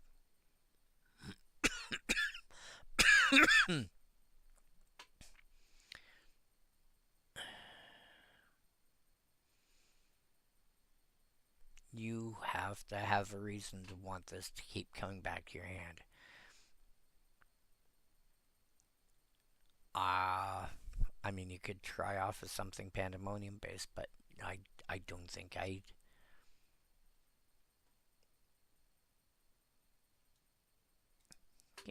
Give me a sec here. I just realized a thing.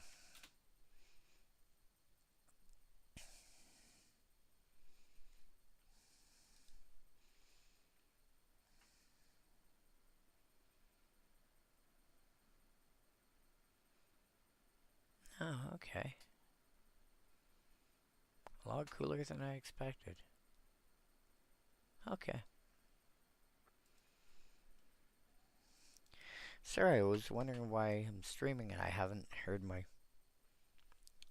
fans spin up or anything. But yeah, it's just temperatures are a lot cooler than I expected. Okay.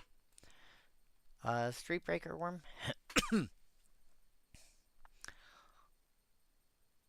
I like Street Breaker Worm. It's 5 mana for a 6/4. It's a vanilla creature, but if you're looking for vanilla creatures, this is not unreasonable. Although I think nowadays you can probably get a 5 mana 6/6 by now. I think you can get at least a 6/5. You're also in 2 colors, but you know, a 6/4 when I started playing was like double green plus 4, and it slowly worked its way, you know, slightly more powerful and slightly more powerful. And this is not terrible. This is not unreasonable. If you're playing at least Gruul and you're playing vanilla, it's actually pretty decent. Burning Tree Brood Scale. I don't care about the Bloodthirst on this, but it's green plus red plus 2 for a 2/2. Bloodthirst of 1. Okay, if you're able to get Bloodthirst to kick in, it's going to be a 3/3. It has nothing. It's only the size of the creature itself. It has nothing to do with its abilities. Red plus 2. Target creature can't block this creature till end of turn. Green plus 2. Target creature blocks this creature this turn if able. So the activations only affect combat involving the blood scale.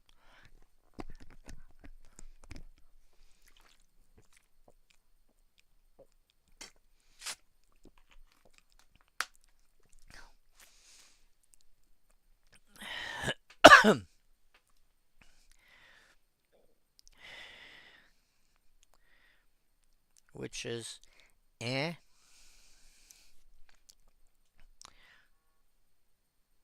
I'm kind of meh on it. I'd rather play the Street Breaker Worm over it.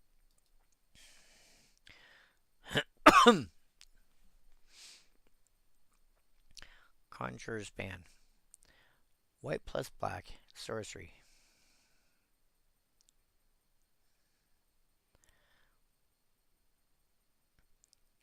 Choose a card name.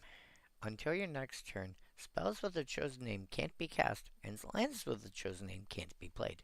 Draw a card.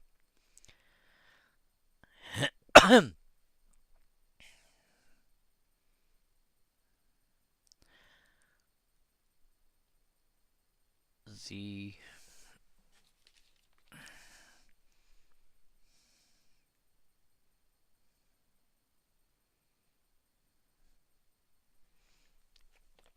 the annoying thing is this is like if I'm playing a deck like this,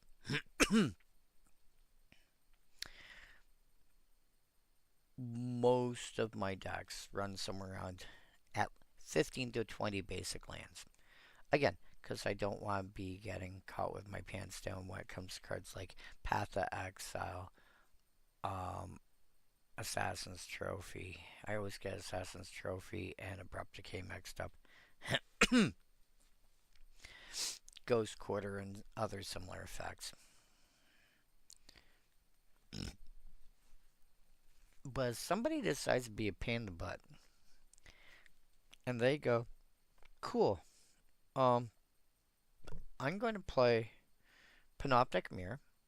I'm going to pay 2, and I'm going to imprint Conjurer's Ban, and I'm going to name Island, and I'm going to do this every turn."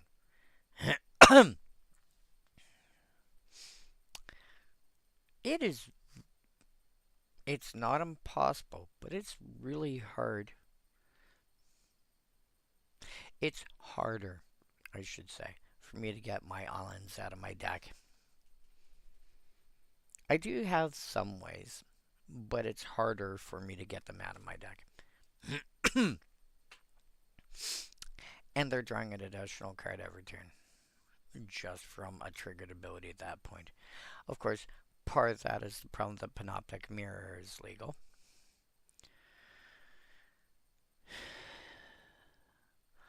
I would just recommend, if you're looking at a kitchen table group, don't play this.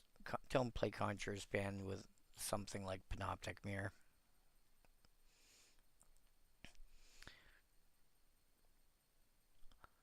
Also keep in mind that this is not a counter spell. It will not something. It will not stop that's. It will not stop a thing that has already been cast.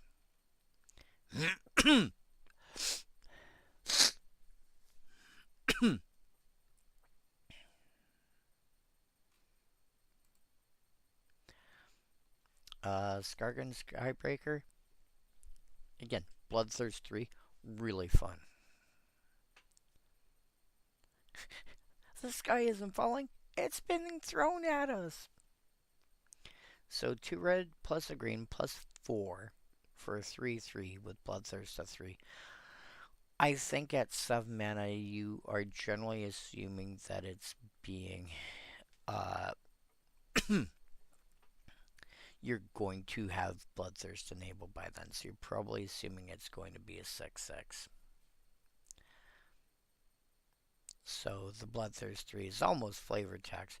Again, it does interact with stuff that has counters and stuff, so that does make some difference. Uh, you're doubling seasons, your proliferates, etc. And then pay 1 and sacrifice the Skybreaker. Deal damage equal to its power to any target. Throwing that in Jund Reanimator would be hilarious. Have, like, Shieldred the Apocalypse bring back every turn. Even if it doesn't... Oh, Bloodthirst doesn't care about it being cast or not. It just cares about it entering. Was damage dealt or not? If damage was dealt, it enters with counters. That's funny. I could just sack this every turn and I'll deal 3 or I'll deal 6. Killer Instinct.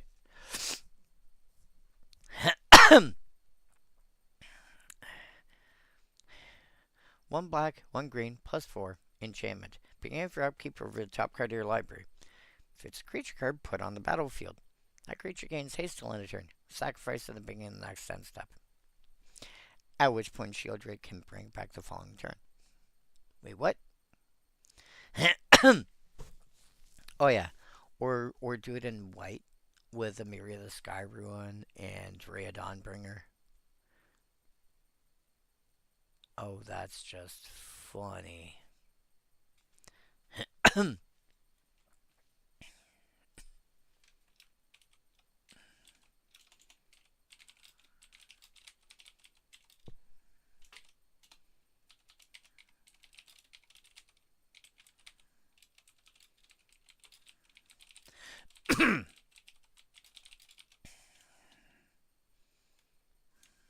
No, not Shieldred the Apocalypse. Shieldred Whispering One.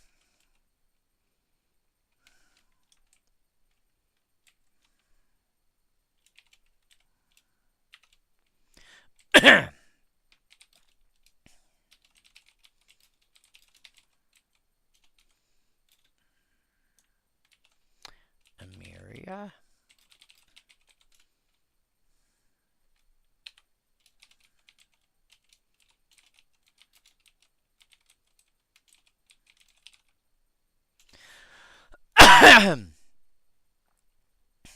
That's funny. Just keep bringing it back. Oh, alternatively, if you've got anything that says, hey, when a creature dies, if a creature would die, bring it back into play or something like that. Calling Sun. 2 white and a black plus 2. Sorcery. Destroy each creature mana value 3 or less. Note that's how much it costs in the top right corner. X will equal 0.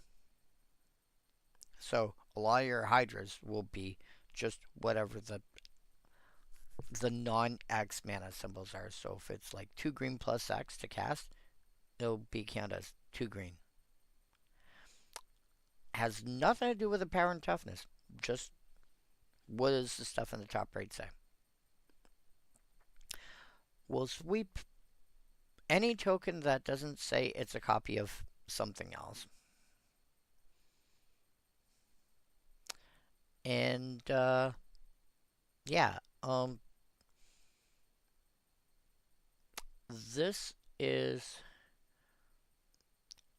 So this is black more than Day of Judgment, with the ability to restrict it down to smaller stuff. I think you play this if you're playing with a bunch of big creatures and you just want the small ones out of the way. And so you do this so that you can get your... You do this so you can do battle cruiser magic, basically. Schismotivate. Oh, this...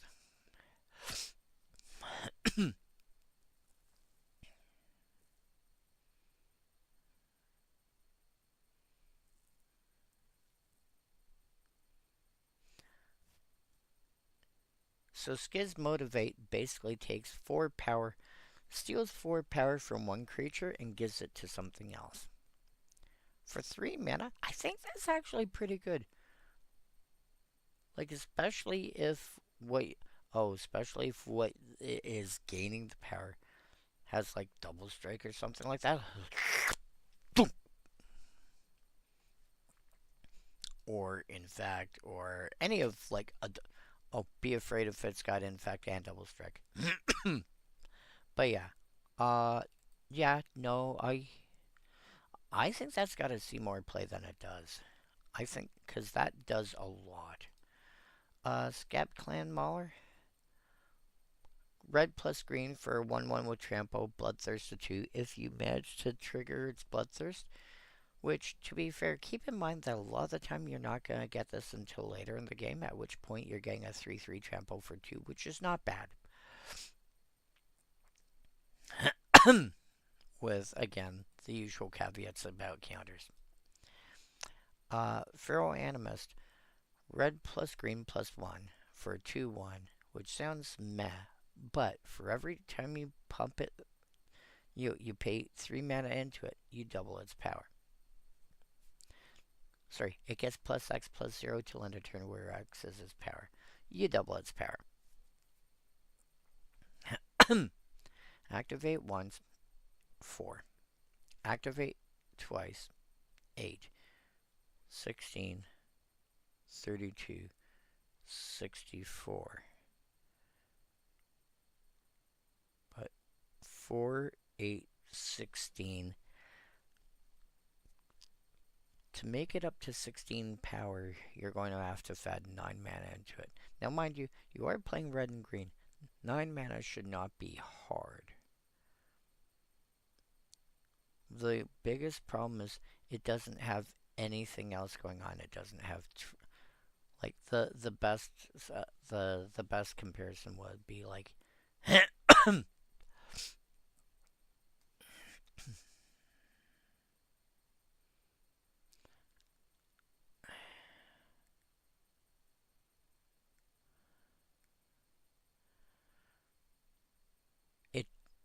it doesn't have trample or anything that would help with, hey look, I got a big power boost, what am I going to do with it?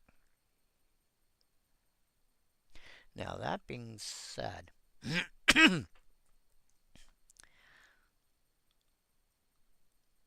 what you can do, I've mentioned Pandemonium a few times. Let me pull up Pandemonium.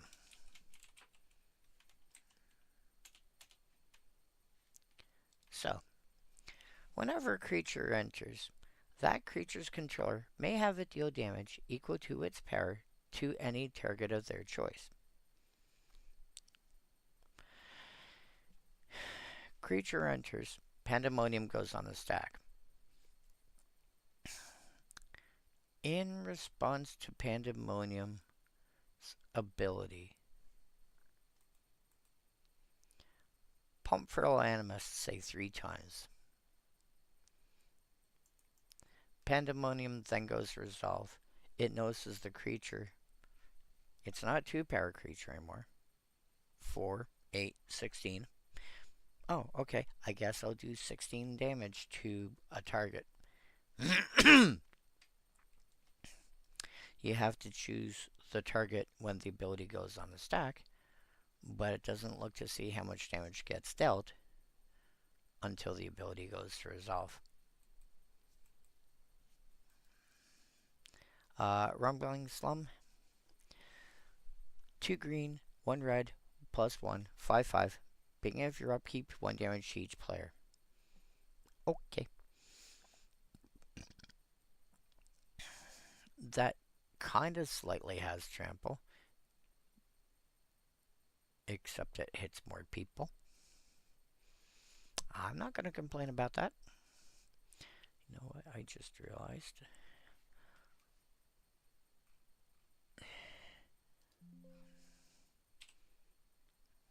Kill that.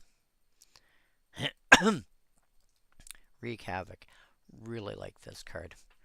This is basically, this is Pillage for an extra 1.5 mana. Pillage is 2 red +1. This is red plus green +2. So this is why I say 1.5 mana. But still reasonable cost. Destroy target artifact or land.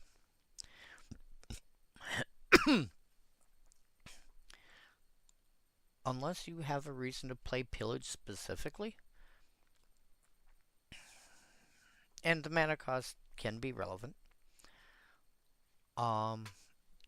If you're in red-green, you should probably play Wreak Havoc instead. Although, I would also compare this to something like Aftershock. No reason you can't play both. My big reason for playing Aftershock...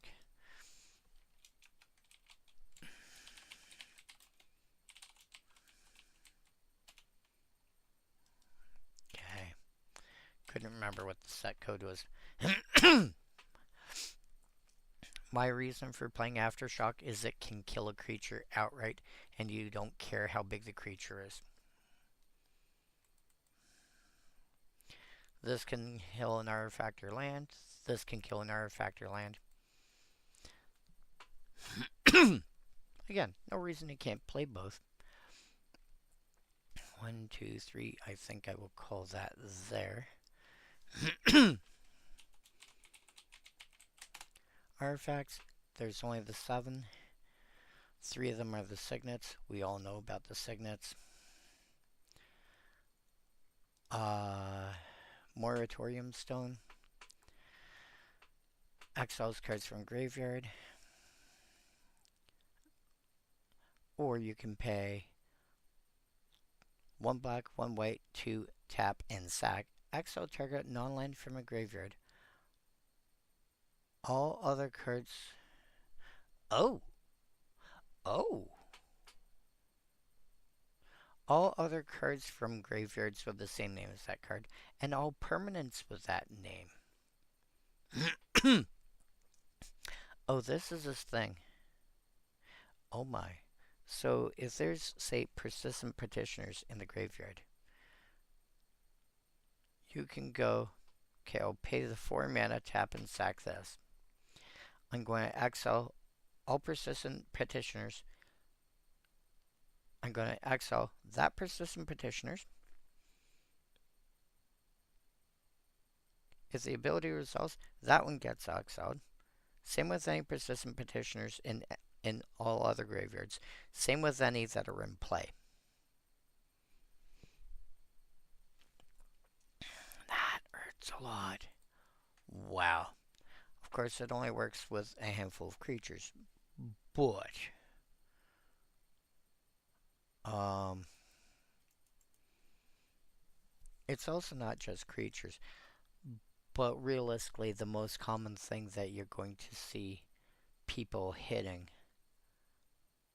that can be affected by this are creatures. You do also get exile target non-land card from a graveyard. It won't help much against Slime Against Humanity. It will help against Dragon's Approach and most other effects that say, hey, you can run any number. Slime Against Humanity is really the number one where it doesn't help. Mysium Transreliquat is really silly. 3 to cast, 3 colon target artifact. Sorry, this becomes a copy of target artifact till end of turn.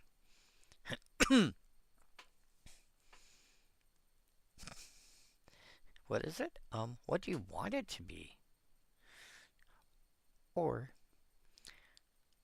pay blue plus red plus 1, colon. This artifact becomes a copy of target artifact, except it has this ability. So the first ability will last till end of turn. The second ability is a permanent effect. So in theory, when you're playing sealed, anybody, if you're playing Orzhov, for example, you could use the first one. But if you're an Izzet, you could make it a permanent effect. Yeah. You're playing a reasonable number of artifacts? Yeah. Or, you're playing a reasonable number of artifacts, you're playing at least Izzet. Unless you've got a specific reason not to, yeah, you should run it. Gruul War Plow. 4 mana, creatures you control have trample. If you don't have enough tramplers as is, and you want a inexpensive, i.e.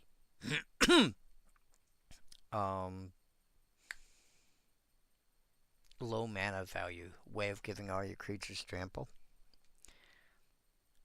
and you're expecting something to be in play, this works.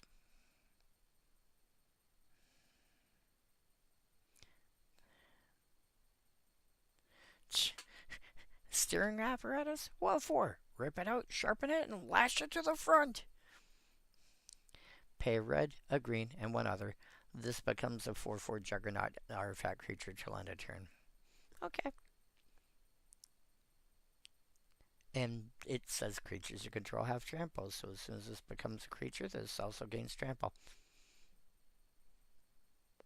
We enjoy. And Sword of the Perons.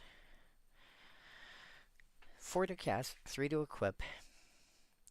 Pay 3 to tap or untap equipped creature. That in and of itself already allows for combo shenanigans. Generating infinite mana is not difficult in Commander. It's harder when you do some of the decks that I build and make of only commons. But if you're not doing that, you can make infinite mana in any way, in any color scheme you want.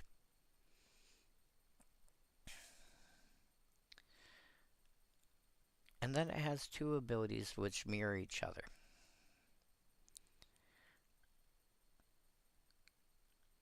As long as a quick creature is tapped, tapped creatures you control get +2/+0. So, presumably, you're attacking with these, so more power. As long as the quick creature is untapped, untapped creatures you control get +0/+2. You are blocking with these, so they get more toughness. Perfectly fine. Nothing fancy. Seems okay. But it's that activated ability of tap or untap a quick creature. is going to allow for combo shenanigans. And then lands. So your your 3 shock lands, your 3 bounce lands, and then the other 3 lands are these. Nivix, Area the Firemind,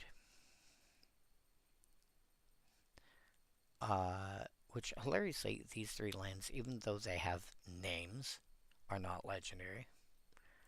And all 3 of them tap for 1 colorless mana.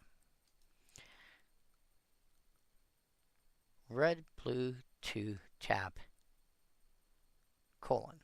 Exile top card of your library. Until your next turn, you may cast it if it's an instant or a sorcery. Until your next turn. So,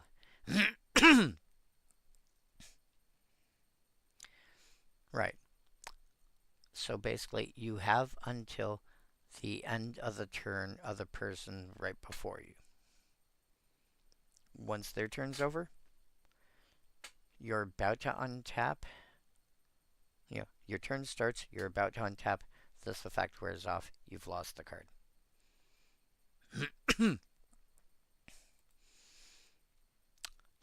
It's fine. It's...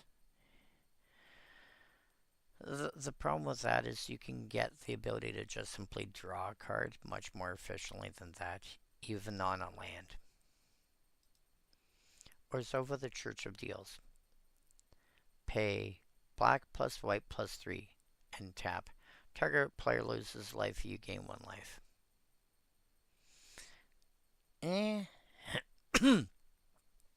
It's, it's fine.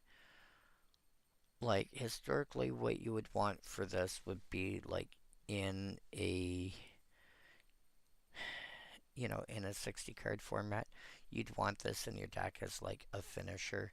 If, if things go bad or you're playing a slow control deck or whatever, you need a way to finish the game at some point. But just, in Commander, it just doesn't do enough. A, everyone starts off with 40 life. B, it only affects 1 other player. Like, it affects this person and yourself. Or whatever. Skarg the Rage Pits. On the other hand, red, green, and it has 5 mana to do it. I would also point out. Red plus green, tap, colon. Target creature gets +1/+1, gains trample till end of turn. The +1/+1 is going to be less relevant. The fact that it gains trample can be absolutely huge, depending on the kind of deck that you're playing. It's just, it is big. It is a big deal. And so, yeah, you're playing red-green. You got a copy for your deck. Okay, put it in your deck. Like, how many creatures would be better if they suddenly had trample? Don't even need the size boost. Just, here's trample. But that being said, yeah, that's it. I may try and get...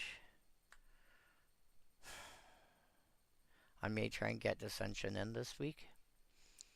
To make up for the fact of how much of how awkward things went tonight for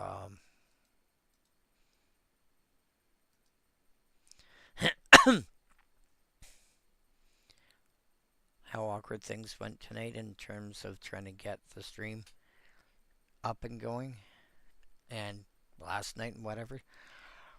This has been an awkward week. But that's it for tonight. If I don't manage to get another stream in this week, I will see you guys next week. Alright, adios everyone. Ta-ra for now.